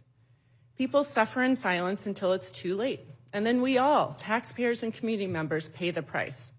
And even in instances when a patient doesn't get sicker, putting insurance out of reach has consequences. When we make healthcare unaffordable, healthy people drop out. They leave behind the sickest. That raises premiums, and we end up in a vicious cycle of rising costs that hurt every American looking to access care. I know firsthand the consequences of inaction. So I'm proud to join my colleagues in introducing an amendment to extend the ACA premium tax credits to ensure health coverage is not put out of reach for more than 111,000 Oregonians who rely on this critical support. And if Republicans' refusal to extend the ACA premium tax credits wasn't bad enough, my community is still reeling from the devastating impacts of Medicaid cuts and trying to understand what they're going to mean in the big, ugly betrayal bill. In the wake of its passage, I heard from a single mother in Parkdale who said, quote, the cost of everything is still rising, and if I lose my benefits, I won't be able to afford my rent, food, or clothes for my children and myself. When I am home in my district talking to Oregonians, this is what I'm hearing time and time again. The cost of living is too damn high. People are doing everything right, working hard, playing by the rules. They're raising kids, starting businesses, going to school, paying taxes, struggling paycheck to paycheck just to get by. And they are still just one bad policy decision from losing it all. I refuse to accept this as our destiny. I choose to believe in the ability of this institution to do better by the people it serves. I implore my colleagues on the other side of the aisle to show courage and not leave behind the working families who are desperate for relief. This is a moment for moral clarity. Do the right thing. First, extend the ACA tax credits. We can and must fix the system, and we cannot abandon our constituents today while we talk about how to make it better. Number 2, repeal the harmful provisions of H.R. 1. Commit to giving every family in this country a real chance at achieving the American dream. And before I close, I wanted to thank Congresswoman Wasserman Schultz for her leadership in advancing a critical amendment to restore the $51.7 billion in advance funding for the Toxic Exposures Fund that has been stripped out of this package. For over 7 years, I was honored to care for veterans at the Denver VA, where I walked past a sign each morning that read, "The price of freedom is visible here." As a pulmonologist, I was often the specialist trying to address the breathing challenges of my patients exposed to burn pits, Agent Orange, and other toxins. It is unconscionable to me that today, of all days, Democrats have to fight to ensure our veterans poisoned on the front lines get the benefits and care they deserve. We must ensure all Americans, including and especially our veterans, get the care they need, not just to survive, but to actually thrive. Thank you, Madam Chair. I yield back. Thank you, Ms. Randall. Thank you, Madam Chair, for the opportunity to testify on this funding package sent to us from the Senate. I'm glad to be here today, testifying in committee after the Speaker canceled votes and has kept us out of session for 53 days and counting. Americans deserve a government that works as hard as they do. And while some of my colleagues on the other side stayed home, I was here in DC, along with my Democratic colleagues, for much of the past 7 weeks, willing to meet and negotiate with the other side. During this time, I also held virtual town halls with my constituents, where I heard from hurting federal workers who were still encouraging us to keep fighting to make sure we protect everyone's health care. I also heard from hundreds of neighbors who shared their personal experiences with Medicaid, Medicare, and with the ACA, programs my Republican colleagues cut when they called us back from the district to pass the big ugly law. I visited food banks and met with families who were uncertain if they were going to get their SNAP benefits and be able to keep their kids fed. Today, I want to share with you some of the stories that I've heard over the last 42 days. Andrea from Fife told me that losing the ACA credits will impact her family significantly. Andrea makes a bit too much to qualify for Apple Health, Washington's Medicaid program. She's pregnant, and without the ACA credits, she'll be swimming in medical debt from healthcare bills she can't pay. She's the only one who provides for her and her children. It's for Andrea that I'm here today introducing an amendment to permanently extend the ACA credit so that she and millions of others across the country don't have to worry about whether they can afford to take their kids to the doctor or get prenatal care. And let's not forget that this healthcare crisis is not just about the Affordable Care Act. It's one that started unfolding in July when Republicans passed the big ugly law absolutely decimating Medicaid and our rural healthcare systems. Carrie from Hoquiam told me that her son has schizophrenia and has struggled with addiction. Without Medicaid, there's no way he would be able to afford the medication that keeps him sane and out of a mental hospital and alive. Brooke from Port Orchard told me that her dad, who lives with them, needs a host of medications to manage his depression, insomnia, high blood pressure. But without insurance, they cost more than $350 a month. With Apple Health, they're free. It's for Carrie and her son, for Brooke and her dad, that I'm here before the committee today to submit an amendment to undo all of the big ugly law's Medicaid changes. Many of the individuals I spoke with about Medicaid have also shared with me the importance of SNAP to their families. Brittany from Port Orchard told me that Medicaid has helped her and her siblings' children. They rely on their Apple Health coverage, and their health is already suffering this year because of the SNAP cuts and their ability to afford healthy food. We know that without access to nutritious food, families can't stay healthy. It's for Brittany and her family that I'm introducing an amendment to undo the cuts to SNAP from H.R. 1. I represent 27,000 federal workers, and I want to share with you Kevin from Tacoma's story. Kevin was impacted by the most recent reduction in force, a RIF, as we call them here, at the Department of Housing and Urban Development.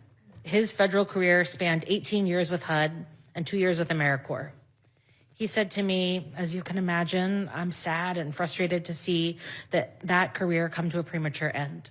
I'm prepared to do whatever it takes to fight for my job and return to my career of serving the American public. It's for Kevin that I'm offering an amendment to not just reverse this administration's illegal reductions in force during the shutdown for the duration of this CR, but to prevent this lawless administration from undertaking any more RIFs for the rest of the Trump presidency. Our dedicated civil servants deserve better than to live in constant fear of whether they will receive their next paycheck and whether they will still be employed tomorrow. Madam Chair, on behalf of those 27,000 federal workers, on behalf of the 115,000 SNAP recipients in my district, and on behalf of the millions of Americans across the country who stand to lose their health care, I urge you to make these 4 amendments in order. Thank you, and I yield back. Thank you, Ms. Bonavici. You're recognized. Thank you, Chair Fox, Ranking Member McGovern, and members of the Rules Committee. I'm here to speak in favor of my very important amendment, which is very similar to the amendment introduced by Democratic leader Hakeem Jeffries and Whip Catherine Clark to extend the ACA premium tax credits for 3 years. It's an amendment I enthusiastically and strongly support. Right now in Oregon and across the country, costs are up. They're up for housing. Costs are up for groceries, for childcare if you can find it, for utilities, and costs are up for healthcare. And unfortunately, without this amendment, healthcare costs are about to skyrocket for thousands of Oregonians and for millions of Americans. I think about Teresa, who lives in rural Clatsop County, Oregon. She's a small business owner of a wonderful produce and flower farm. I've been there. It's wonderful. Like many small business owners, Teresa purchases her coverage on the Oregon Healthcare Exchange. Because of Republicans' refusal to protect healthcare, her premium will soon be going from $230 a month to $1,077 a month. She doesn't have an extra almost $800 a month. This is unconscionable, it's unacceptable, and it's also unnecessary. Teresa's about to turn 60. She works a tough physical job. Running a small family farm is challenging, even in a strong economy. But she won't be able to afford her premium, but she can't afford to be without health care. One illness or one injury could threaten her health and her livelihood. Teresa could be forced to close her family business, a business that plays an important part of the North Coast economy in Oregon. And Teresa's not alone. Americans across the country are receiving similar letters about dramatic premium increases, forcing them to make impossible decisions. If they keep their coverage, how will they pay for food and housing and childcare? They can't. Continuing the tax credit is what the public overwhelmingly supports. I've been in this room for a bit this evening, and I've heard a lot of conversation about the Kaiser Family Foundation. They found that about 3/4, 74% of all U.S. adults say Congress should extend the enhanced tax credits for people who purchase their insurance through the ACA marketplace. At least half of adults across parties continue to support the extension of the tax credit. More than 9 in 10 Democrats, 3/4 of independents, and half of Republicans. Colleagues, we know that too many Americans are struggling to get by because of high costs. And Madam Chair, you were talking about pandemic. No, we're not suggesting that there's still a pandemic. What we're suggesting is that this president ran for office saying he was going to lower costs. Costs aren't lower. Costs are going up. And with this amendment, the continuing resolution under consideration, this will, without the amendment, the CR will add to their burden. More people will struggle to pay for health care. Many will go without. And that means, as Dr. Dexter explained, they will delay getting critical care. They will end up in emergency rooms. And we know that's worse for health outcomes and it's more expensive. So Teresa and everyone in the United States, they should feel secure, not fearful when they get sick. They deserve better. And we can make things better by adopting this amendment to extend the enhanced premium tax credit for 3 years. Now, I want to note that it's been interesting to listen to the conversation in this room about insurance companies. It's about time somebody was talking about insurance companies profiting. I think it's good that we have that conversation. But in the meantime, until we have a plan to address it, we cannot let these costs go up. And people are getting these costs right now. This is November. It's almost the middle of November. These increases are going into effect very soon. We don't have a plan. You don't have a plan to address that before. So let's increase and continue these credits so that people do not have to pay more. Finally, I do want to mention as well the outrageous get-rich-quick scheme for several Republican senators that was tucked into this bill apparently at the last minute, through which several Republican senators will be getting payouts of millions of dollars. This is truly a corrupt provision that should not be in this bill. And when I think about the feeling that people have now about the government, this is going to do absolutely nothing to encourage people to trust in their lawmakers when a provision like this is put into a bill like this. So I encourage this committee, Madam Chair, to make this amendment in order to continue the provisions of the tax credits for the Affordable Care Act.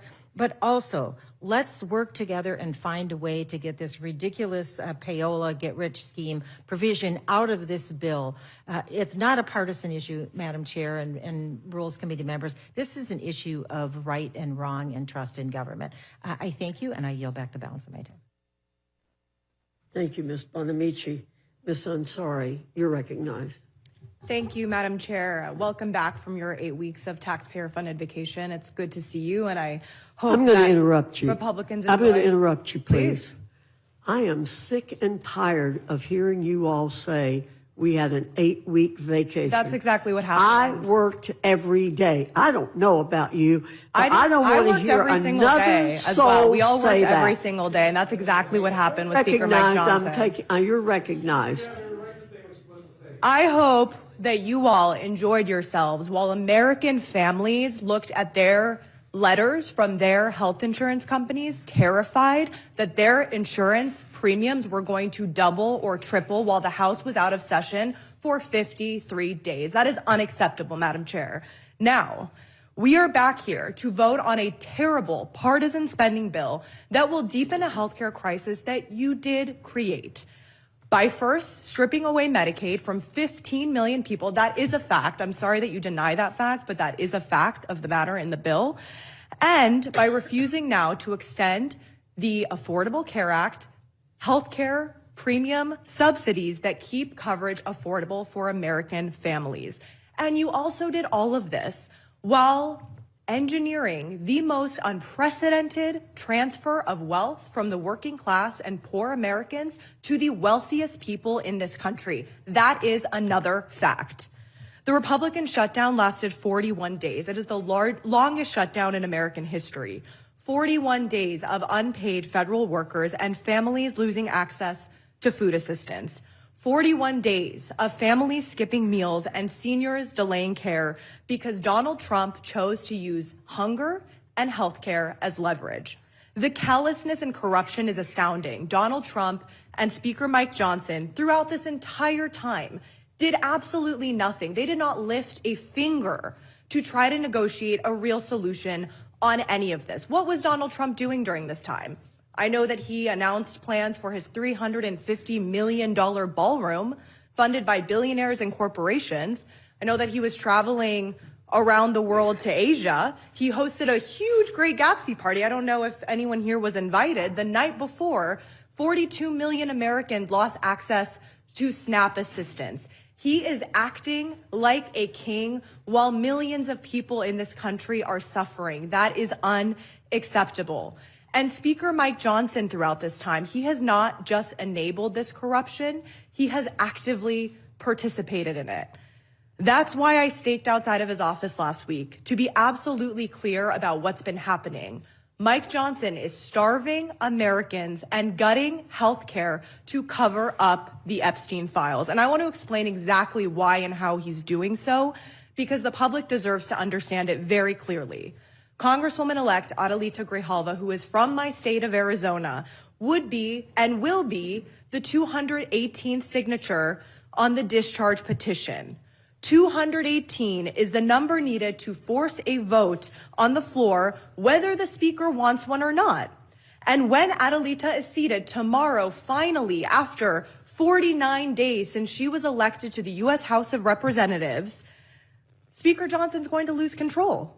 Because then every single member of Congress on the Republican side and our side will have to go on the record and answer one very simple question. Do you want to support and protect the release of the Epstein files, or do you want to protect the names of the men who were involved in the crimes? That's the vote that Speaker Johnson has been running from. There's been plenty of reporting that the White House and Speaker Johnson have been actively working throughout this entire period to threaten the 4 Republican members of Congress who are on the discharge petition, to get one of them to come off of that discharge petition, because that is their number one priority. That's what's been happening. It is a cover-up, and Speaker Johnson must and should be investigated. Now Republicans want to move on as though none of this ever happened. We cannot rush through a funding bill that raises costs and leaves families worse off in the middle of Trump's affordability crisis. So I have amendments at the desk, first to guarantee that the American people are not forced to subsidize Donald Trump's $350 million ballroom, a private palace where his billionaire donors will be rewarded with access and influence. These amendments also require complete transparency on which corporations and ultra-wealthy individuals are financing this project and what they are receiving in return.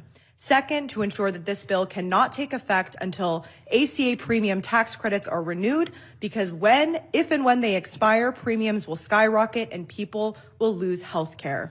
The corruption and heartlessness of these policies must end. I urge the committee to support these amendments in order for us to have a real debate on protecting American families and on restoring trust in government that Donald Trump is dismantling. I yield back. Mr. Subramanian, you're recognized. Subramaniam. Yeah, thank you. Thank you, Madam Chair. I just have one amendment. That's Amendment 23. This is the Republican payola that we've been talking about. And it's basically to strike this provision out of the bill. And this provision would simply allow so just to take a step back, because we've been talking about it here, but people might be joining in. But basically, Republicans in the Senate put this provision in, 8 or 9 of them, of the Senate Republicans would be given a legal pathway to force taxpayers to pay them millions of dollars over phone record collections during the January 6th investigations. It's a rewards program for Republican senators. And I would walk you through it, but the Republicans on this committee seem to know it well and have walked us through it quite well. It's $500,000 at a minimum per phone line, per offense. This could go up to $50 million per Republican senator, if you think about it. And it limits the government's ability to defend itself and defend these claims on behalf of the taxpayers. And so you're basically having these Republican senators being able to make these legal claims, and then the government can't even defend itself. It's just going to be rewarding these senators with cash. How is that not corrupt? And this is in the middle of an affordability crisis. $50 million, that's 1,000 times the average annual salary of a person in this country. Think about that. 1,000 times the average annual salary. Forget Democrat versus Republican. This completely undermines this entire institution and everything about it. This is why people hate Congress, is because they think we're all corrupt because stuff like this happens. And I've heard Republicans on this committee say that they agree that it's wrong. They agree that this is a wrong thing and that we'll fix it later. Well, you have the chance to fix it right now, and this is really the only chance to fix it right now. Because the reality is, the only way to right this wrong is to strip this bill of this amendment right now and send it back to the Senate and force them to vote on the bill without this provision. Because if you make them do it later on, they're never going to strip this amendment. They're not going to unenrich themselves. That's never going to happen. So this is our only chance to right this wrong. And this is corruption. It is theft and broad daylight. And anyone voting against this amendment to strip this bill, this corrupt provision, is complicit in that corruption. So I urge you to support Amendment 23 and not aid and abet corruption. I yield back.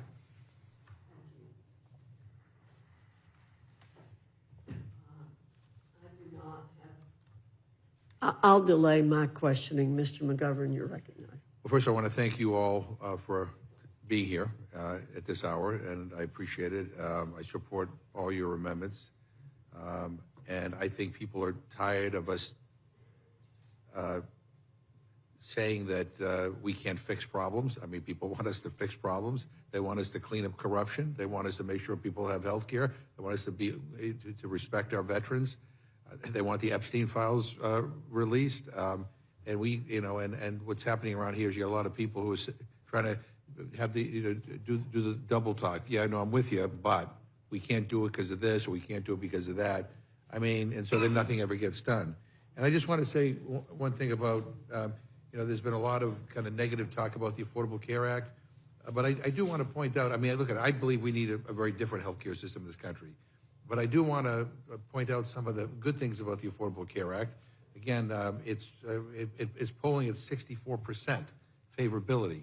Donald Trump is at 37% favorability. But just so people understand, the Affordable Care Act stops health insurance companies from charging sick people more in premiums than healthy people. It keeps those same health insurance companies from denying coverage to pregnant women, people with pre-existing medical conditions, or because of a person's medical history. It prohibits the health insurance industry from setting an annual or lifetime limit. It demands insurance companies cover most preventative services. It gives states the flexibility to expand their Medicaid programs, which 40 states have done. It provides financial assistance to working people to make health coverage more affordable. And it allows young adults to stay on their parents' insurance plans until they're 26. And those are just some of the provisions within the ACA that make it, quite frankly, popular with a lot of people. I wish the ACA went further. Some of us went during the debate, fought for a public option. We got frustrated by some of our colleagues in the Senate. But I just want people to understand that's what the ACA does. And I would like to think that none of them are controversial. I don't know why Republican friends don't like those things, but let me just say also, in addition, the last time Democrats were in control, we built on the progress made with the ACA. We allowed Medicare to negotiate prescription drug prices for the first time in history, saving both Medicare and the American people billions of dollars. Democrats capped the cost of insulin at $35 per month. We made signing up for healthcare coverage easier and more affordable. Democrats lowered premiums by an average of $800 per person per year. And over 4 years, nearly 12 million more Americans signed up for insurance on the ACA marketplace, bringing the total up to nearly 24 million in 2025.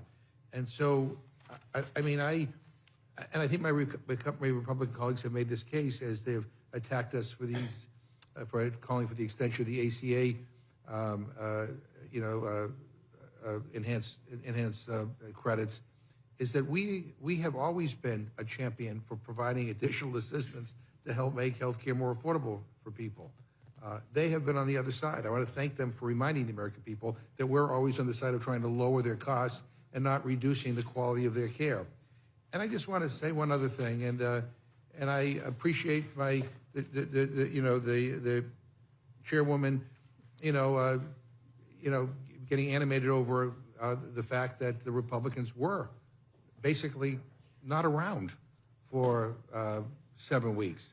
I mean, the Speaker of the House basically abolished the House of Representatives during a time when, quite frankly, people are frightened to death over losing their health care premiums. And it really bothers me that there's not much support. So if Republicans are going to screw people over, at least they should show up. And they haven't worked for 8 weeks, they should show up. I move to adjourn, Madam Chair.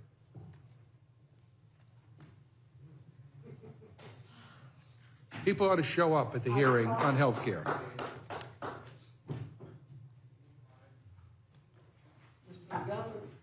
Has made a motion to adjourn. Question is on the motion to adjourn. All those in favor say aye. Aye. All those opposed, no. No. In the opinion of the chair, the noes have it. Mr. McGovern is going to request a recorded vote. Yeah, A recorded vote is requested. The clerk will call the roll. Mrs. Fishbach? No. Mrs. Fishbach, no. Mr. Norman? Mr. Roy? No. Mr. Roy, no. Mrs. Houchin? No. Mrs. Houchin, no. Mr. Langworthy? No. Mr. Langworthy, no. Mr. Scott? No. Mr. Scott, no. Mr. Griffith? No. Mr. Griffith, no. Mr. Jack? No. Mr. Jack, no. Mr. McGovern? Aye. Mr. McGovern, aye. Ms. Scanlon? Aye. Ms. Scanlon, aye. Mr. Neguse? Aye. Mr. Neguse, aye. Ms. Leger-Fernandez? Aye. Ms. Leger-Fernandez, aye. Madam Chair? No. Madam Chair, no. Clerk will report the total. 4 yeas, 8 nays. The motion is not agreed to. Now everybody's here. Good. Okay. I yield back. Does any member on the Republican side wish to ask a question of the panel? No. Ms. Scanlon, you're recognized. Thank you, and I wanted to thank all the witnesses for coming in, particularly to talk about the stories of your constituents, because some of our colleagues don't seem to have heard from their constituents about the really drastic price increases that they are being subjected to. And thank you for the amendment with respect to funding the toxic substances with the PACT Act and addressing a whole variety of issues that we wish we were talking about and addressing at this juncture. So really appreciate the work that everyone's put into this and hope that all the amendments are made in order so we can get full and fair debate and votes. I yield back. Thank you, Ms. Scanlon. Mr. Nguyen, you're recognized. Thank you, Madam Chair.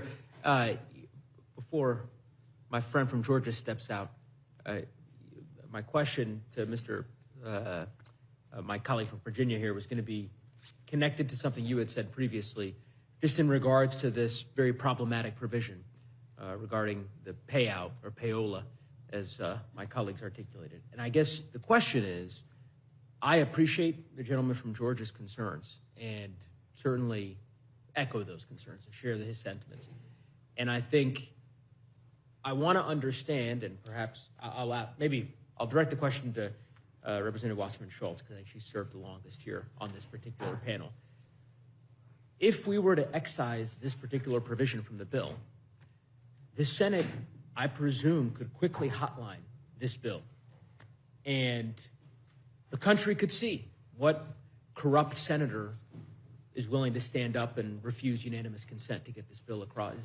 Is that my understanding of archaic Senate procedure accurate? Ms. Nagus, that is a correct understanding. It is Tuesday, and I feel quite certain, given how quickly the Senate seems to be able to pull their only 100 members back into session, and I will say, thankfully, remained in session for these last 8 weeks, unlike our colleagues who were on vacation.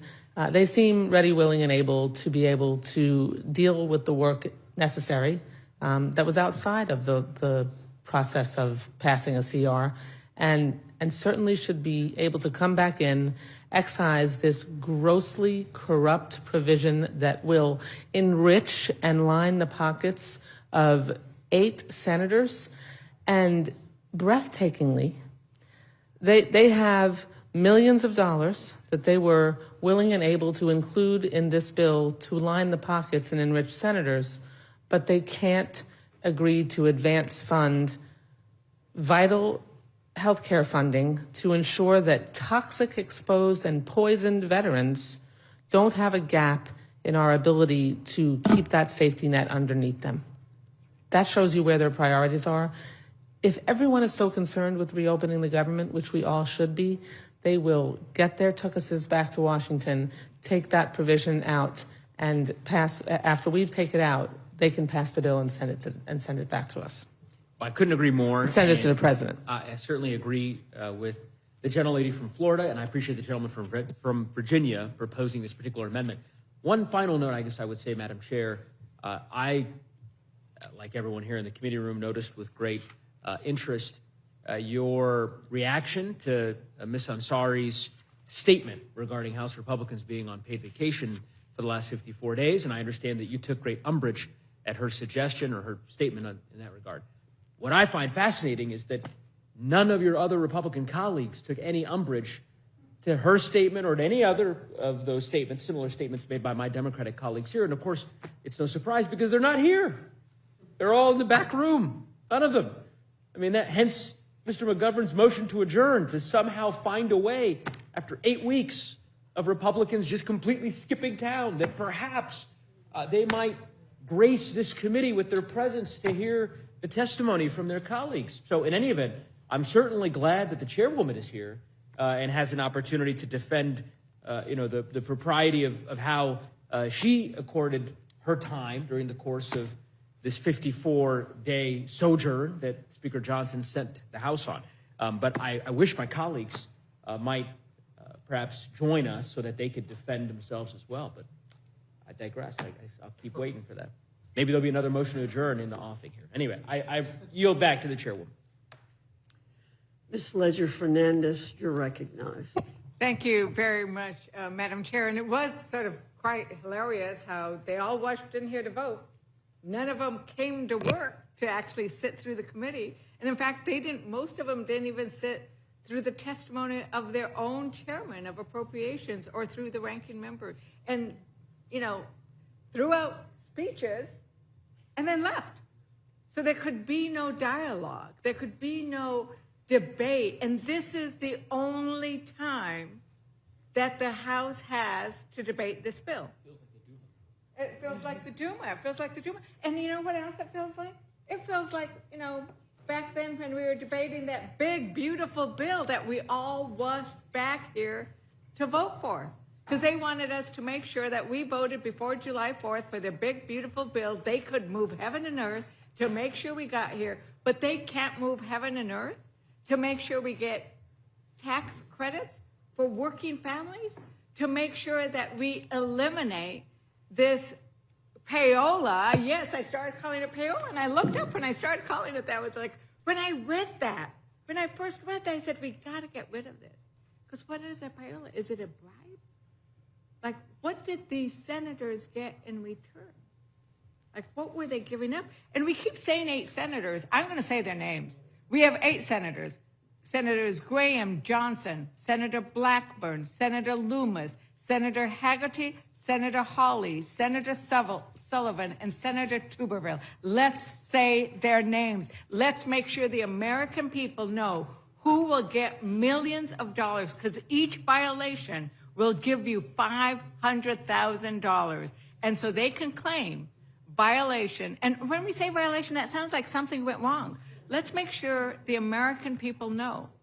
These were subpoenas or inquiries by the FBI that were authorized by the courts, that were authorized by grand juries when they were looking into what happened around the January 6th insurrection. And the American people saw that this place was overrun by violent attackers. We were here. We were here. There were 140 law enforcement officers who went to the hospital. 140 police officers went to the hospital, and now we're going to pay senators, these 8 senators that I have called out, we're going to pay them millions of dollars instead of providing any money to the veterans, instead of providing any money to the children, to the families. It is outrageous, and it is horrible. And I also appreciate that you have sponsored a similar amendment. And I think there are going to be multiples of these, because we all recognize how horrible they are. And Republicans recognize, but they think they have no power when they have power. How dare they? Representative Superman, why don't you say a little bit more about this concept that they can't do anything? Yeah, absolutely. And I'll just say there's 8 right now. There's been a couple others that have come forward and said, wait, what about my payout? And so they're actually going to, this might expand past 8, actually. But thank you for reading the names and calling this out. But yes, all we have to do is vote for one of these amendments that we're putting forward to strip this bill of this provision and take away this corrupt scheme by these Republican senators and send it back to the Senate and put it on the floor for them to vote for. Are they going to continue the shutdown so that they can line their pockets with tens of millions of dollars potentially? That's really up to them. That's really up to them, right? And so let's make them take that vote. If you truly care, if you truly believe that this is corrupt, you will vote for this amendment and you will send this bill back to the Senate if you truly believe this is corrupt. If not, then you seem to not have a problem with this. This is your chance right now. Right. And I want to thank you, Representative, for pointing out how much money has been wasted by President Trump. You forgot to mention his golf trips. Like, he just took one. $10 million. Like, the American taxpayers are paying $10 million every time he goes, decides to go and golf. We paid for his trip to Scotland. And it's this kind of contrast that the American public is seeing. The American public is seeing that they're not willing to provide tax credits for working families and small businesses, and you all described powerfully what that means in your communities. But they're willing to let him send $40 billion to Argentina. They're willing to let him spend taxpayer dollars on his golf trips. And you want to say something? I wanted to talk a little about your payola issue. You know, I remember when Republicans raged against earmarks. I mean, some of us have been around here long enough. And I mean when we had bills that had provisions that helped a specific member's constituents. And we had some Republicans that would rage against them. And what we have here is an earmark on steroids. I mean, forget about the constituents. This money, hundreds of thousands of dollars, possibly millions of dollars, goes directly to specific Republican senators. And most Republicans are just going to say, oh, well, what can we do? We just have to move on. Trump is trying to get hundreds of millions from the Department of Justice. So now I guess we have some senators who want their cut. And my Republican friends just seem to be all okay with it. I mean, this is corrupt, and it is disgusting. And at some point, people have to be willing to stand up, develop a backbone, and say, no, we're not going along with this. I thank the gentlelady. Yeah, it's about courage versus corruption. And what we are asking Republicans to do is to have the courage to vote against the corruption that's in this provision. We might disagree on, clearly, Madam Chairwoman, we disagree on the benefits of the Affordable Care Act. I've told you earlier, I think it's wonderful because I'm a cancer survivor and have pre-existing condition. I needed the Affordable Care Act. I love the fact that I could keep my kids. I'm also pretty much a single mom with regards to 3 kids, right, who are going to college now, getting their degrees, and I could keep them on the Affordable Care Act.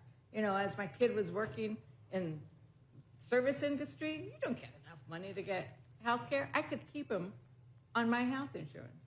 So we might disagree about the benefits of the Affordable Care Act, but I'm hoping we don't disagree on the fact that we shouldn't be spending millions of taxpayer monies and sending it directly to 8, 10, 12 senators. And did you notice that? It only applies to the senators. Right? There were subpoenas, lawful subpoenas. Remember, these are lawful subpoenas, grand jury, court-approved subpoenas. Madam Chair, Yes. would you yield just to? I would love to Thank yield you. to. I just want to make one other point on the appropriations process because, as the ranking member mentioned, years gone by, and the chairwoman and I were in Congress when actually some members of Congress went to prison for enriching themselves through the earmark process, which was why we lost earmarks, a big reason we lost earmarks for about a decade. But now, because we reformed that process, we actually each certify that we have no personal interest and no benefit comes to us from a community project funding request. And so I mean, we're that careful now because of past abuses. And this provision literally personally enriches at least 8 senators and allows millions of dollars with the inability of the government to even raise opposition or evidence or any counter to that to that process, and for 8 senators at least to be personally enriched. I can't even understand how some of our colleagues would stand in front of their constituents after going home and voting for this and with a straight face defend that vote. It's breathtaking. Thank you, Representative Dexter. Thank you Our so much. pulmonologist, Dr. Dexter. No, thank you so much. I just had a point of clarification. Did those 8 senators vote on this bill? Because it seems that they should have declared a conflict of interest and have exempted themselves from the bill. I think they made sure that the provision made it into the bill and then voted for it. Thank you very much for bringing to the American people the issues about veterans care, about your individual constituents, about the priorities that Democrats are fighting for, and how Republicans are just spending all this taxpayer money on things that I don't think make a lot of sense. And with that, I yield back. Thank you, Ms. Leisure Fernandez. You're excused as a panel. Thank you very much. Ms. Salinas, Mr. Vindman, Mr. Oshevsky, Ms. Stansberry, Mr. Horsford, Ms. Berrigan, and Mr. Raskin. If we can squeeze you in, we'll bring another chair.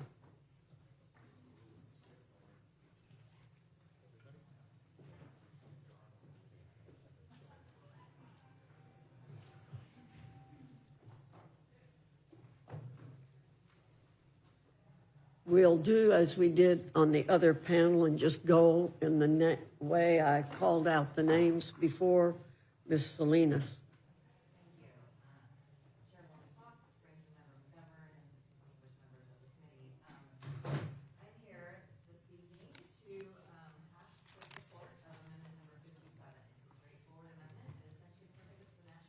Being used for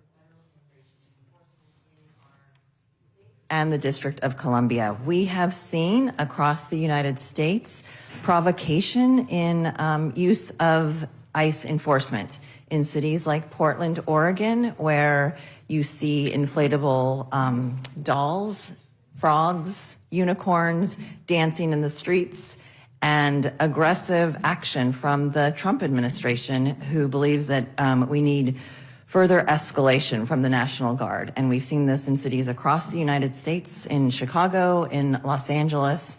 And instead, I know our National Guard is needed for things like wildfires, natural disasters across the United States. That's what they're trained to do, to protect civil society, not to enforce immigration.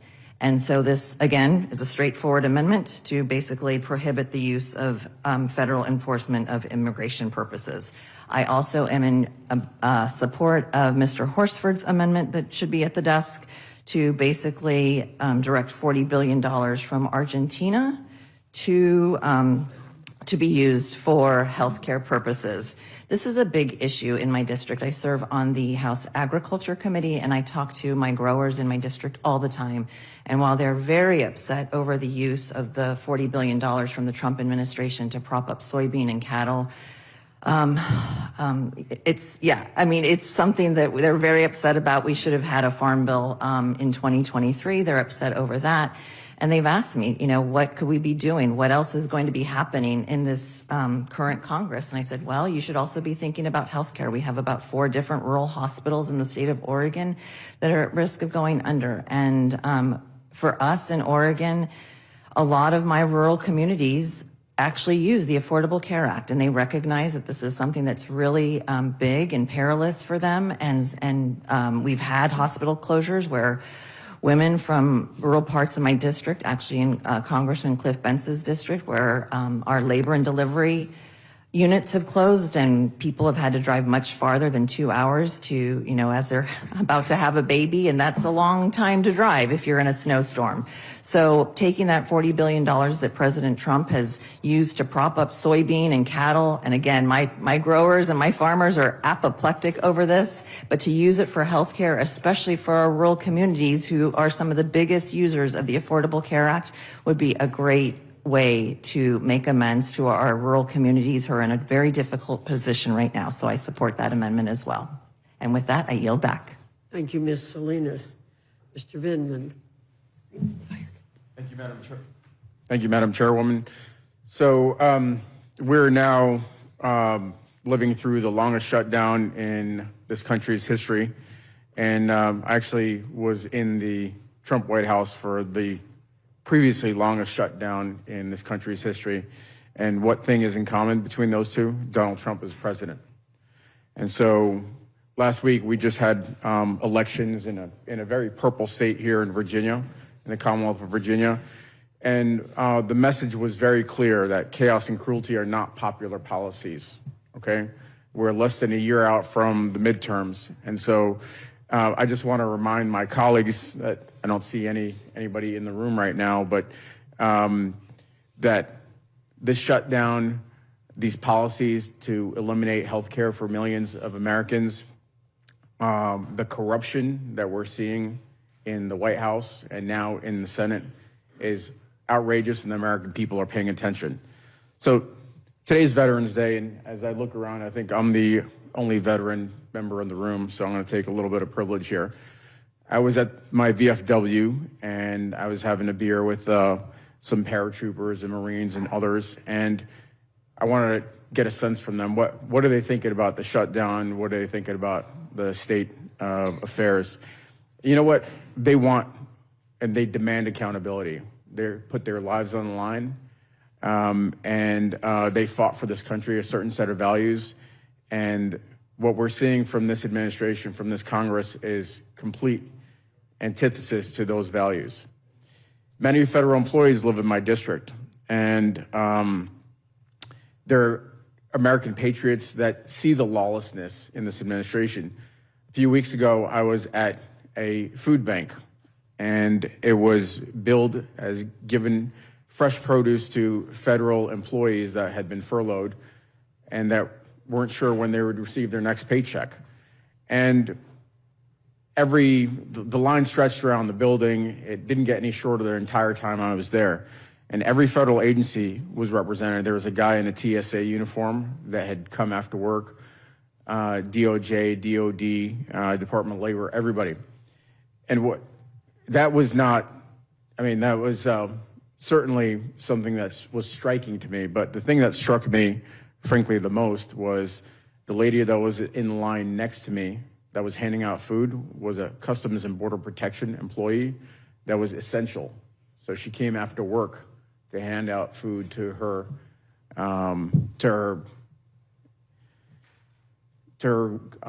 friends and neighbors. And I got to talking with her. She was also a Gold Star spouse that she had lost her husband in 2008 in combat. These are the people that are being impacted by these terrible policies. So look, we find ourselves at kind of like a pretty pivotal moment, right? We have obviously American healthcare that we're seized with. That's what the shutdown was about.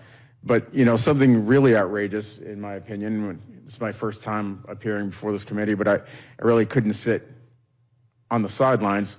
Spent 25 years in the Army, half of it as a lawyer, as a prosecutor. I was an ethics lawyer during the Trump White House, which I will tell you was not easy.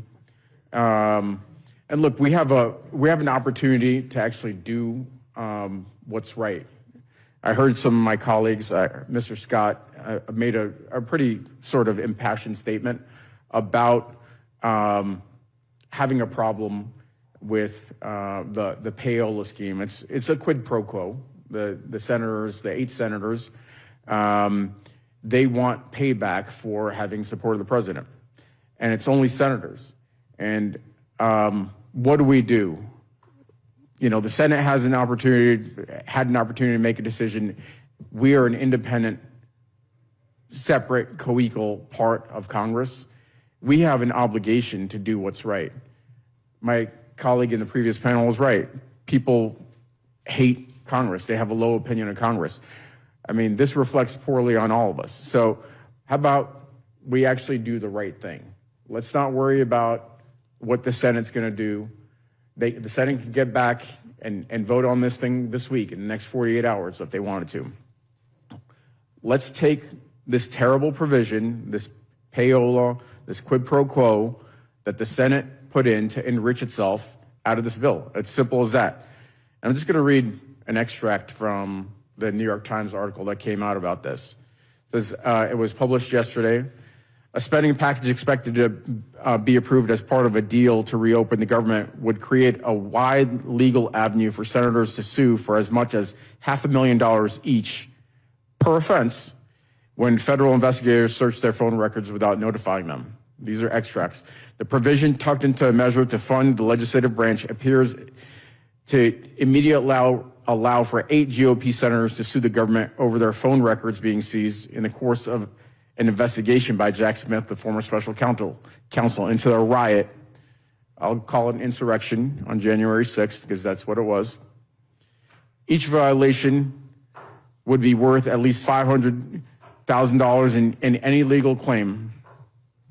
I think I'm getting the signal here, so I'm going to wrap up. So, Can we just give a little leeway to a veteran on Veterans Day? I'm almost done. So each violation is $500,000 according to the bill language, which we know can stretch into the millions. And it waives sovereign immunity, other defenses for the government. So, I mean, this is just a straight up payout. So how about this? I'm gonna make an offer, even though I don't see any of my colleagues here. And my offer is this, is that we know that the Republican majority is only a couple of seats. You can only stand to lose a couple of votes. If you can strip out this provision from this bill, even though I don't like many aspects of it, I will hold my breath and vote for it if you will strip out this provision. That is my offer. Mr. Olszewski, you're recognized. Thank you, Madam Chair. Members, it is good to see you. Thank you, as always, for powering through, Madam Chair. I will say it is hard to see so many empty seats to your left. I really know this is an important debate and discussion that we're having for the American people, and there's no other business being conducted. There's no other reason that members who are serving on this very important committee aren't in this room, because for millions... Well, I hope that they are listening, Madam Chair. I hope they are listening, because I have very important things from my heart that I want to share. And I'm speaking not just on behalf of the people I represent from Maryland 2nd, but for all Americans, because millions of families are being affected by the shutdown. It is the longest in our nation's history. It has been a real hardship. The unnecessary suffering must end, and the continuing resolution is a step forward. But it falls far too short of providing the relief that all Americans deserve.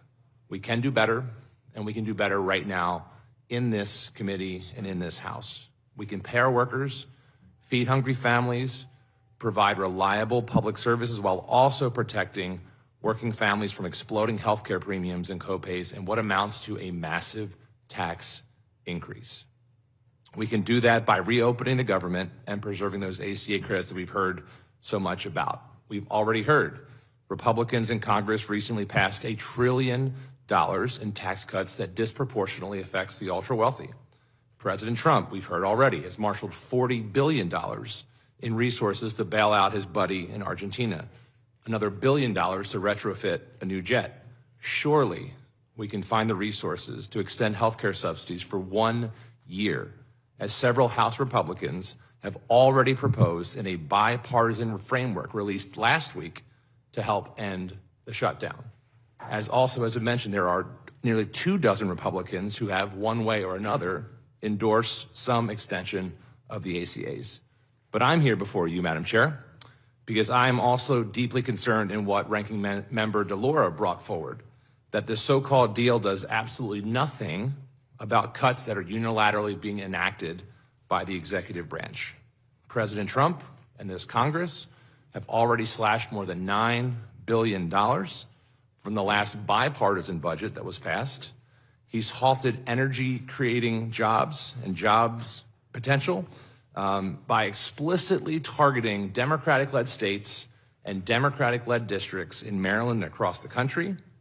He's explicitly threatened funding for the Francis Scott Key Bridge in Baltimore, a project that is so important. It is probably the largest infrastructure project in the mid-Atlantic. So important. So any path forward should include one simple guarantee. The commitments we make to the American people and the commitments we make to each other should not be allowed to unilaterally be undone by the administration tomorrow. If we shake hands, that deal should stick.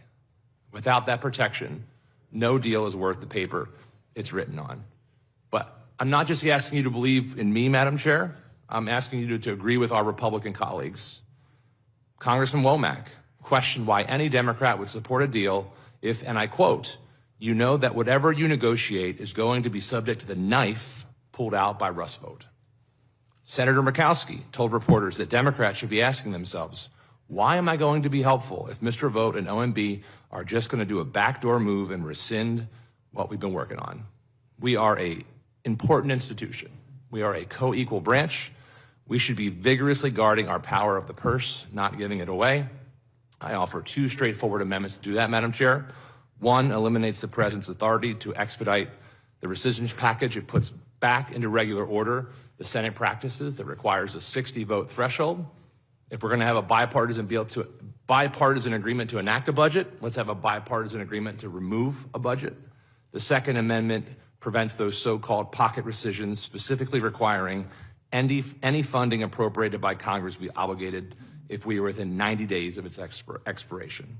These amendments are simple, but they are important. They're about checks and balances. They are about restoring Congress's control over matters of spending, just as our founders intended. And I know they're not here, but they are listening, because you told me so, Madam Chair. For members who have predetermined that they will not vote for any amendments, I just have to ask them, and if they were here, I would ask them, and I mean this sincerely, Madam Chair. How egregious do the provisions have to be to change their mind? Is there a point? Is there a breaking point in terms of the self-enrichment item that I didn't even come here to talk about? But what is the point at which we say we can fix these things right here, right now, and force the Senate to do what's right? Do the things that stop having Americans have no trust in these institutions. This is why Americans hate Congress. This is why people are so frustrated with our politics today. So, and it's why I'm here asking you to support these amendments in the spirit with which they are presented, in bipartisanship and with respect for the Constitution. I thank you for the time, and I yield back. Thank you, Mr. Olszewski. Ms. Stansberry, you're recognized. Thank you, Madam Chair. With the 15 minutes remaining, I'd like to wish everyone a happy Veterans Day. I represent a very humble set of communities in New Mexico's 1st Congressional District, and like others on this panel, I had the opportunity to celebrate and to honor our veterans in New Mexico today. And so I do have to say, Madam Chairwoman, I was looking forward to coming back here and having the opportunity to debate this bill. But over the last 5 hours since I've landed in Washington and listened to this debate, I just feel sad. I just feel sad. The people I represent are humble people. People who struggle to put food on the table, who struggle to put a roof over their head. Tens of thousands of federal workers who for the last how many ever weeks it's been, haven't known whether or not their jobs are going to be there at the end of the shutdown. People who literally didn't know how they were going to feed their children this weekend. They literally didn't know how they were going to feed their children this weekend. And so I find it heartbreaking, to be honest, to come here and sit in this committee and literally